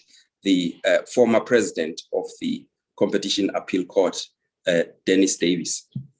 Thank you, Thembi. Much of what I wanted to say has already been said extremely eloquently by all of my colleagues and comrades. But I wonder whether I could just say the following. When I look at Eleanor, there are 6 characteristics, there are more, but there are 6 characteristics that come to mind. There's modesty, there's generosity, there's courage, there's a profound intellectual vision, there is a commitment and a level of empathy, and there is a skill in teaching, all of which are just extraordinary. Let me just fill in. Modesty. I remember so distinctly 1997 when we sat at the Holiday Inn at the King's Cross station, myself, Norman, David, Alistair Rater, who was then the Director General, as we started to formulate what became the Competition Act of 1998. I did not know Eleanor at the time, although I knew 1 or 2 of her articles. And I should tell you that when she started talking, I thought, gee, who is this person? And then it took me about 5 or 10 minutes, because of the innate modesty, just to realize that we were dealing with an extraordinary expert who knew more about competition law, who had forgotten more about competition law, quite frankly, than all of us were ever going to know. And I've always thought of Eleanor in that way. Unlike some of the, profoundly important academics in fields that I've encountered, Eleanor always remains an extraordinarily modest person, which is staggering given her achievements. Her generosity is just amazing. Many of you have spoken about that. And for me, the generosity is certainly personal, in the sense that she certainly embraced my trials and tribulations as the first judge president of the Competition Appeal Court. She was generous in the extreme in the way, and in fact, we were just talking about it before we came on air, about how she's taught the judges of the Competition Appeal Court. I know you may say, some of you from the tribunal and the commission, well, she didn't teach you that well because you keep on getting it wrong, but that's our fault, not hers. I assure you of that.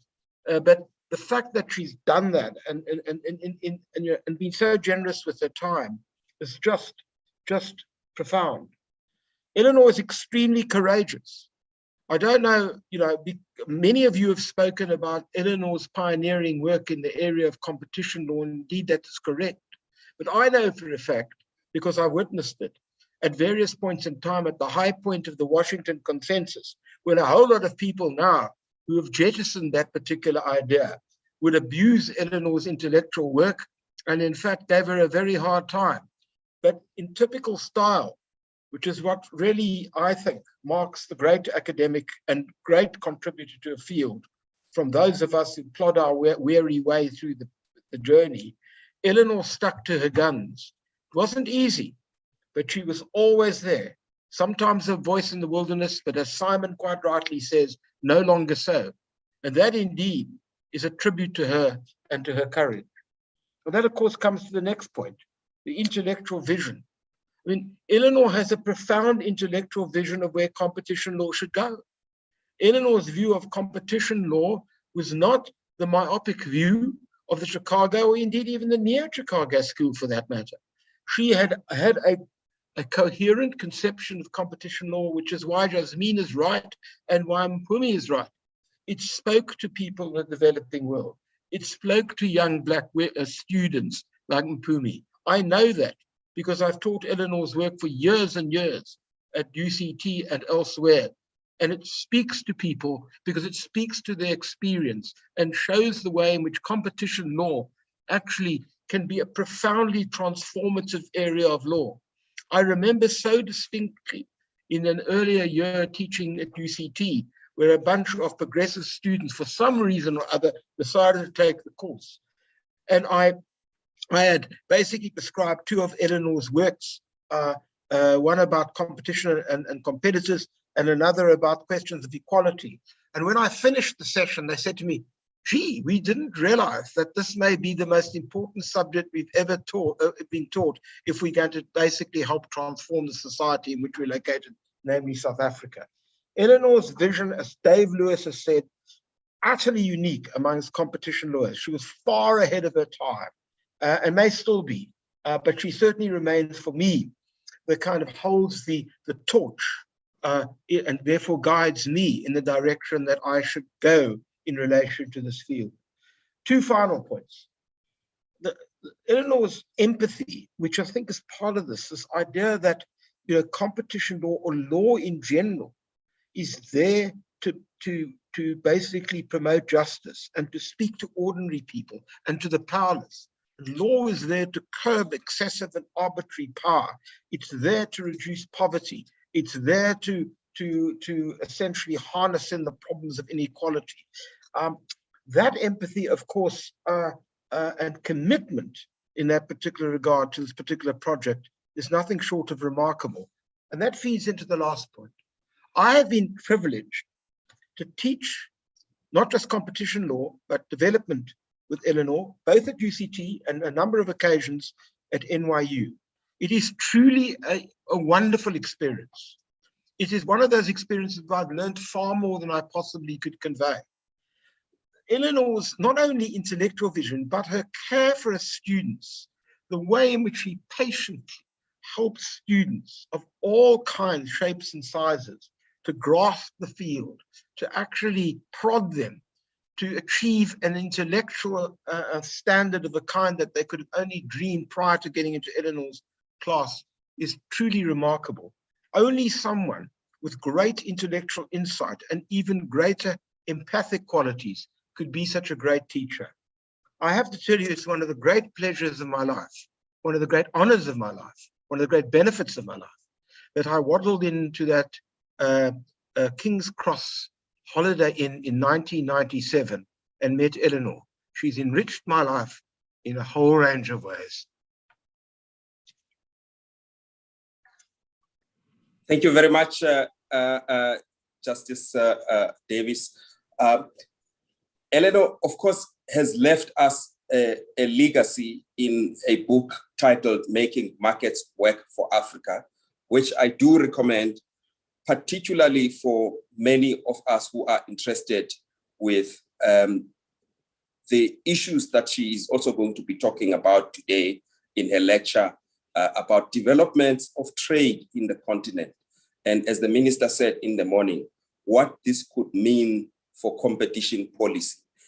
Finally, the minister has let it out of the bag that Africa is considering a common competition law policy. I think that Eleanor's book will give you a lot of insights about developments of competition policy in our continent. Certainly, I've not seen any text that covers Africa as comprehensive as she did. Second thing, and I want to thank Eleanor for this before I conclude, is you've heard everybody speak, and they speak fondly about you. I think for me, the greatest thing you did was to create a platform. You are a platform yourself. You create platforms for these types of discussions about competition law, its virtues, particularly in the developing world. But in our country, you've created a platform where we could speak, even in times when I think we are really not in the mood to speak to one another. It is not very nice to be judged and I sit at the bottom of the pile, and the recipient of all sorts of decisions made about cases we've taken so long to develop and prosecute. And so it is natural that we sometimes get to be very unhappy and frankly don't want to see adjudicators in front of our eyes. But I think Eleanor's access to these adjudicators and personal deep relationships she has and the respect they have for her really enable us to speak about the subject matters that we ourselves may be uncomfortable to talk to one another about. And I thank her for that.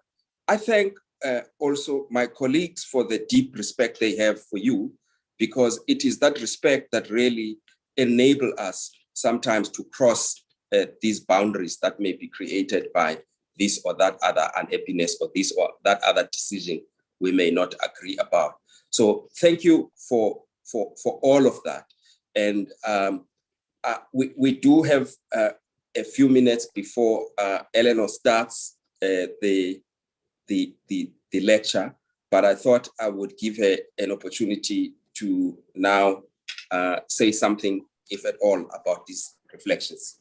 Thank you very much, Eleanor. Thank you. Thank you so much, each one of you. Mpumi starting touched me so much. Thembi, your remarks also all at my heart. Mando, Yasmin, Dennis, Simon, David Lewis, who I wish was here. I'm so overwhelmed.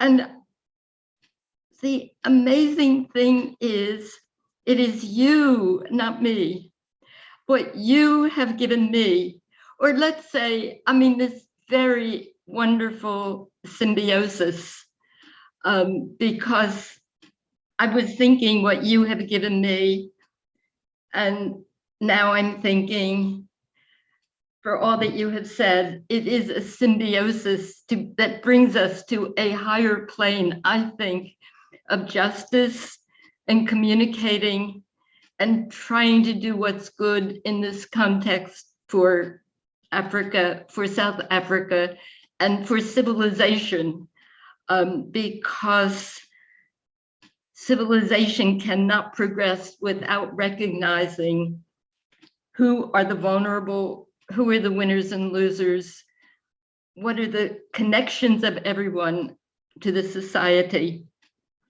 So I am going to talk today, not specifically on the African free trade, continental free trade agreement, although I will mention it. But here is the title, the new title of my lecture, and it is Orthodoxy, Competition Law, and Human Dignity. To start out, and this is not to start out, I really should have said this one moment ago, in terms of what you have given me.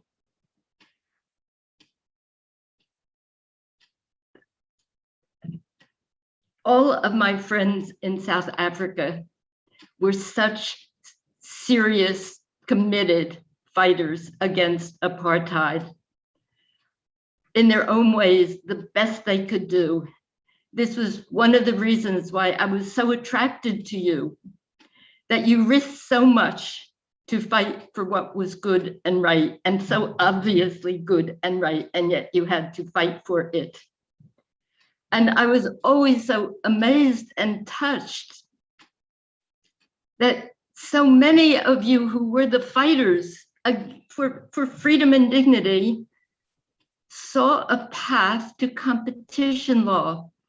And being, you know, an American and coming from where I come from, this seemed to be a question. Why did you do this? Why did you end up here?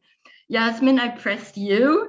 I said, why did you, a fighter for justice, a fighter for fairness in the New South Africa. I pressed you, Dennis.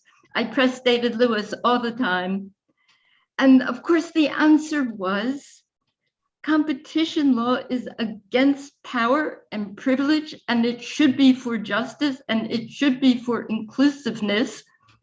And it is that part of society and rules and regulations of society, the economic part, that stands the chance of causing the society to empower the people in the economic system, both those who are perhaps entrepreneurs or simply making their way in economic life on the one side, and the people who need the goods and services on the other.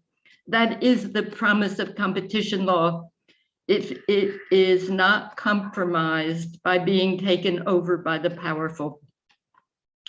And so I never have risked as much as you all have risked.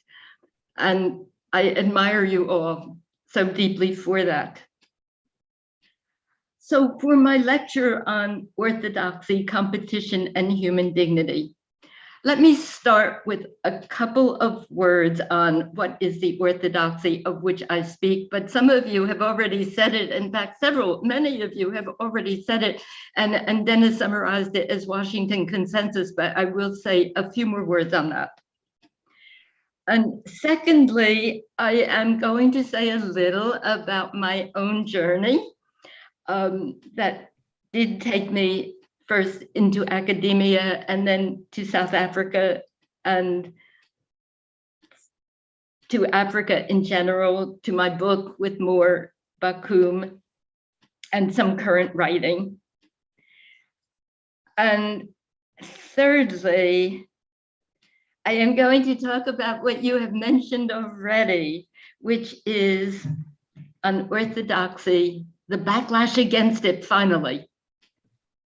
And then finally, just a few conclusions.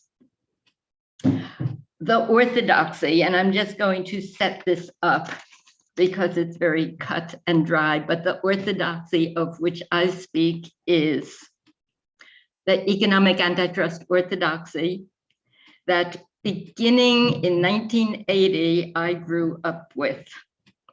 And that is, and of course it's all US American, where our markets work pretty well even. Markets, and of course, as Yasmin said, the attempt of the Western world to sell all of what Western world has adopted to developing world. So the orthodoxy is that markets work, that government should stay out, that business does much better than government antitrust and competition law. And when government and competition law intervene, they're much more likely to mess up everything. That false positives are much more important than false negatives. So be very, very worried if you are going to enter into, you as government, going to enter into an action against business. Consumer welfare. This is a buzzword. It can be used in so many different ways. In the conservative way, which it is often used in the United States, it means you take the aggregate of consumer dollars, not people, dollars, and then you ask the question, does this transaction or conduct lessen aggregate consumer surplus? And if the answer is no, you do not have a good cause of action because everything is efficient and your intervention will be inefficient. A companion to that is the Calder-Hicks principle. This is about aggregates again. If the winners win more than the losers lose, that is efficient and don't touch it. So that's aggregate welfare, which is the common way of thinking about competition law analysis in most of the world. Related to that is about competitors. You know, there's a line often used, especially in the US, which is competition law is to promote competition and consumers and not competitors. helping competitors in any way got a very bad connotation in the United States. If in a merger case, a competitor would complain to the agencies and say, this is an anti-competitive merger, go after it, the word was, that meant that the competitors are going to be harmed by the efficiency of the merger. If the competitors complain, we stay out. Related to that also was the monopoly or dominance question versus the cartel question.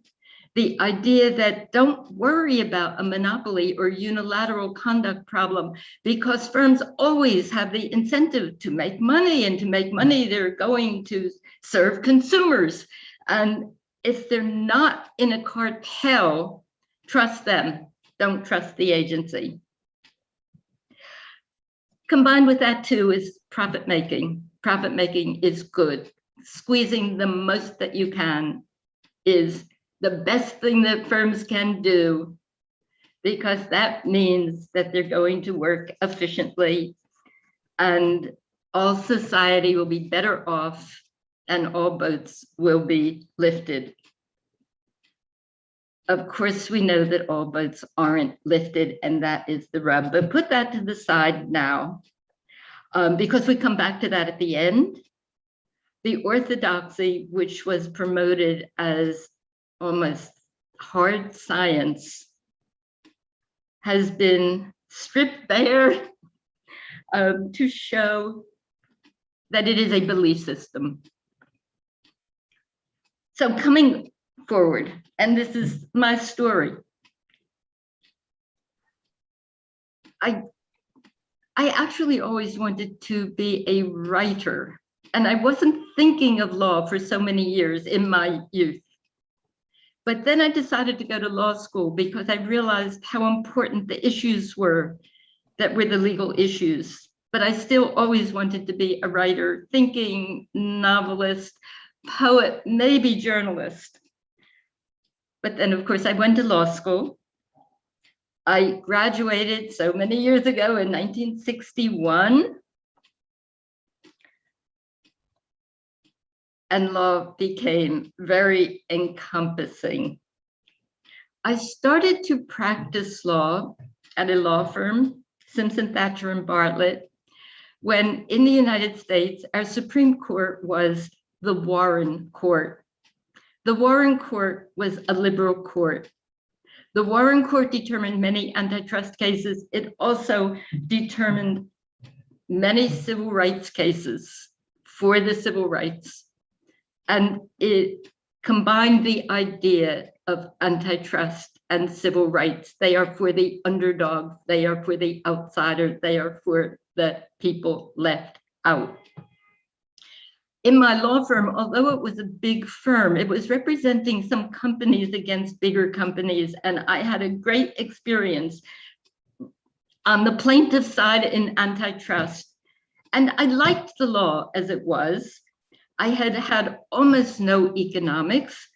I didn't give a deep thought to whether the policy of the law also coincided with economics.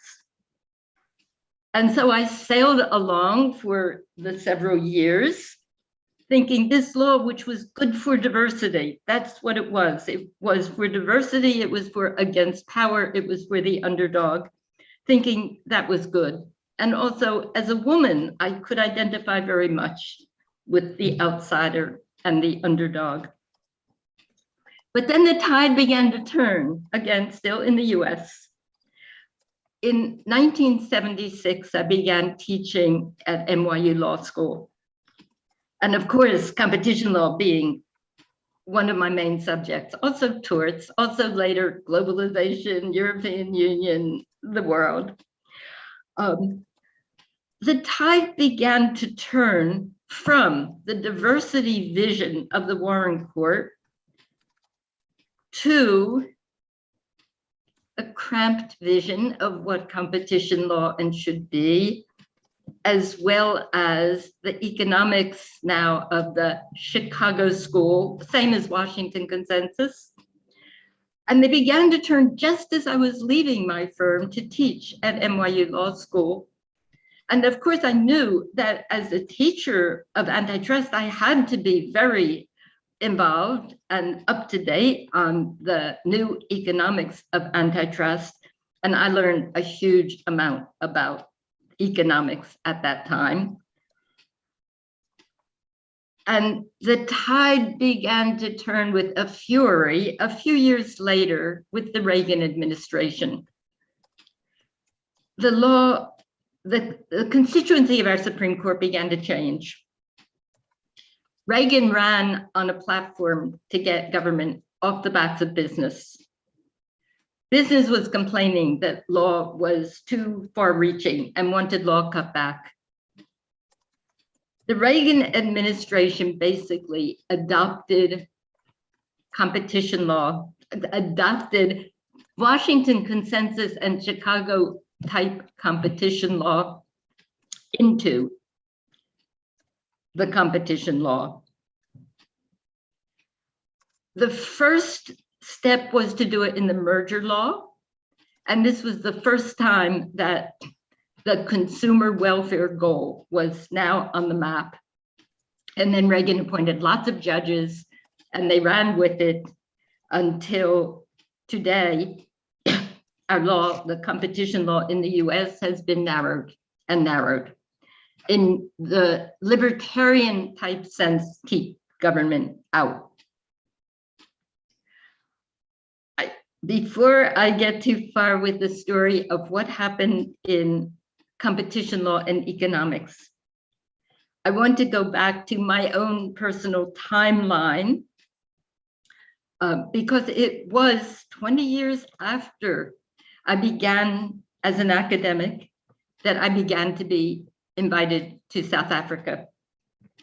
My first trip must have been about 1996, or it could have been 1997, when I was invited to lecture at Stellenbosch and went to Pretoria and met Pierre Brooks. And it was an eye-opening trip and was the first of many, because I came back a lot. And I soon met, of course, David Lewis, Dennis, Norman Manoim, a lot of the people who became the heads and important in competition law.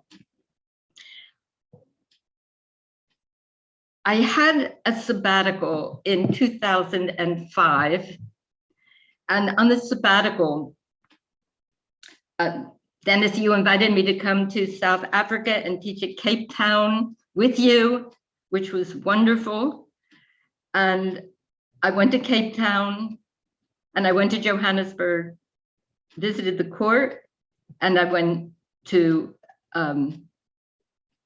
Johannesburg and Pretoria.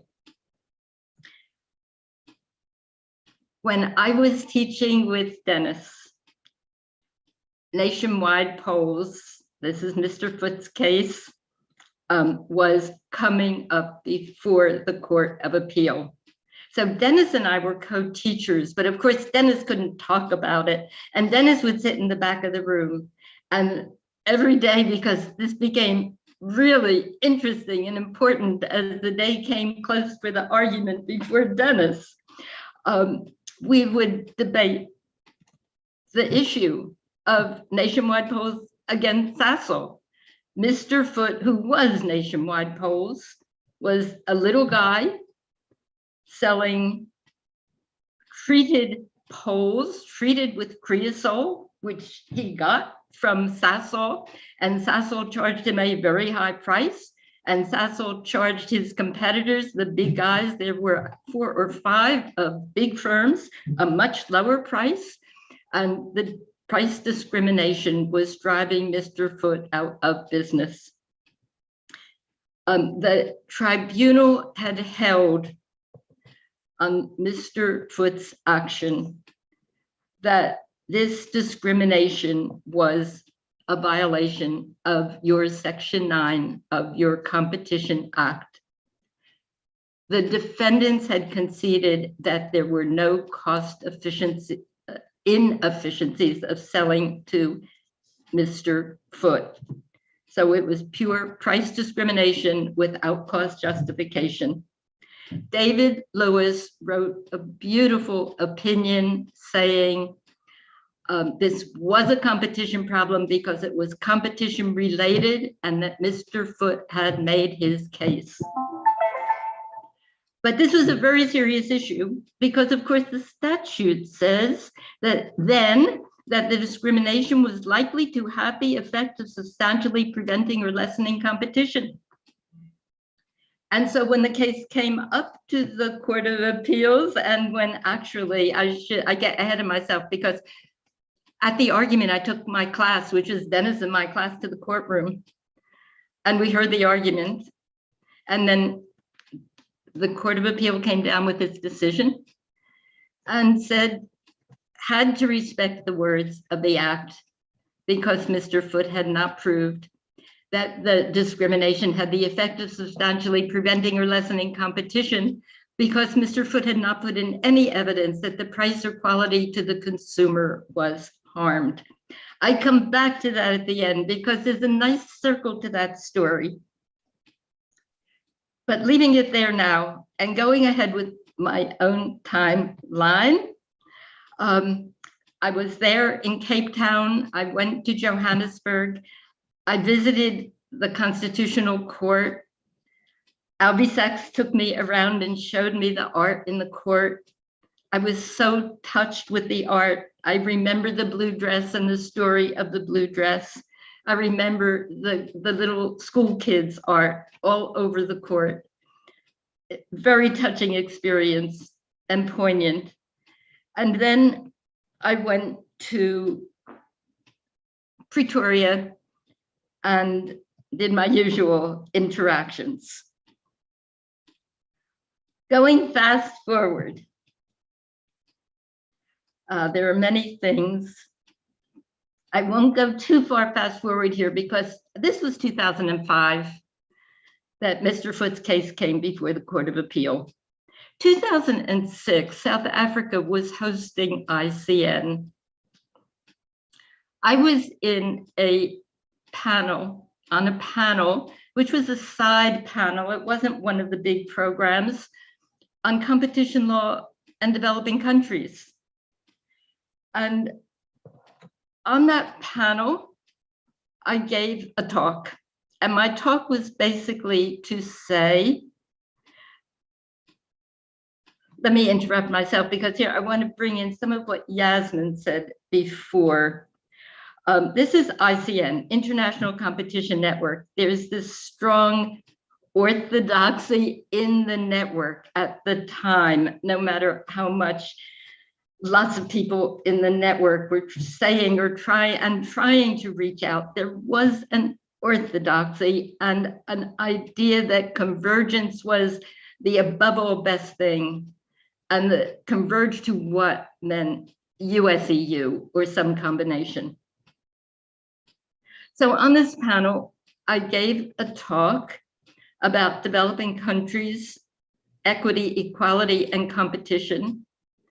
And I believe that I said that developing countries, I mean, this is pretty obvious given their lay of the land and their high barriers and their differences, different needs, needed to have much more attention to inclusiveness and lower barriers, and much less attention to preserving the incentives of the dominant firm, and that there had to be an element of consciousness about those who were excluded. And only if the consciousness exists and the focus is put on the excluded persons could one have a right focal point for thinking about what was harm to competition. Well, after my speech, there was a coffee break. I was getting some gossip feedback from the coffee break. At the end of the coffee break, when we reassembled, a friend who is a friend to many of us said to me, Eleanor, everybody liked your remarks except one delegation, and I had to fight that. So going on sort of quickly to, I bring us up to 2018. Your amendments, your 2018 amendments to your competition law. Your president recognizing that competition law had not done the transformation that was desired, and the hope that competition law could be made over to do that transformation. That's a really hard challenge to put it on competition law. There's only so much that competition law can do, but it can do things. And one thing it did was it actually reversed the presumption so that if Mr. Foote came into court today, Mr. Foote would have won. Other cases come out of your court that I admire. And among those, I will include Baba Leahy, where I loved the judgment of the court, which recognized the market power of the gouging, albeit small firm, which had dominance, even though it was not durable dominance in selling the masks at hundreds of percentages of inflated price during scarcity. And the wise decision, given the smallness of the player, Baba Leahy, to not impose damages at that point, but the recognition of the harm and the recognition of the rights of the people. And just last week, the judgment that came out of your constitutional court in Mediclinic, which recognizes the close fit between the Constitution and your Bill of Rights and competition law, the right of access to medicines, the right of the uninsured to not lose bargaining power in an already highly concentrated hospital market.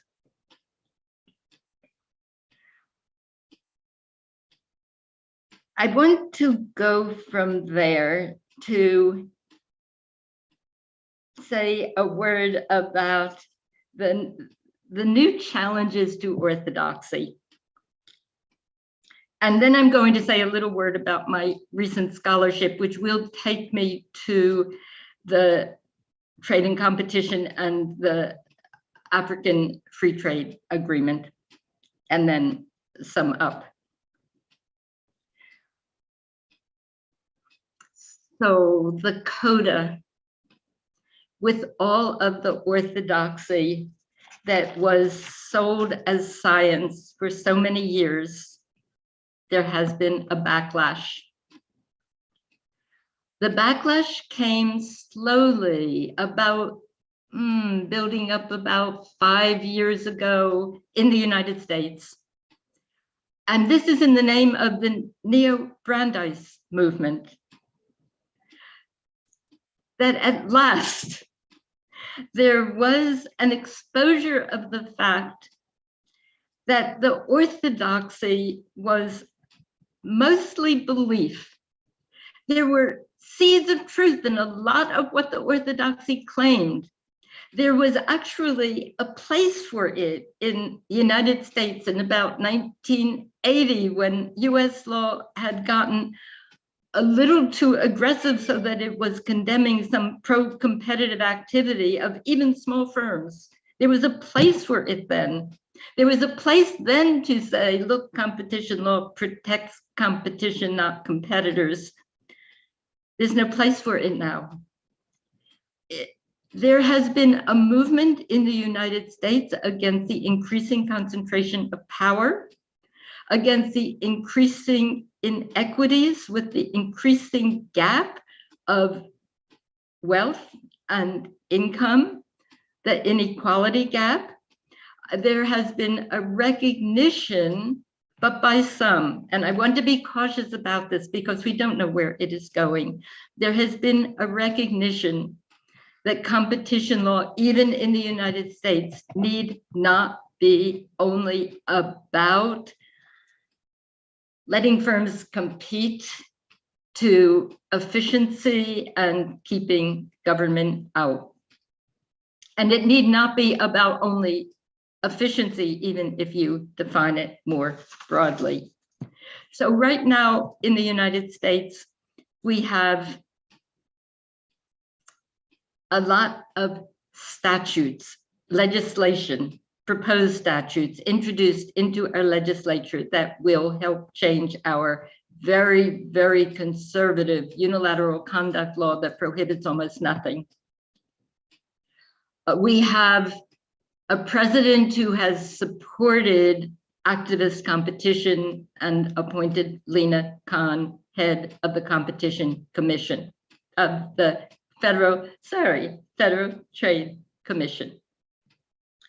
However, we still have, our Supreme Court is very, very conservative and will be for way more than my lifetime.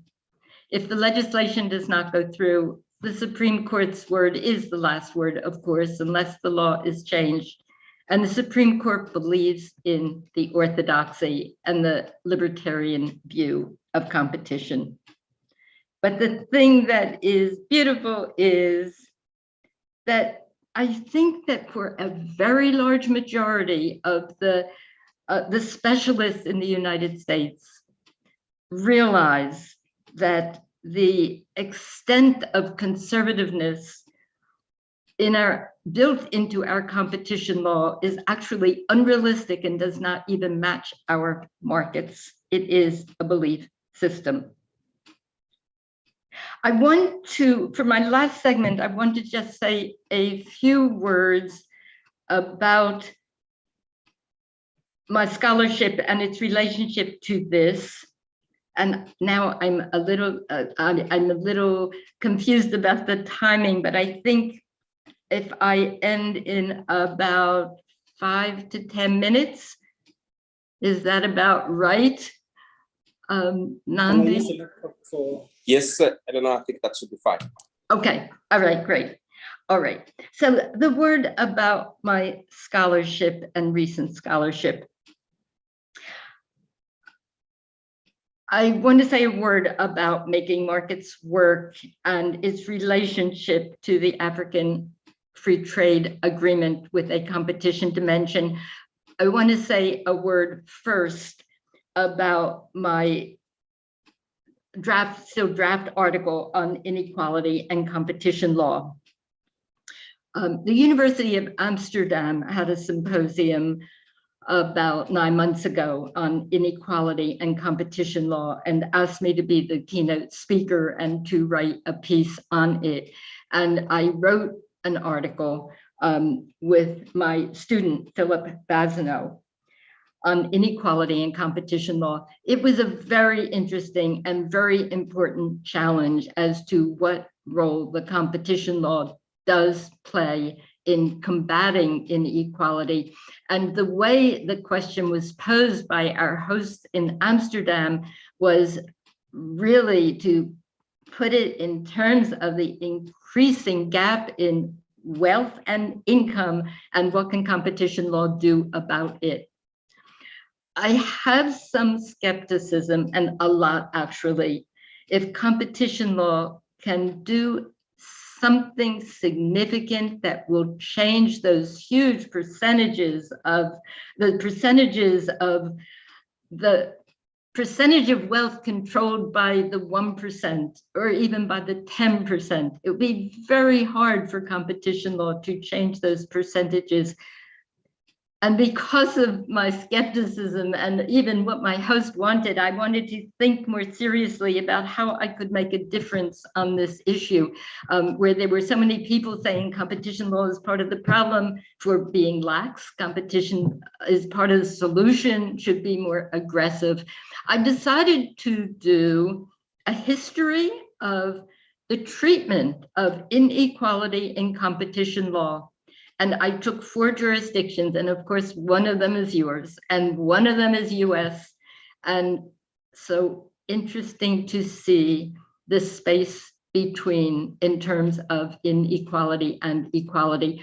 My conclusion generally was, except for US law today, as opposed to proposed law, US has written inequality out of the law, whereas South Africa is the main jurisdiction that has not only emphasized inequality in the law, but has used the unequal conditions, especially of the left out majority, as a trumping factor sometimes. I've paused there and don't have too much more to say about it, except that all of you have given me so much to think about in terms of this issue. And I remember when a lot of us were in Botswana now 2 years ago, and I know Imran Volodia, for example, gave a great speech on inequality and competition law. I'm always learning, I'm always absorbing from you. If it weren't for you, I would not be able to internalize the deep connection between competition law and inequality. I go on to what I said would be my second point of scholarship, and that is the Making Markets Work in Africa, the book I did with Moore Bakum, and its relationship to the African Continental Free Trade Agreement and the competition work that will be within the AFTA. I learned a lot from that book too. I learned a lot from Moore.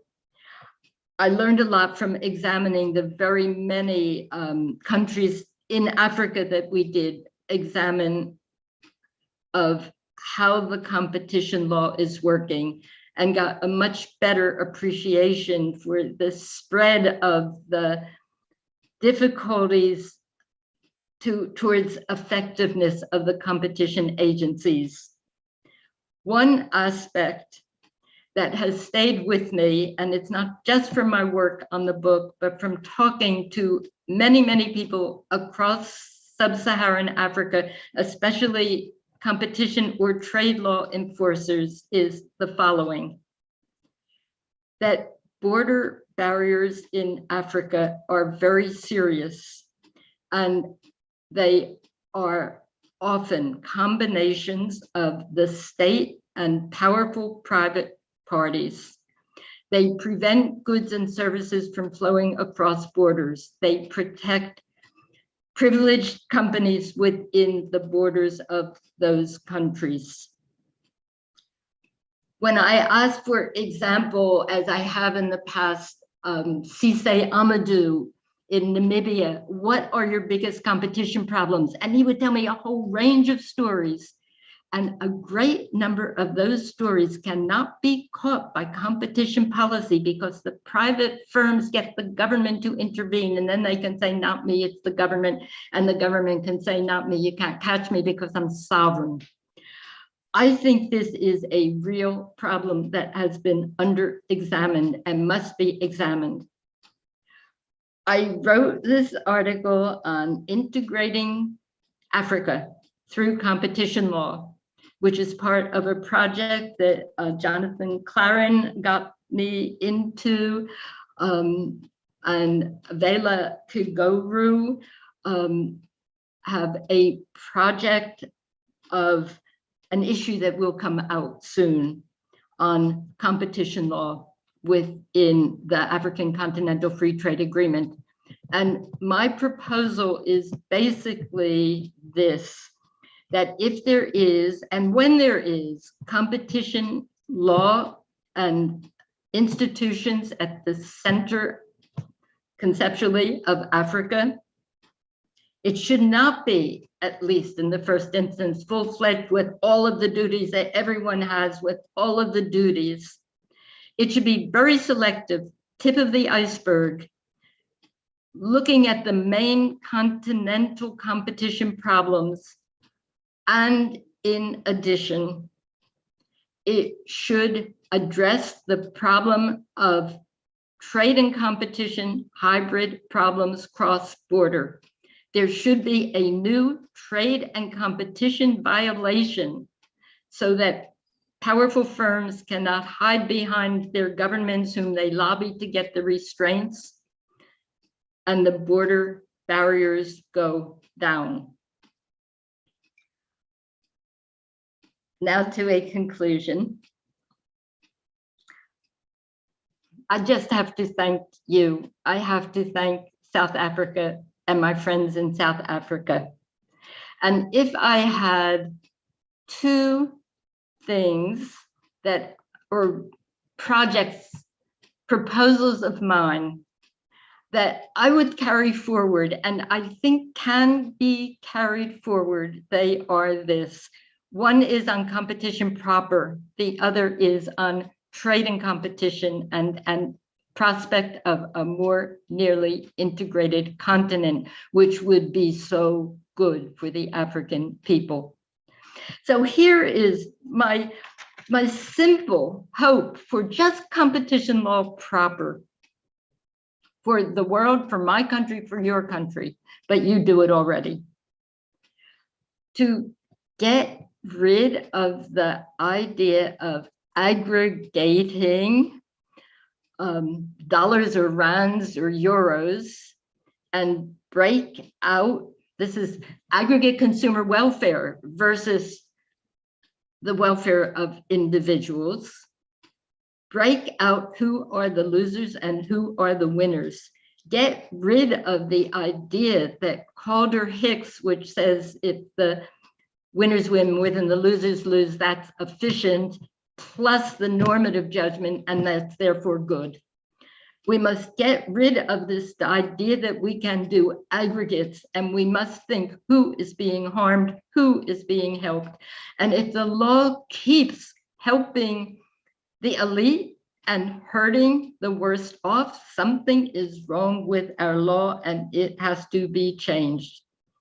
That's on the competition proper.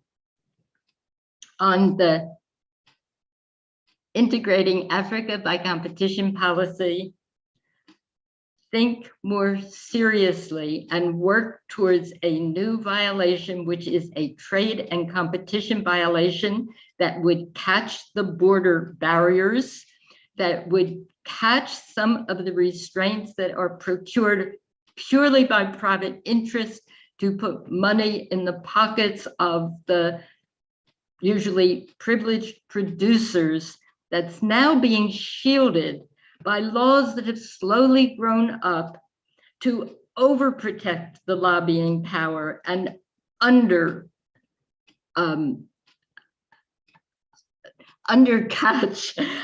catch too little of the state restraints. Thank you. This has been amazing. I want to stay with you. Thank you. Thank you very much, Eleanor. I really wish you were here. I'm sure that there will be time in the future where you can join us physically. I remember you dancing on the table in Durban, and I wish we could return to those days where we could also socialize around these events. But I'd like to give the last word really to Dennis. I don't know if he's still online.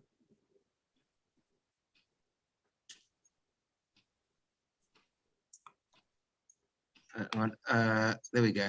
Dennis, to just give our appreciation to Eleanor, and then yeah, sorry. It appears I hope I can be heard. I don't seem to be able to get my video on. I don't know why.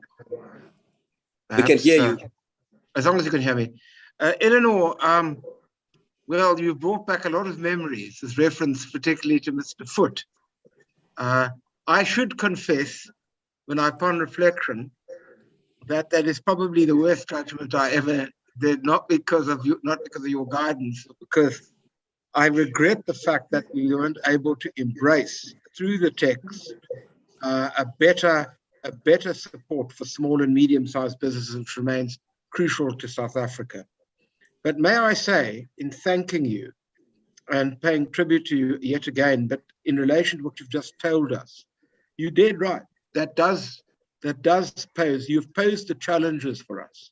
How is it that competition law can contribute to a better society, a better world, one which, in a sense, in which private power is rendered accountable, so that effectively democracy in all its forms, whether economic or political, can continue, not just continue, but can actually develop. I should say, although I did criticize the Mediclinic judgment this morning and will continue to do so, I agree that the first few passages, the paragraphs thereof, are correct. And like any decent lawyer, I hope that people will embrace those paragraphs, notwithstanding the rest, and say, that's the way we need to now look at competition law right across the board. And I hope that both the tribunal and the court will do that. And may I say even more provocatively, I hope that the bar will read those few paragraphs, and in fact that we will be presented with arguments which ultimately will engage through the prism of that approach. I'm sorry to say they may be more persuaded by what the Chief Justice said in that rather incoherent judgment than all of your wonderfully eloquent articles. But that's just the name of the precedent game. But in all seriousness, what you've posed for us, as you have always done, is the challenge as to how we in fact are going to vindicate the promises of the Competition Act and essentially allow them to speak to the economic conditions which we encounter in South Africa. Let me make one final point.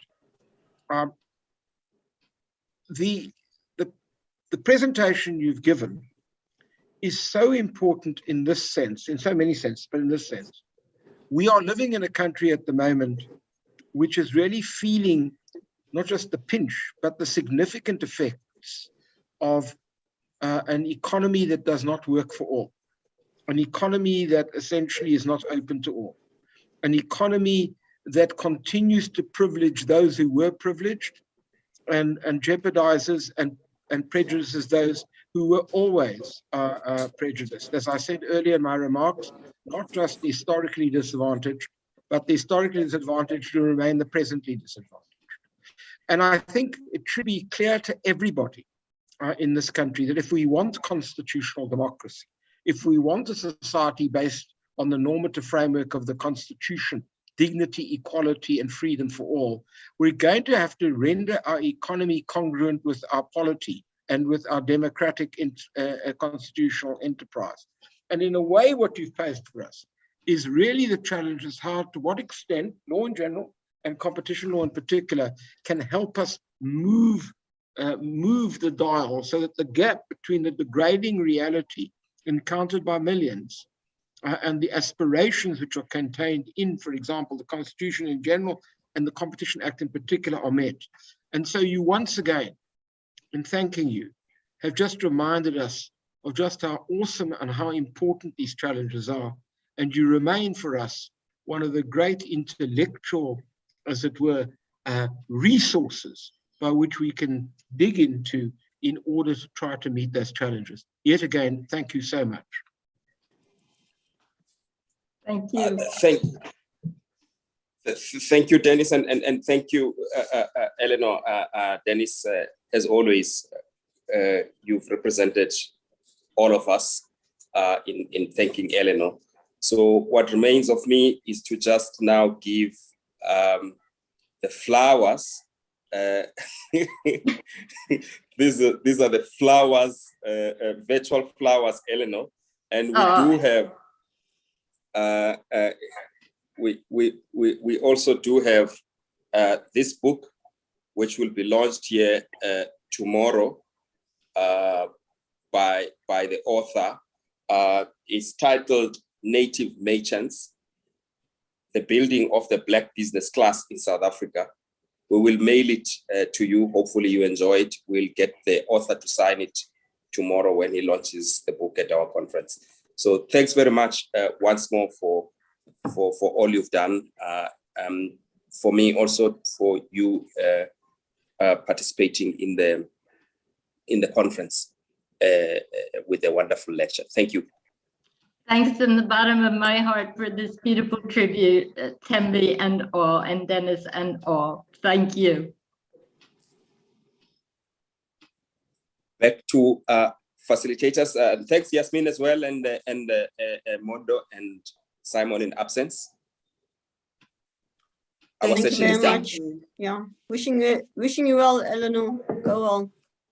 Thank you so much. Oh, very, very touching. I do appreciate it so much, and you're great. All the best. Thank you. And as we close out the session, I'm going to read something very small from another United States intellectual visionary in the form of RBG, and what she said about dissents. She said, dissents speak to a future age. It's not simply to say, my colleagues are wrong and I would do it this way. But the greatest dissents do become court opinions, and gradually over time, their views become the dominant view. So that is the dissenter's hope, that they are writing not for today, but for tomorrow. And Prof. Fox, that is exactly what you have done. Thank you. Thank you. Thank you. I'm going to, thank you. I'm going to hand over to my co-host in the form of Simpiwe. We are switching gears to make some more new history. Just like yesterday, Prof. Fox was speaking into tomorrow. Today, we have another signing of an MOU that hopes to speak into tomorrow, greater cooperation. A facilitation of a joint aim towards the greater development of all the developing world. And on that note, I hand over to Mr. Gumede. Thank you. Thank you very much, Mpumi. I appreciate it. Thank you very much, Professor Fox, and everybody from the previous session. I'd like to now invite the Commissioner Bonagele, and the CEO of the Fair Trade Commission of Barbados, Dr. Marcia Akechi, to please switch on their cameras.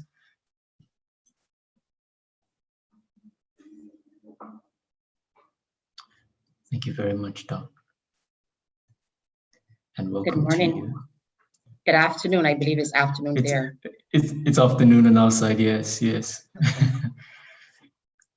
Thank you so much. Commissioner, without any further ado, as Bumi has already mentioned, this is a momentous occasion. It's part of one of the real joys during our conferences when we see forces being united, competition agencies coming together.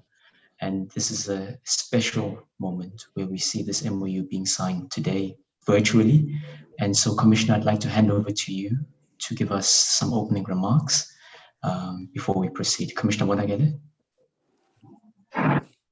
Thank you very much. I wish firstly to acknowledge and recognize Dr. Marcia Akechi for joining us at this signing ceremony and at our conference.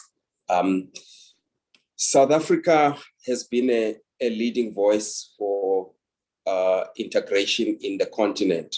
And South Africa has always been a voice of unity of Africans across the world, including those in the diaspora.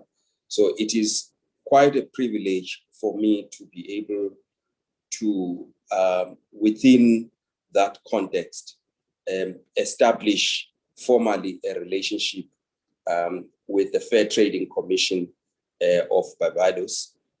We are looking forward to working with our colleagues in advancing the agenda of competition law globally. We already have had bilateral meetings. We have some understanding of how to make sure that this MOU doesn't gather dust, but rather is an embodiment of the cooperation that is already taking place between the two agencies. Also, we are working together in multilateral bodies such as UNCTAD, where there is a project on cross-border cartels, and we in this context, want to ensure that as much as possible, the voice of the South, the voice of developing world is heard in such multilateral platforms. So I really am delighted that we could finally get into this point. And thank you very much all for attending and witnessing this momentous occasion. Thank you very much, Commissioner. With those words, I'd now like to hand over to Ms. Rowan Martinez to give some remarks as well on behalf of the Fair Trade Commission.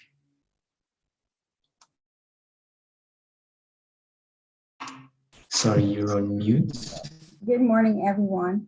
Commissioner Bonakele, colleagues from the Competition Commission of South Africa, our colleagues from the Fair Trading Commission here in Barbados, including our acting CEO, Dr. Marsha Avali-Akechi, invited guests in South Africa, I extend greetings on behalf of our chairman and the Board of Commissioners of the Barbados Fair Trading Commission.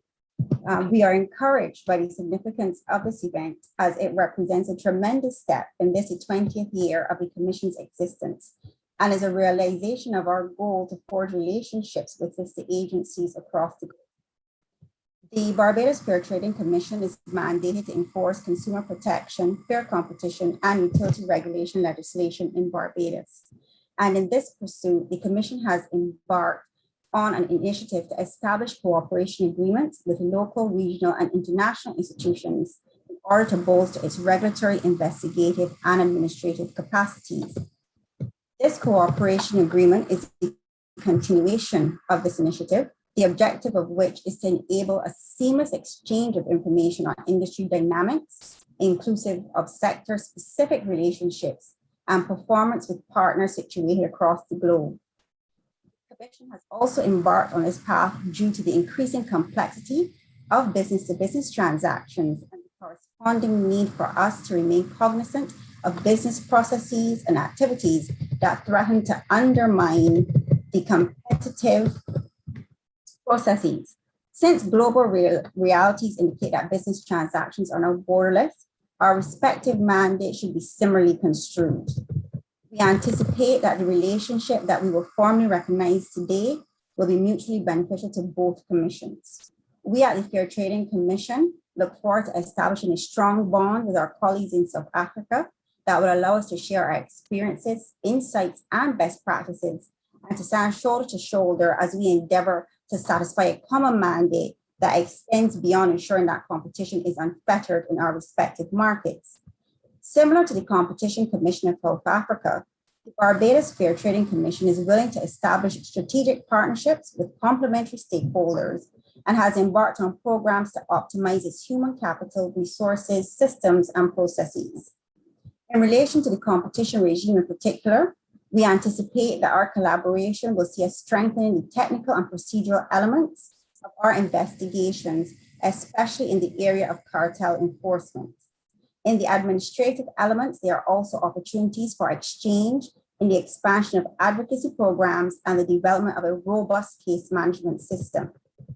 Additionally, the Board of Commissioners has been advised that whilst utility regulation is beyond the scope of the Competition Authority of South Africa's operations, energy is listed as one of its priority areas, and that there is an interest in the development of a renewable energy sector in South Africa. As a commission has considerable expertise in the renewable energy sector, we will be happy to share our experiences in the sector with our South African counterparts. We hope that this gesture and our entering into this MOU shows our intention for this relationship to be mutually beneficial. In the spirit of reciprocity, we have the assurances of the Board of Commissioners that we will seek to explore ways where we can grow together as we strive for economic growth, prosperity, and equity amongst our constituents. It is a sobering realization, and today's event gives us that additional inspiration to accomplish this goal. I want to thank you for partnering with us, and we look forward to what the future holds for both commissions. Thank you.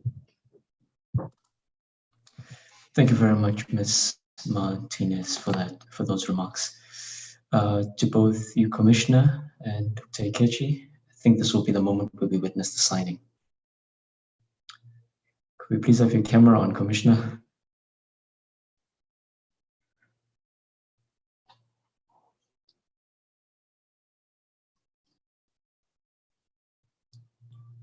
Of course, we want evidence that it's been signed.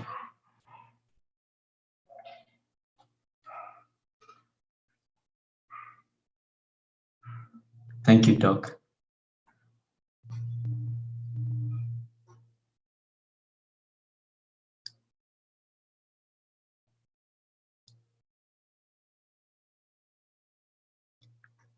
I think, can you please hold it up, Commissioner and Doc?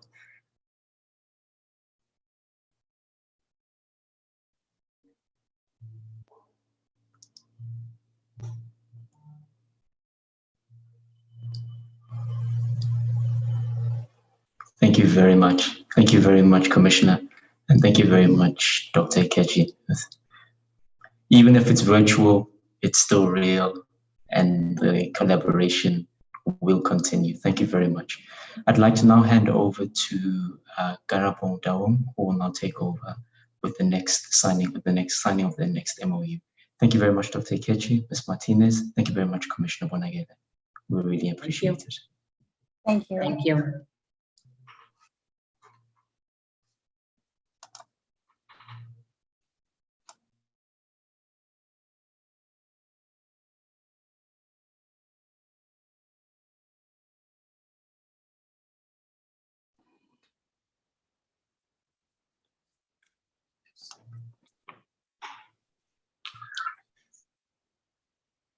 Karabo, can you turn your camera on, please?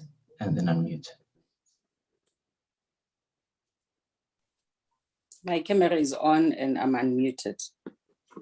Thank you. Good afternoon. Thank you, Advocate. Karabo? Good afternoon to everyone. Thank you very much for joining us at the session. We are going to witness the signing of the Memorandum of Understanding between the Competition Commission and the Information Regulator of South Africa. I would like to introduce Advocate Phansi Tlhakula, who is going to be signing on behalf of the Information Regulator. I'm going to ask the two representatives just to give a few remarks, and I would like to start off with Mr. Thembinkosi Bonakele on behalf of the Competition Commission. Thanks very much, Karabo and the MCs. I really am delighted to welcome Advocate Tlhakula into this signing ceremony on the sidelines of our conference. The intersection between data protection and competition law is widely recognized. The emergence of platforms for social media, platforms for e-commerce, payment systems, and many others rely on gathering of personal data. And that personal data can easily give them an advantage in the market, or what we call market power. We see this with many, many platforms today. And there has been a lot of debate about how do you regulate both data privacy, data issues, and competition issues. And it is very clear to us that that intersection requires close cooperation between the two regulators. We already have a case in South Africa, at least one case, GovChat, which does point to this type of issues. I think we can expect to see many, many more in the future. Advocate Tlhakula, I'm very happy with the discussions that have been taking place between the two regulators, which has led ultimately to this signing ceremony. I think that the relationship augurs well for managing this intersection between data or information and competition. So thanks very much for agreeing to attach your signature to mark really the strengthening of this already existing cooperation. I'm looking forward to working with you and your agency in pursuit of this important work in our country. Thanks very much. Thank you very much, Commissioner. Advocate Pansy, you can please come in. Thank you. Thank you very much, and good afternoon, Commissioner Bonakele, and good afternoon to you, Program Director. And I also wish to greet other esteemed guests who are here with us today. It brings me great pleasure to briefly address you on the significance of the intersection of competition and privacy law. The rapid evolving digital economy has seen increased interaction between competition and privacy matters to the extent that regulatory bodies can no longer work in silos. It is not uncommon for competition and data protection privacy regulators to collaborate globally as they recognize the strategic significance of developing cross-doctrinal information. The processing of personal information is central to the digital economy, which forms a significant part of revenues of information-driven businesses. This is a further reason for the Competition Commission and the Information Regulator to work alongside each other in making a determination on matters that pertain to digital markets. This is the age where big tech companies are fast consolidating their interests and exercising dominance in spheres such as the social media. The exploitation of users arising from a lack of competition is problematic, as these companies collect vast amounts of personal information in an unchecked manner. The outcome of the minimal competition in digital markets is the abuse of personal information and the infringement of the right to privacy. The issues of market concentration and privacy have thus become inextricably linked. The impact of concentrated markets on privacy are far-reaching and must be assessed by regulatory authorities. The digital economy requires effective competition to ensure the protection of personal information. In the light of these emerging interests, the Information Regulator and the Competition Commission are entering into a memorandum of agreement. This newfound synergy will easily facilitate discussions on converged areas and provide for the development of the legal landscape, with the ultimate goal of being the benefit of South African citizens. Thank you very much for this opportunity. I look forward to our collaboration and working together with the Competition Commission. Thank you. Thank you very much, Advocate Tlakula. I think then I can allow the both of you to put your $1 million signatures on this agreement at this moment. I hope I'm going to be able to do this. I don't know. Let me try. What is the date? It's the 21st, Commissioner.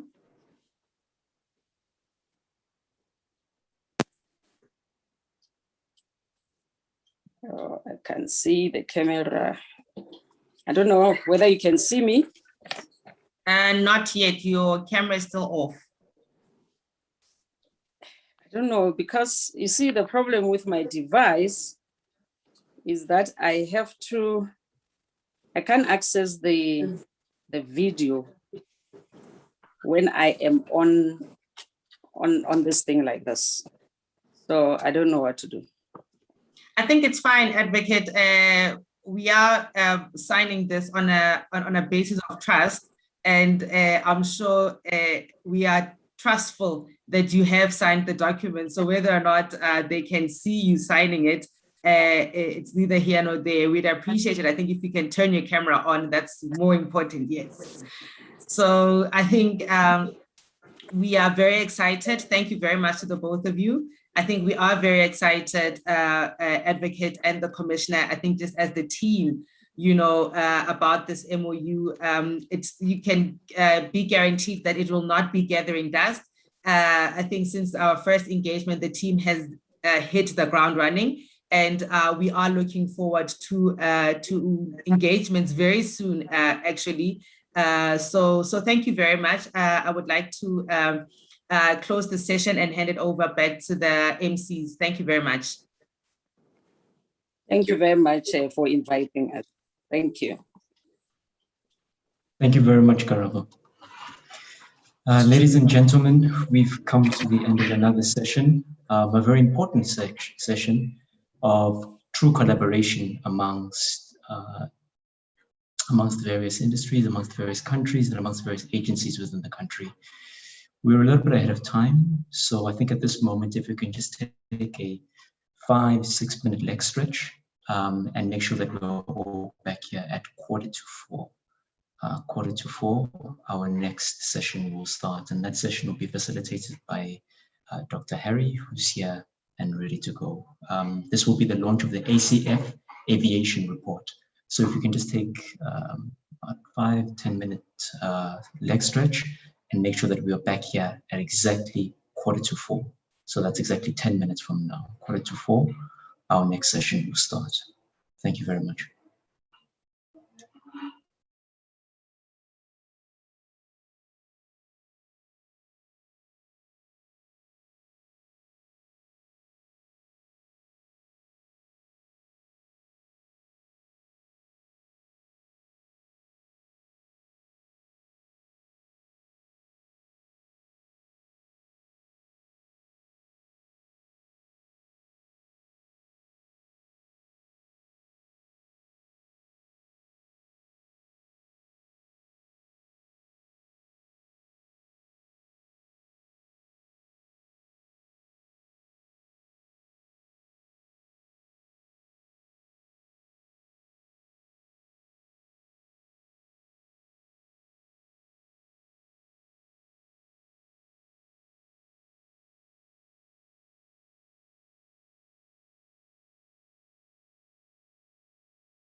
Hi, everyone.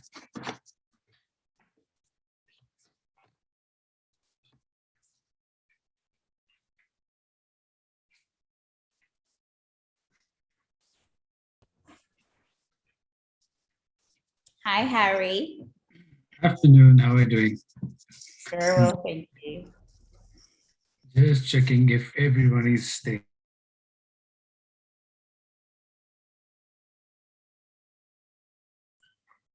Hello, Harry. Hello, Florence. It's good to see everyone and everyone's names on the call. Hi, Savoni. It's good to see you. See you. It's good to see you too, Florence.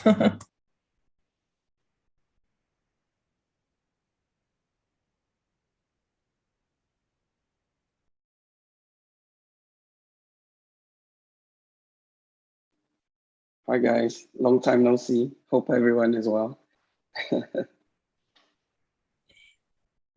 Hi, Mario.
Good afternoon, ladies and gentlemen. Thank you once more for gracing us with your attention. Thank you so much To everybody, I see that everybody's now here from the ACF launch. Dr. Harry, thank you very much. As we had mentioned earlier, this will be our final session for the day. It will be the launch of the ACF Aviation Report, and it will be facilitated by Dr. Harry, who is a principal economist at the Economic Research Bureau of the Competition Commission of South Africa. Dr. Harry, I'll hand over to you. Thank you. Thank you, Simpiwe. Thanks for that. Good afternoon, everyone. I think there's no introduction required. We are here to launch the ACF Aviation study, inter-country study that we had done over the years. Just to introduce our, can I request all the participants to switch on their videos? Stabiso from South Africa, Ninette, Kenya, Marcio from Angola, Cisse, Gambia, Florence, Nigeria, and Tiboni from Comeso.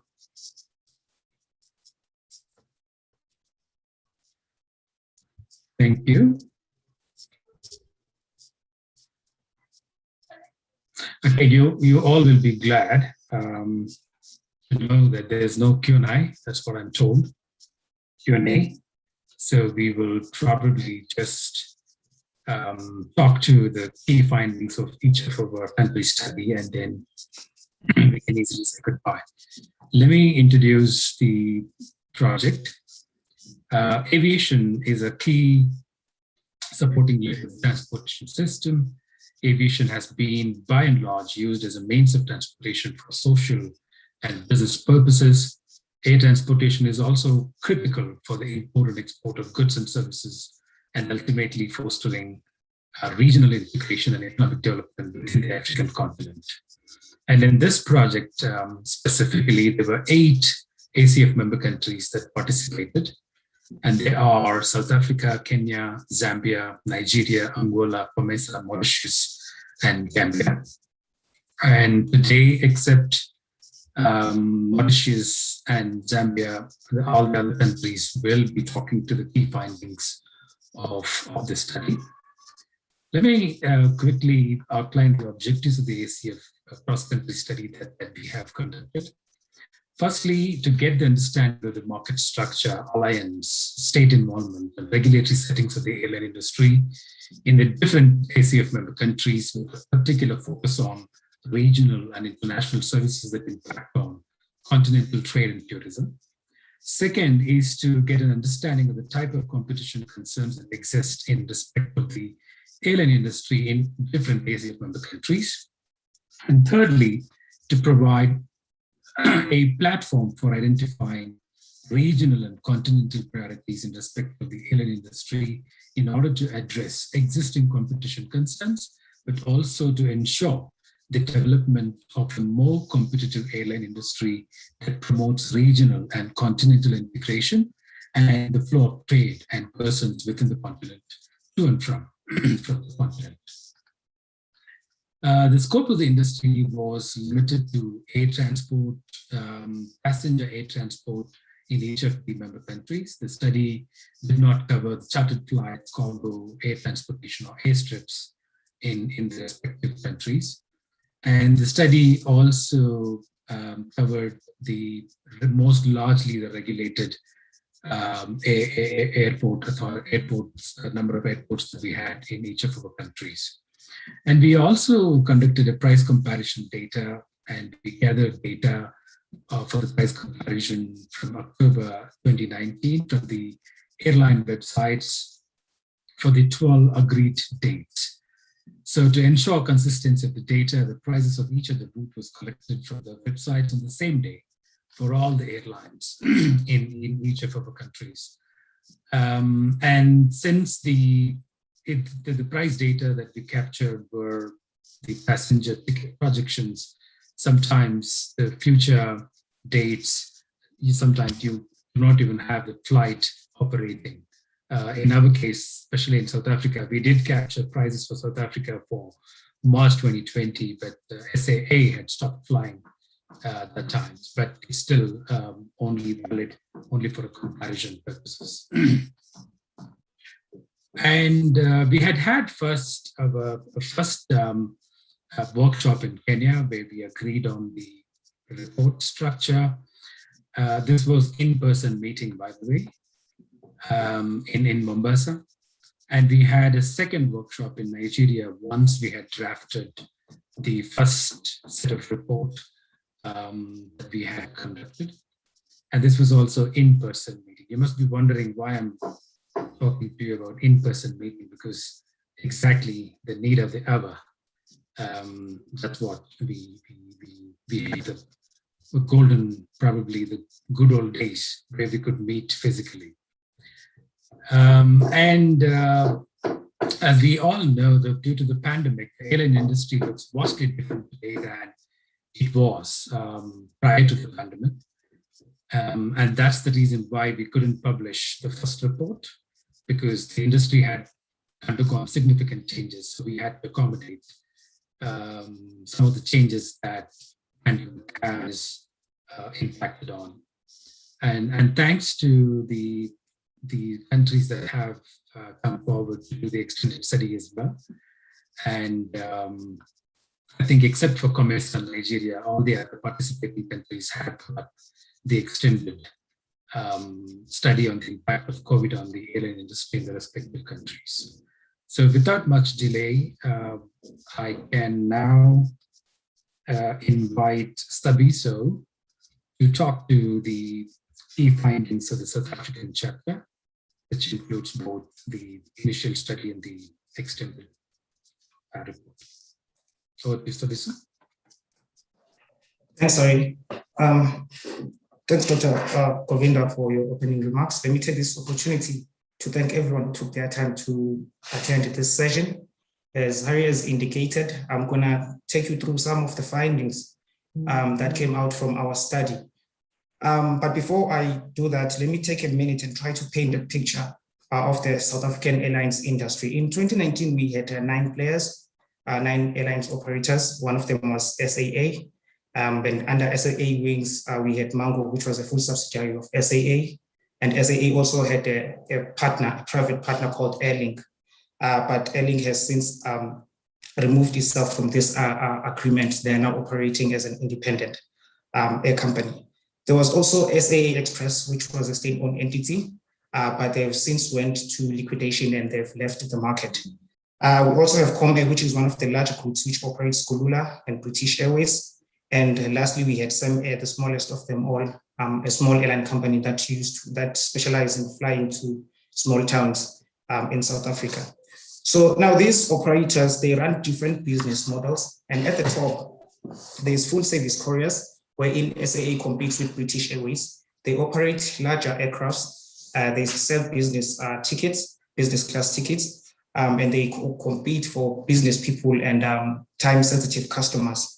Below that, we have low-cost carriers, wherein Mango competes with Kulula and FlySafair. They also operate larger aircrafts, but they compete for larger customers and price-sensitive customers. And at the end, we have regional service couriers, wherein Express was operating.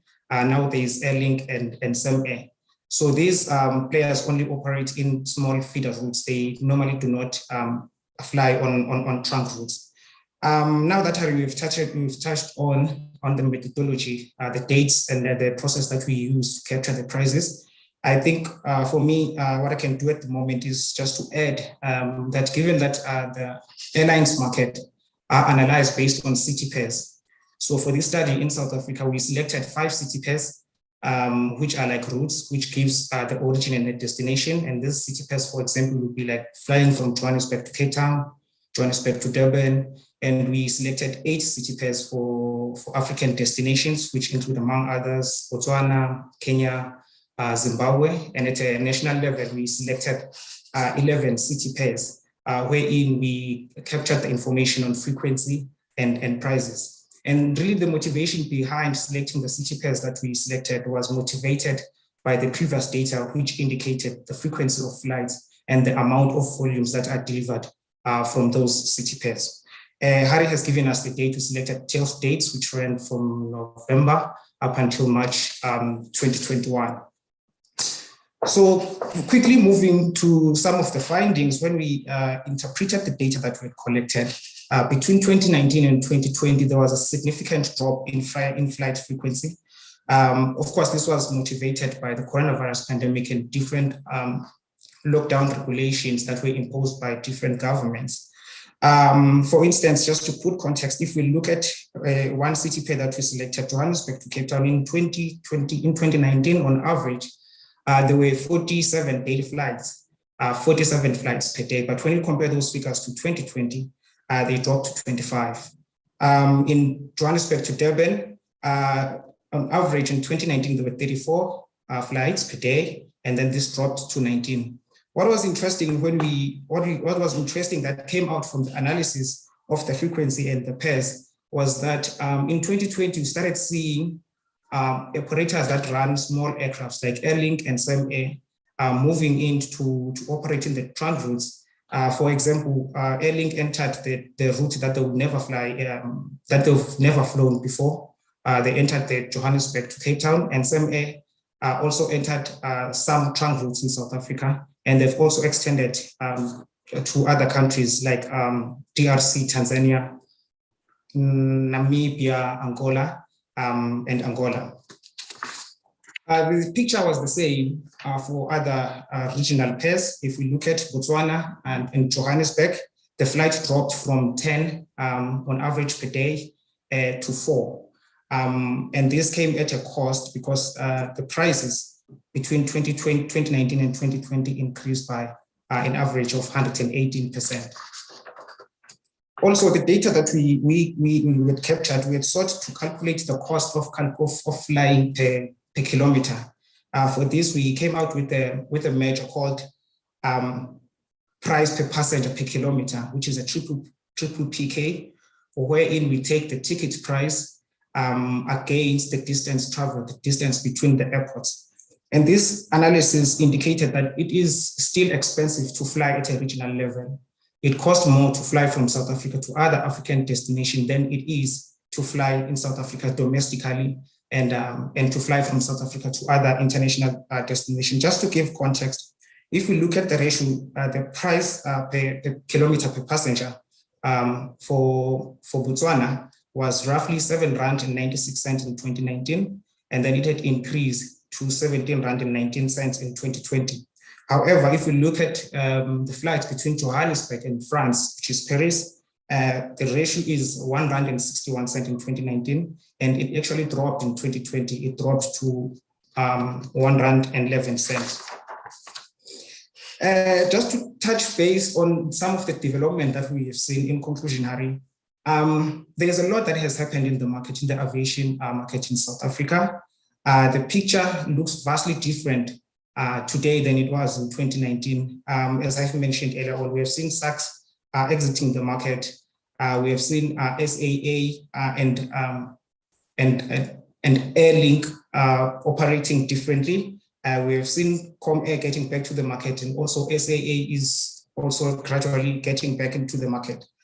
So the picture is vastly different. I guess maybe the question that we as competition practitioners that we must ask ourselves is, could the restart of the market when the airlines were allowed to fly again, and with all these recent developments that have just happened, could it mean, or could it be a pronunciation of the new era in the airlines industry? And then if yes, are we likely to see a different competition landscape? Again, if yes, do we trust the market enough to drive itself towards efficiency and acceptable competition landscape, or it will still require the attention and the intervention of competition practitioners? Let me waste no time, Harry, and hand over back to you. Thank you. Thanks, Thabiso. Can we have Angola going next? Motse? Thank you very much, Harry. I would like to start by saying, Honorable Commissioner, distinguished guests, ladies and gentlemen, good afternoon. Firstly, on behalf of the Angolan Competition Authority, especially on behalf of the Board of Directors and the Angolan team that work on this project, led by Dr. Guy Kialanda, we would like to cordially greet everyone present and give thanks for granting us the opportunity to participate in the ACF's aviation study.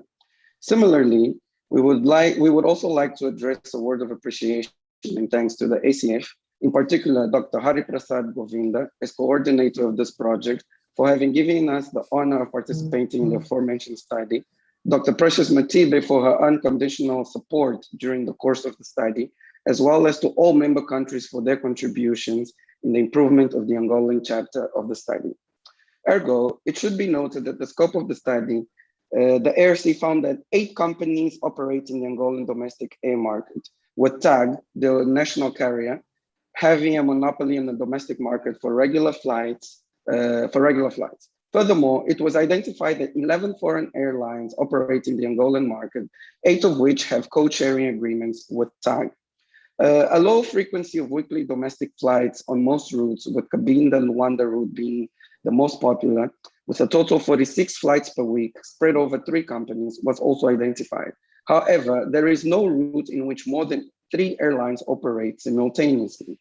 As for the market share in the regular domestic traffic, in 2008, only 2 airlines, TAG and Air Gemini, were identified, of which TAG had a dominant position of 81%, whilst from 2018 to present day, TAG still has a monopoly in this segment.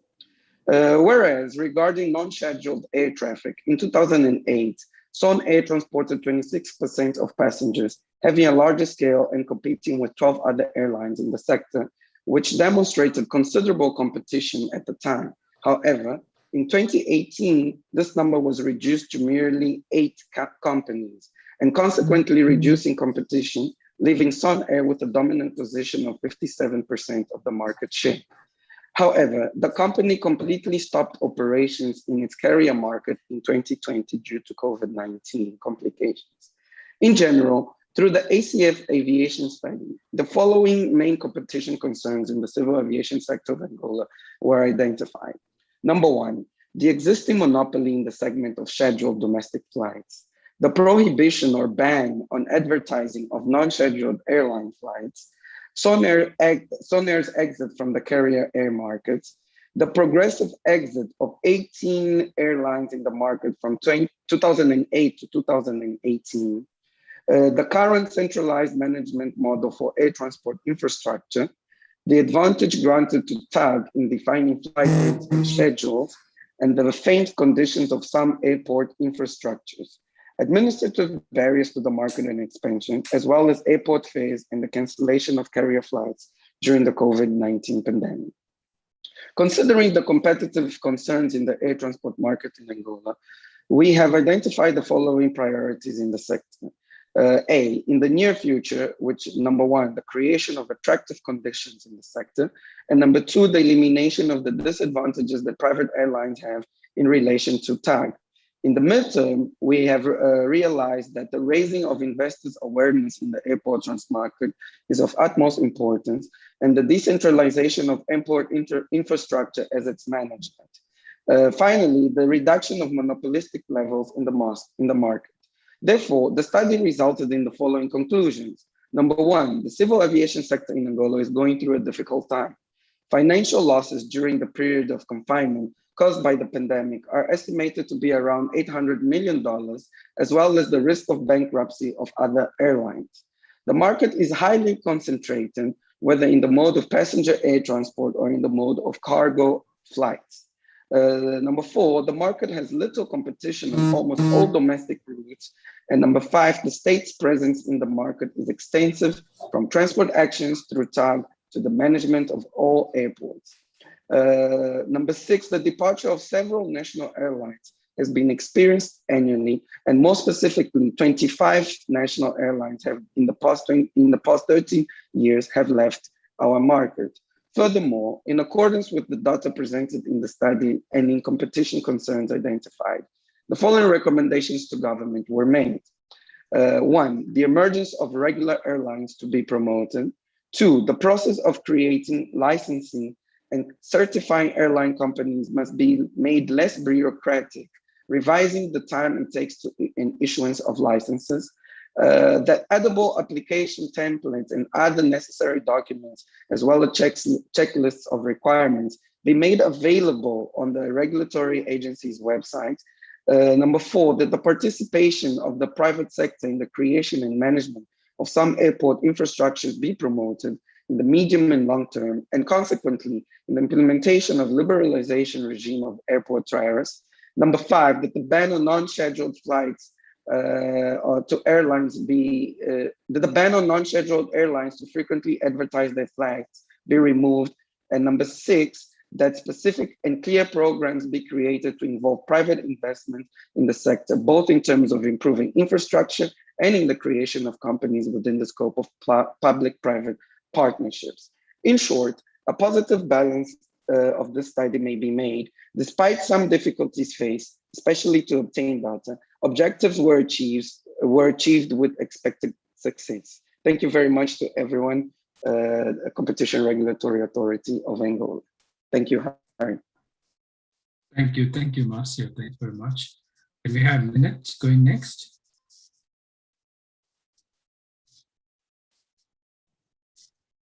Thank you very much, Harry. Good afternoon, everyone. So with regard to Kenya, give me 1 minute. With regard to Kenya, we found out that Kenya's air transport industry has 79 scheduled airlines and was connected to 67 international destinations. We also find out that the aviation personnel licenses for the industry have been increasing, whereby commercial pilots licenses increased from 1,394 in 2014 to 1,600. So clearly this shows that there is competition in this market. We also looked at various aspects of the industry, including air freight maintenance and engineers licenses that have been growing over time. We also found out that Kenya has 8 international class A and 23 domestic class B aerodromes over the last 4 years or during the period of the study. We further established that Kenya's aviation industry contributes 4.6% of the GDP and supports 410,000 jobs. And the earnings have been increasing over time with from 87 billion in 2014 to 157 in 2019. And of course, we expect that growth to be continued, albeit the fact that there was obviously there has been a slowdown since the COVID period, but we expect that it's picking up. And looking at the city pairs, the top 3 city pairs in the domestic market by capacity in 2019 were Nairobi, Mombasa with 1.1 million passengers, Nairobi, Kisumu with 495,000, Nairobi, Eldoret with 256. There are trunk routes connecting the 3 international airports in Kenya. The top 3 regional city pairs in the by capacity were Nairobi, Entebbe, Nairobi, Addis, and Nairobi, Johannesburg. Then the top 3 international city pairs were Nairobi, Dubai, Nairobi, Amsterdam, and Nairobi, Doha. So those are some of the city pairs that we looked at. We also found out that Kenya has made deliberate efforts to improve infrastructure for aerodromes in order to increase air passenger capacity. Of course, this is based on the fact that, as I've mentioned earlier, that air transport contributes a large amount of the GDP and of course contribute to a lot of employment. So also these are important in increasing competition by making it possible for airlines to increase their destinations within Kenya. So with regard to findings, those are some of the findings, but in addition, there is coordination of regulation of competition matters in the sector by KCAA. Kenya Civil Aviation Authority is the sector regulator for this sector. The regulatory regime of Kenya's aviation sector does not restrict competition in the industry, as it does not discriminate in the licensing of aviation personnel and operators. Then with regard to pricing, there are no price competition concerns in the routes analyzed, save for Nairobi, Addis, Nairobi, Kigali, Nairobi, Johannesburg, and Nairobi, Mogadishu, where there were no price competition amongst operators. This is because there are very few operators within those routes. Then the other thing was also growth of low-cost carriers beyond the domestic market is key to open up the regional and continental markets. Therefore, the study recommended that Kenya reviews the existing bilateral arrangements in order to ensure consistency with the Yamoussoukro decision framework. Secondly, to encourage partnerships and mergers and consortium within the African airspace. Third, collaboration with aviation authorities in order to assess price competition concerns. And lastly, improvement of airport infrastructure is essential in increasing the airport capacity, as it is a determinant of landing and takeoff slots. I'd quickly like to just give an example of some of the cases within the airline sector that the authority has handled with regard to, just opening it, some joint venture that the authority has dealt with.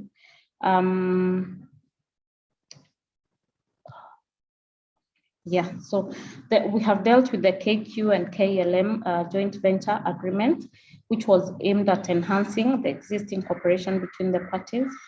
It was approved on the following consideration: enhancing its regional network and market position, and exploiting the possibilities of KLM's global network. So this is the joint venture between KQ and KLM. Then KLM, using its global marketing, distribution and sales force to sell KQ as a strategic partner worldwide. And thirdly, KLM providing access to all its information technology systems capacity. So this was going to support KQ's reach to other countries. The second one was between KQ and Precision Air Services. The purpose and objective of the joint venture was to enhance and improve the quality of air services offered to customers through cost reduction, capacity rationalization, and scheduling of air services. It was approved on the following considerations: facilitating KQ to be a more formidable competitor in the upcoming alliances between Rwanda and Ethiopian Air, enhanced KQ penetration into Tanzania, as evidenced by increased number of total seats it offered due to opening up of more routes by Precision. And thirdly, harmonizing the terms of exemption granted to the joint venture in Kenya with what was granted in Tanzania. So of course, this was also in our way to strengthen the East Africa cooperation while getting into a new market segment. I'll end there, Harry. Thank you very much. Thank you very much, Janet. Can I now invite Cisse from Gambia? Good afternoon from our end, the Gambia. Are you hearing me? Thank you very much. The Gambia, I start with, unlike most of, or let me say, other countries, has no domestic market for air transport. We have only one airport, which is the Banjul International Airport. So it only takes passengers from the Gambia to outside the Gambia. So the domestic market in terms of air transport in the Gambia is zero. There is no domestic market. So we depend entirely on the external market to feed the only airport that we have. So that means that the COVID, coming to the COVID before the other findings, the COVID has higher impact on the Gambia than most of the countries, because the lockdown of other countries affect the passenger flow within the country and also resulted to almost the closure of our airport. So during the COVID period, the aviation sector of the Gambia was almost in non-existence. That is why we did a trend analysis in terms of passenger flow, that is before the COVID and during the COVID. We looked into the period of 2020 and then 2019 from October to March, because we received, as a country, we received our first COVID case on the 17th of March. But if you check from March 2020 to October 2020, we had only 47,000 passenger flew to the airport. But if you check, comparing that to 2019, where we have up to about 254,000 for the same period. This shows the impact that the COVID had in the aviation sector. I mean, it has also led to exit in the market, most especially on the Banjul Freetown. So when in trying to compare, to do a comparison or analyze the market, since we do not have any domestic market, we did ours looking into two markets. That is the regional market, which is the African market, and then also the international market, which is the Europe and the others. And in this, we looked into 6 routes within the region, which is Banjul Dakar, that is Senegal, Banjul Lagos, Banjul Accra, Banjul Freetown, Banjul Casablanca, and Banjul Lomé. If you look at the concentration level in all these areas, I mean, it's got a high concentration of up to about 9,000. I mean, taking the HHI. So this shows that the competition within these routes is definitely very limited. On the international route, we looked into Banjul London, Banjul Amsterdam, Banjul Brussels, and Banjul Istanbul.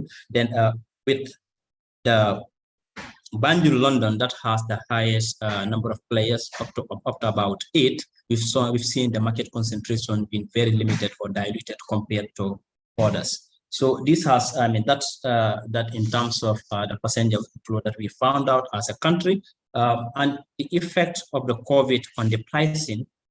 It has changed the pricing structure in its entirety, both for the regional market and the international route, to call it. Within the regional route, we've seen some price changes by almost 155%. While in the international route, we've seen some of the prices changing by 23%. So that shows the effect it has. Looking into the competition issues that we had in this sector, which is, if you look at the Gambian market, we have both private and then government participation. As a government, the government has, an airline, agency, or an SOE called Gambia International Airlines. The only thing is this airline was expected to be flying, from Banjul to other destinations, but unfortunately, it has no aircraft of its own. So what government has done in order to maintain it in the market is to give it an exclusive right to handle the ground handling at the airport. So this has excluded the private participation when it comes to ground handling, since without that, the SOE, which is the Gambian International Airlines, will be out of the market, or they will not be relevant in this market. The other issue which we had was, if in the Gambia, in a Muslim dominated country, periodically every year, Muslim goes to, they go to Mecca, which is in Saudi Arabia, for Hajj. This becomes a very, it becomes a very lucrative market.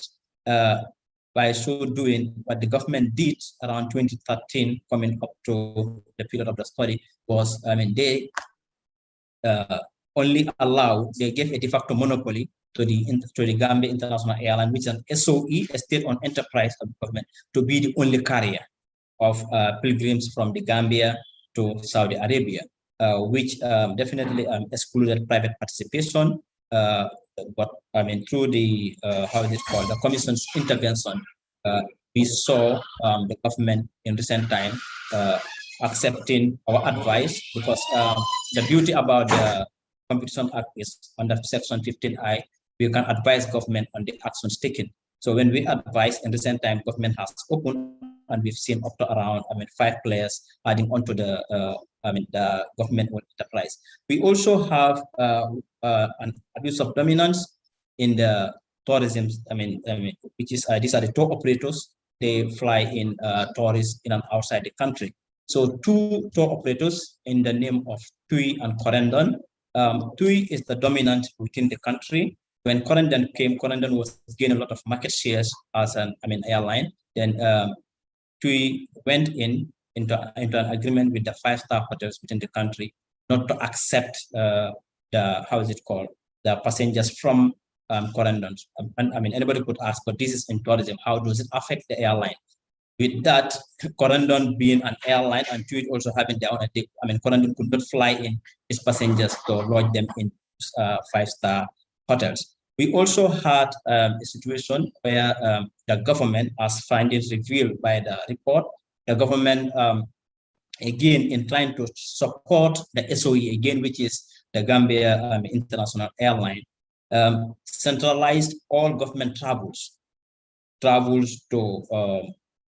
how do I call it, meetings, trainings, all government, as long as the government travel, it will be through the Gambia International Airlines. This affected the competition with, for those passengers and excluded eventually excluded the private sector participation. The government, the commission also relying on its mandate under the Section 15I of the Competition Act, advised again for it to be for that restriction to be removed. Again, thank to the government, good from the government, the political from government. The government adhered and then removed that restriction, which allowed the market to move on now. But the other issue on the regional market, we've seen, if you know the Gambia is almost situated inside Senegal. If you are looking for the Gambia, you have to look at the map. You have to look for the map of the Gambia, the map of Senegal. That's where you can locate the Gambia. There was a time we saw a very good competition between Air Brussels and others because the Air Senegal was grounded. But when Air Senegal came up, this is a state-owned enterprise of the Senegalese of Senegal, we saw Air Brussels market share drop significantly. And from our preliminary findings, what it shows was Air Brussels could allow, is allowed by Senegal to pick passengers from the Gambia and drop these passengers in Senegal, but they are not allowed to pick passengers from Senegal to bring them into the country. So we believe, this is an issue that needs to be looked into to encourage competition within that route. So that's why as part of our recommendations of the study, quickly, since I have only 5 minutes, I think, was it Kenya, as Kenya recommended, we've also recommended for the proper implementation of the Yamoussoukro decision, at least to help us improve competition within the sector. Also, the ground handling, we've recommended for government to liberalize the ground handling, alongside government also allowing private sector participation within the airline sector, given the airline industry, given the fact that the Gambia, unlike most of these countries, have no domestic market. We rely mainly on other markets to be able to supply our market. So these were the main findings of both pre-COVID and then during the COVID, as the study highlighted, which is within the 5 minutes. This is what we have from the Gambia. We thank the ACF for the study, and also for everybody, most especially Harry, thank you very much. Precious also, thank you for the coordination. It's been, how do I call it, a very wonderful, because what this thing has done to the Gambia, for the Gambia to conclude, which another lesson we've learned from this study, the Commission did not do this study alone. We did it, jointly with the sector regulator of the aviation industry, which is the Gambian Civil Aviation, and also the sector regulator of the tourism sector, and also even the GIA, which is the state-owned enterprise. This collaboration made it very easy for the Gambia to be able to access data and also access most of this policy surrounding the aviation sector. So on that note, I hand over to Harry. Thank you. Thanks, Cece. Thanks very much. Can I request Florence going next? Thank you very much, Harry. Thank you for having me. It's a real pleasure being here. Please allow me to stand on existing protocol. I would like, on behalf of the FCCPC, the Nigerian Civil Aviation Authority, and in particular, the chief executive of and executive vice chairman of the Federal Competition and Consumer Protection Commission, to appreciate the African Competition Forum Secretariat for phenomenal work done in conducting and launching this study in the aviation sector. It was an amazing experience meeting such an intellectually challenging group of people. I doubt I have ever worked on a project with such diversity and enthusiasm. Personally, it was my first participation in a market study, and I found it to be such an eye-opener and a great learning opportunity. It is sad that we cannot meet in person due to the pandemic, but I hope that sooner than later we can all meet again in person. Now, agreeing with Harry, international trade, job creation, technological innovation, efficiency, tourism, and the integration we crave for here in Africa are only some of the benefits the aviation sector is to the African economy. And it's not just with respect to the national gross domestic product. Given its history and economic features, this industry has experienced unique challenges with respect to its competitiveness and sustainability. And that brings us to my findings.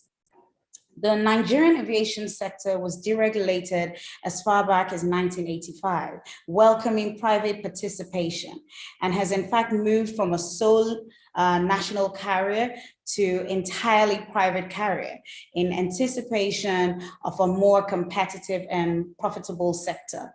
However, due to several challenges and barriers to competition, both internationally and locally, the anticipated benefits of competition still leaves a lot to be desired.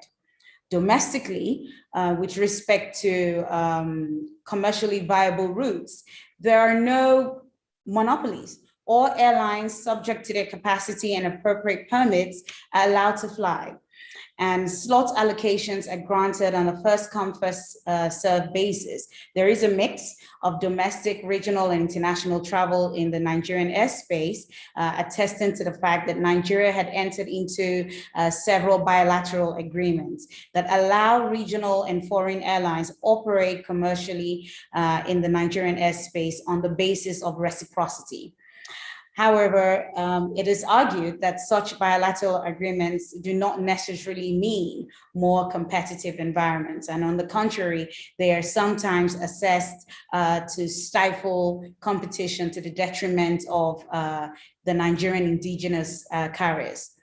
Other issues that appear to create an unlevel playing field include the high cost of aviation fuel in Nigeria, which affects the overall operational cost of the airlines, and in turn is transferred to the consumers, making indigenous airlines less attractive, less profitable than the international counterparts.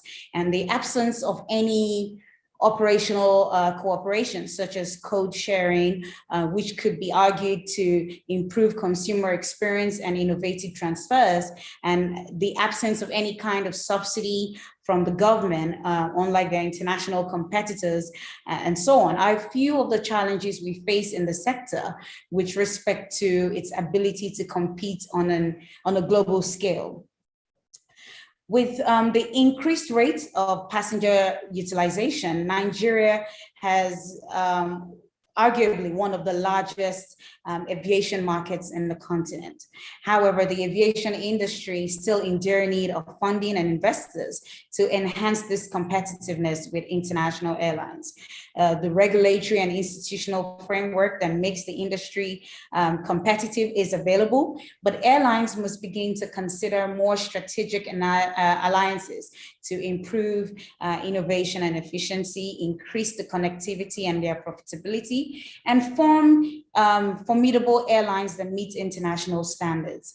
And in conclusion, our observation is that Africa generally, with a population of over 1 billion people, is the second largest in the world, yet it records very poor connectivity in the continent with respect to its transportation network. Certainly, a better transportation network would lead to better integration in Africa, which would in turn lead to unlocking the huge economic potential in the continent. As we anticipate the implementation of the African Continental Free Trade Agreement and the liberalization it promises, especially as it relates to trade, job creation, and tourism. Liberalization is essential if Africa is to experience the benefits of free trade and economic integration, such as cheaper fares for passengers, greater connectivity, more route frequency, innovative competitiveness, and time efficiency. And so I look forward to those positive contributions as we enter into the second phase of the African Continental Free Trade Agreement negotiations on the competition protocol. Thank you again for having me. Thank you, Florence. I have the last representative, Siboni from COMESA.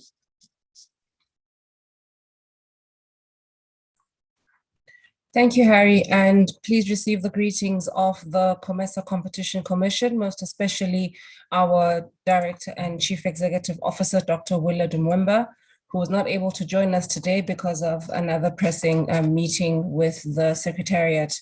As you have heard, that the Commission was part of the team that put together the study, and we were very honored and privileged to have been invited to take part. And in the interest of time, I will quickly rush through our findings just so that we don't go beyond the allocated time. So just briefly, we found that there are an estimated 1,700 commercial aircrafts operating in Africa, where Ethiopian has the largest fleet with 126 aircrafts, and followed by Egypt Air and Air Maroc. In terms of the top 10 airlines operating on the continent, the top 5 come from Ethiopia, Egypt, Morocco, South Africa, and Algeria, being the flag carriers for those respective countries. In the rest of the top 10, the only country appearing is Kenya Airways, placed at number 8. So we found that the cost of landing in many African countries is higher than the worldwide average. And this is mainly due to high airport charges and government taxes. And this has a resultant effect of making airport transportation, especially within Africa, quite unaffordable for passengers. And it also makes it quite, there's unavailability of routes across the different African regions. For example, we don't have frequent daily options connecting Northern and Eastern Africa and Northern, Central, or Western Africa. In terms of the routes that we looked at for the study, we looked at the routes that Ethiopian Airlines flies as Africa's largest carrier. We looked at all of their domestic routes, and regarding their regional routes, we chose the destinations for the major capital city airports in 5 of our member states, being Zambia, Malawi, Zimbabwe, Kenya, and Egypt. And then we also selected the route to South Africa, which was Addis Ababa to Johannesburg. Regarding the international routes, we selected routes emanating from Addis Ababa, going to Dubai, Frankfurt, Paris, Charles de Gaulle, Washington, Beijing, Mumbai, and London Heathrow. We observe that generally the ticket prices for regional destinations tend to be similar, and this is the case regardless of whether it's a direct route or a connecting route. Regarding connecting routes, this happens to be the case when national flag carriers have to transit at their home to pick up passengers or to refuel. What we found as the Commission, which was concerning, was that the prices on Ethiopian Airlines, even when a route is direct, would be very similar and almost equal to the prices for routes which are connecting. What the study did not have time to establish was whether or not Ethiopian Airlines was a price setter or a price giver. Our main concern with such an observation is that the logical expectation would be that the direct flights would be more affordable or more cheaper because they have a different cost structure compared to the connecting flights, which have costs associated with landing fees, refueling, and other airport costs and taxes. It therefore bears the question whether Ethiopian Airlines is a price setter or a price taker in the region, and certainly there is scope for more work to be done in the sector. I think with that, Harry, I would like to end it there and hand over to you, and with all the appreciation and thanks from the COMESA Competition Commission and the rest of the team from the contributing countries. Thank you. Thank you, Siboni. I'll just take just a couple of minutes. I think the one a burning challenge that emerged from some of the study that all the countries have done is the load factor. As Thabiso mentioned, the regional travel is costlier than the domestic, and forget about domestic, it's even costlier than the international origin and destination kind of route. And Florence also mentioned the 1 billion population of the continent, connectivity within the continent is very poor. And I still remember my colleagues, Marcio and Kenada, when we were returning from Nigeria, you had to wait. There was a stopover in Addis Ababa, and it was almost like overnight. They were all connecting flights. But the biggest challenge that is coming in the continent, especially in the airline sector, is a load factor, which is mostly the demand driven, not from the supply side. But it plays a significant role when it comes to pricing, and a lot more than competition dynamics itself. Most operators operate connecting flights, and without these stopovers, it may not be commercially viable for these operators to operate on these routes. Africa needs to invest in attracting tourism and reduce probably visa restrictions to encourage air travel by passengers to move across the country. And this may boost the load factor, that can make accommodate more load factor, which can also encourage entry. And without commercially viable load factor, I think connectivity is going to be very low, and we'll have to live with higher prices regionally within continent. With that said, I just would like to reiterate what Thembiko Sibonakele, Commissioner Commission South Africa, said in the foreword of the report, that the document is a rich source of information that studies the evolution of competition and its landscape in the airline industry. And along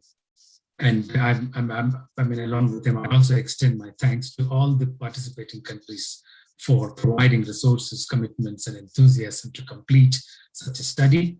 And the Competition Commission South Africa, as a secretariat, the chair of ACF, would look forward to have more collaborative studies as this that can benefit everyone. Thank you very much once again to everyone, and I hand over to Simpiwe. Apologies, we are run over time by a few minutes. Thank you very much, Dr. Harry. Thank you very much to the panelists. Thank you very much for your just really insightful insights and studies that you have done in the airline industry on the continent. I think it is necessary, given the times that we are living in, to be able to rethink what travel is going to be on the continent and what it's going to be like, and more especially with the various agreements and initiatives that are being done to try and really improve the commercial viability of the continent. Travel is going to play a key role. So thank you so much for the sentiments that you have shared and the studies that you have done. May the collaboration continue so that we may be able to really unite this continent and make it easier to travel. Thank you very much. Bumi, we've come to the end of another day. Sorry, the report is available on the chat. The link to the report has been pasted. Please, if someone is interested, you can download and read. Thank you. Thank you very much, Harry. Thank you, Dr. Harry. That's it. Simpiwe. It's been such an action-packed day today. It's been really full and full in the best sense. I think this morning, the tone that was struck by the speeches really kind of put into effect exactly what we're seeing and what Bill Kovacic actually mapped so well for us is this trajectory of the global sentiment changing around the role and the capacity of competition policy and regulation. And I think that it was so grounding to have the benefit of people who are really, you know, at the head of policy and at the head of jurisprudential creation, setting that tone and endorsing that tone. And it's beautiful to be able to say that in a global environment that's also on the same page about that tone. I think we are now beyond the point where we're asking questions about whether there is compatibility between competition and public interest. And obviously, as this audience well knows, that question is redundant now, and thank goodness for it. The questions we're asking now is how best can we do that? And I think that that means that the conversation has elevated to a position where we're actually starting to get a lot more mileage out of these conversations. Moving on to the second plenary, of course, we traversed so many different sectors during that conversation. Not only were solutions canvassed by people from, you know, regulators, researchers, and realists, as I called them earlier, but rather people who are on the ground. We hopped from agro to digital to steel and oil, against the background of what I absolutely loved Judge Jennis's talk about the various 5 technological revolutions. And so today has been very much about reflection, you know, through time, because then we come to Prof. Fox and we are taken on a journey with her, and we understand her through the eyes of those who have spent years, decades in friendship with her and in a space of collegial kind of empowerment, and hearing how one person's life can have such a wide impact was really so empowering for me. It was a reminder that, you know, yes, we have this one life. Yes, we only have 24 hours, and, you know, it's coming that stage of the year where it's really tough to push to December because we're tired. We're in our 2nd year of COVID. And yet we are reminded by characters like Professor Fox about how you need not look for more. In fact, within each of us is that same potential to be able to have a wide-ranging impact.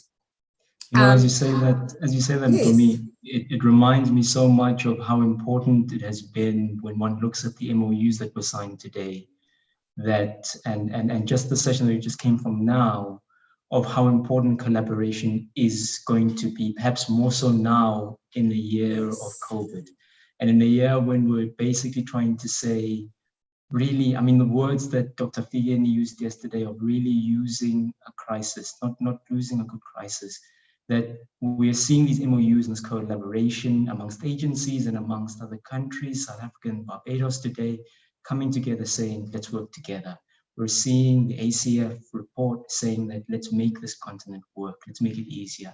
And I think as you touch base on today and what everybody has sort of reflected today, I think that when you look at the day as a whole, it kind of represents that feeling of there's hope. We're going to build this economy, and we're going to get better.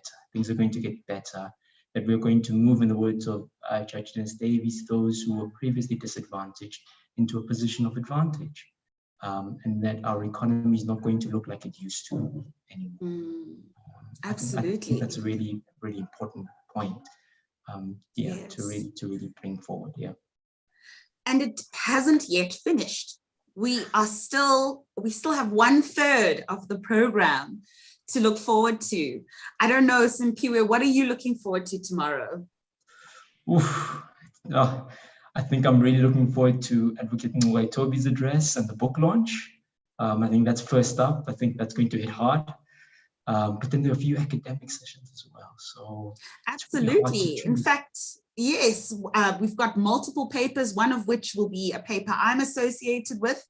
So tomorrow is jam-packed. We've also got the head of the Legal Services Division of the Competition Commission, who will be the moderator of our afternoon session.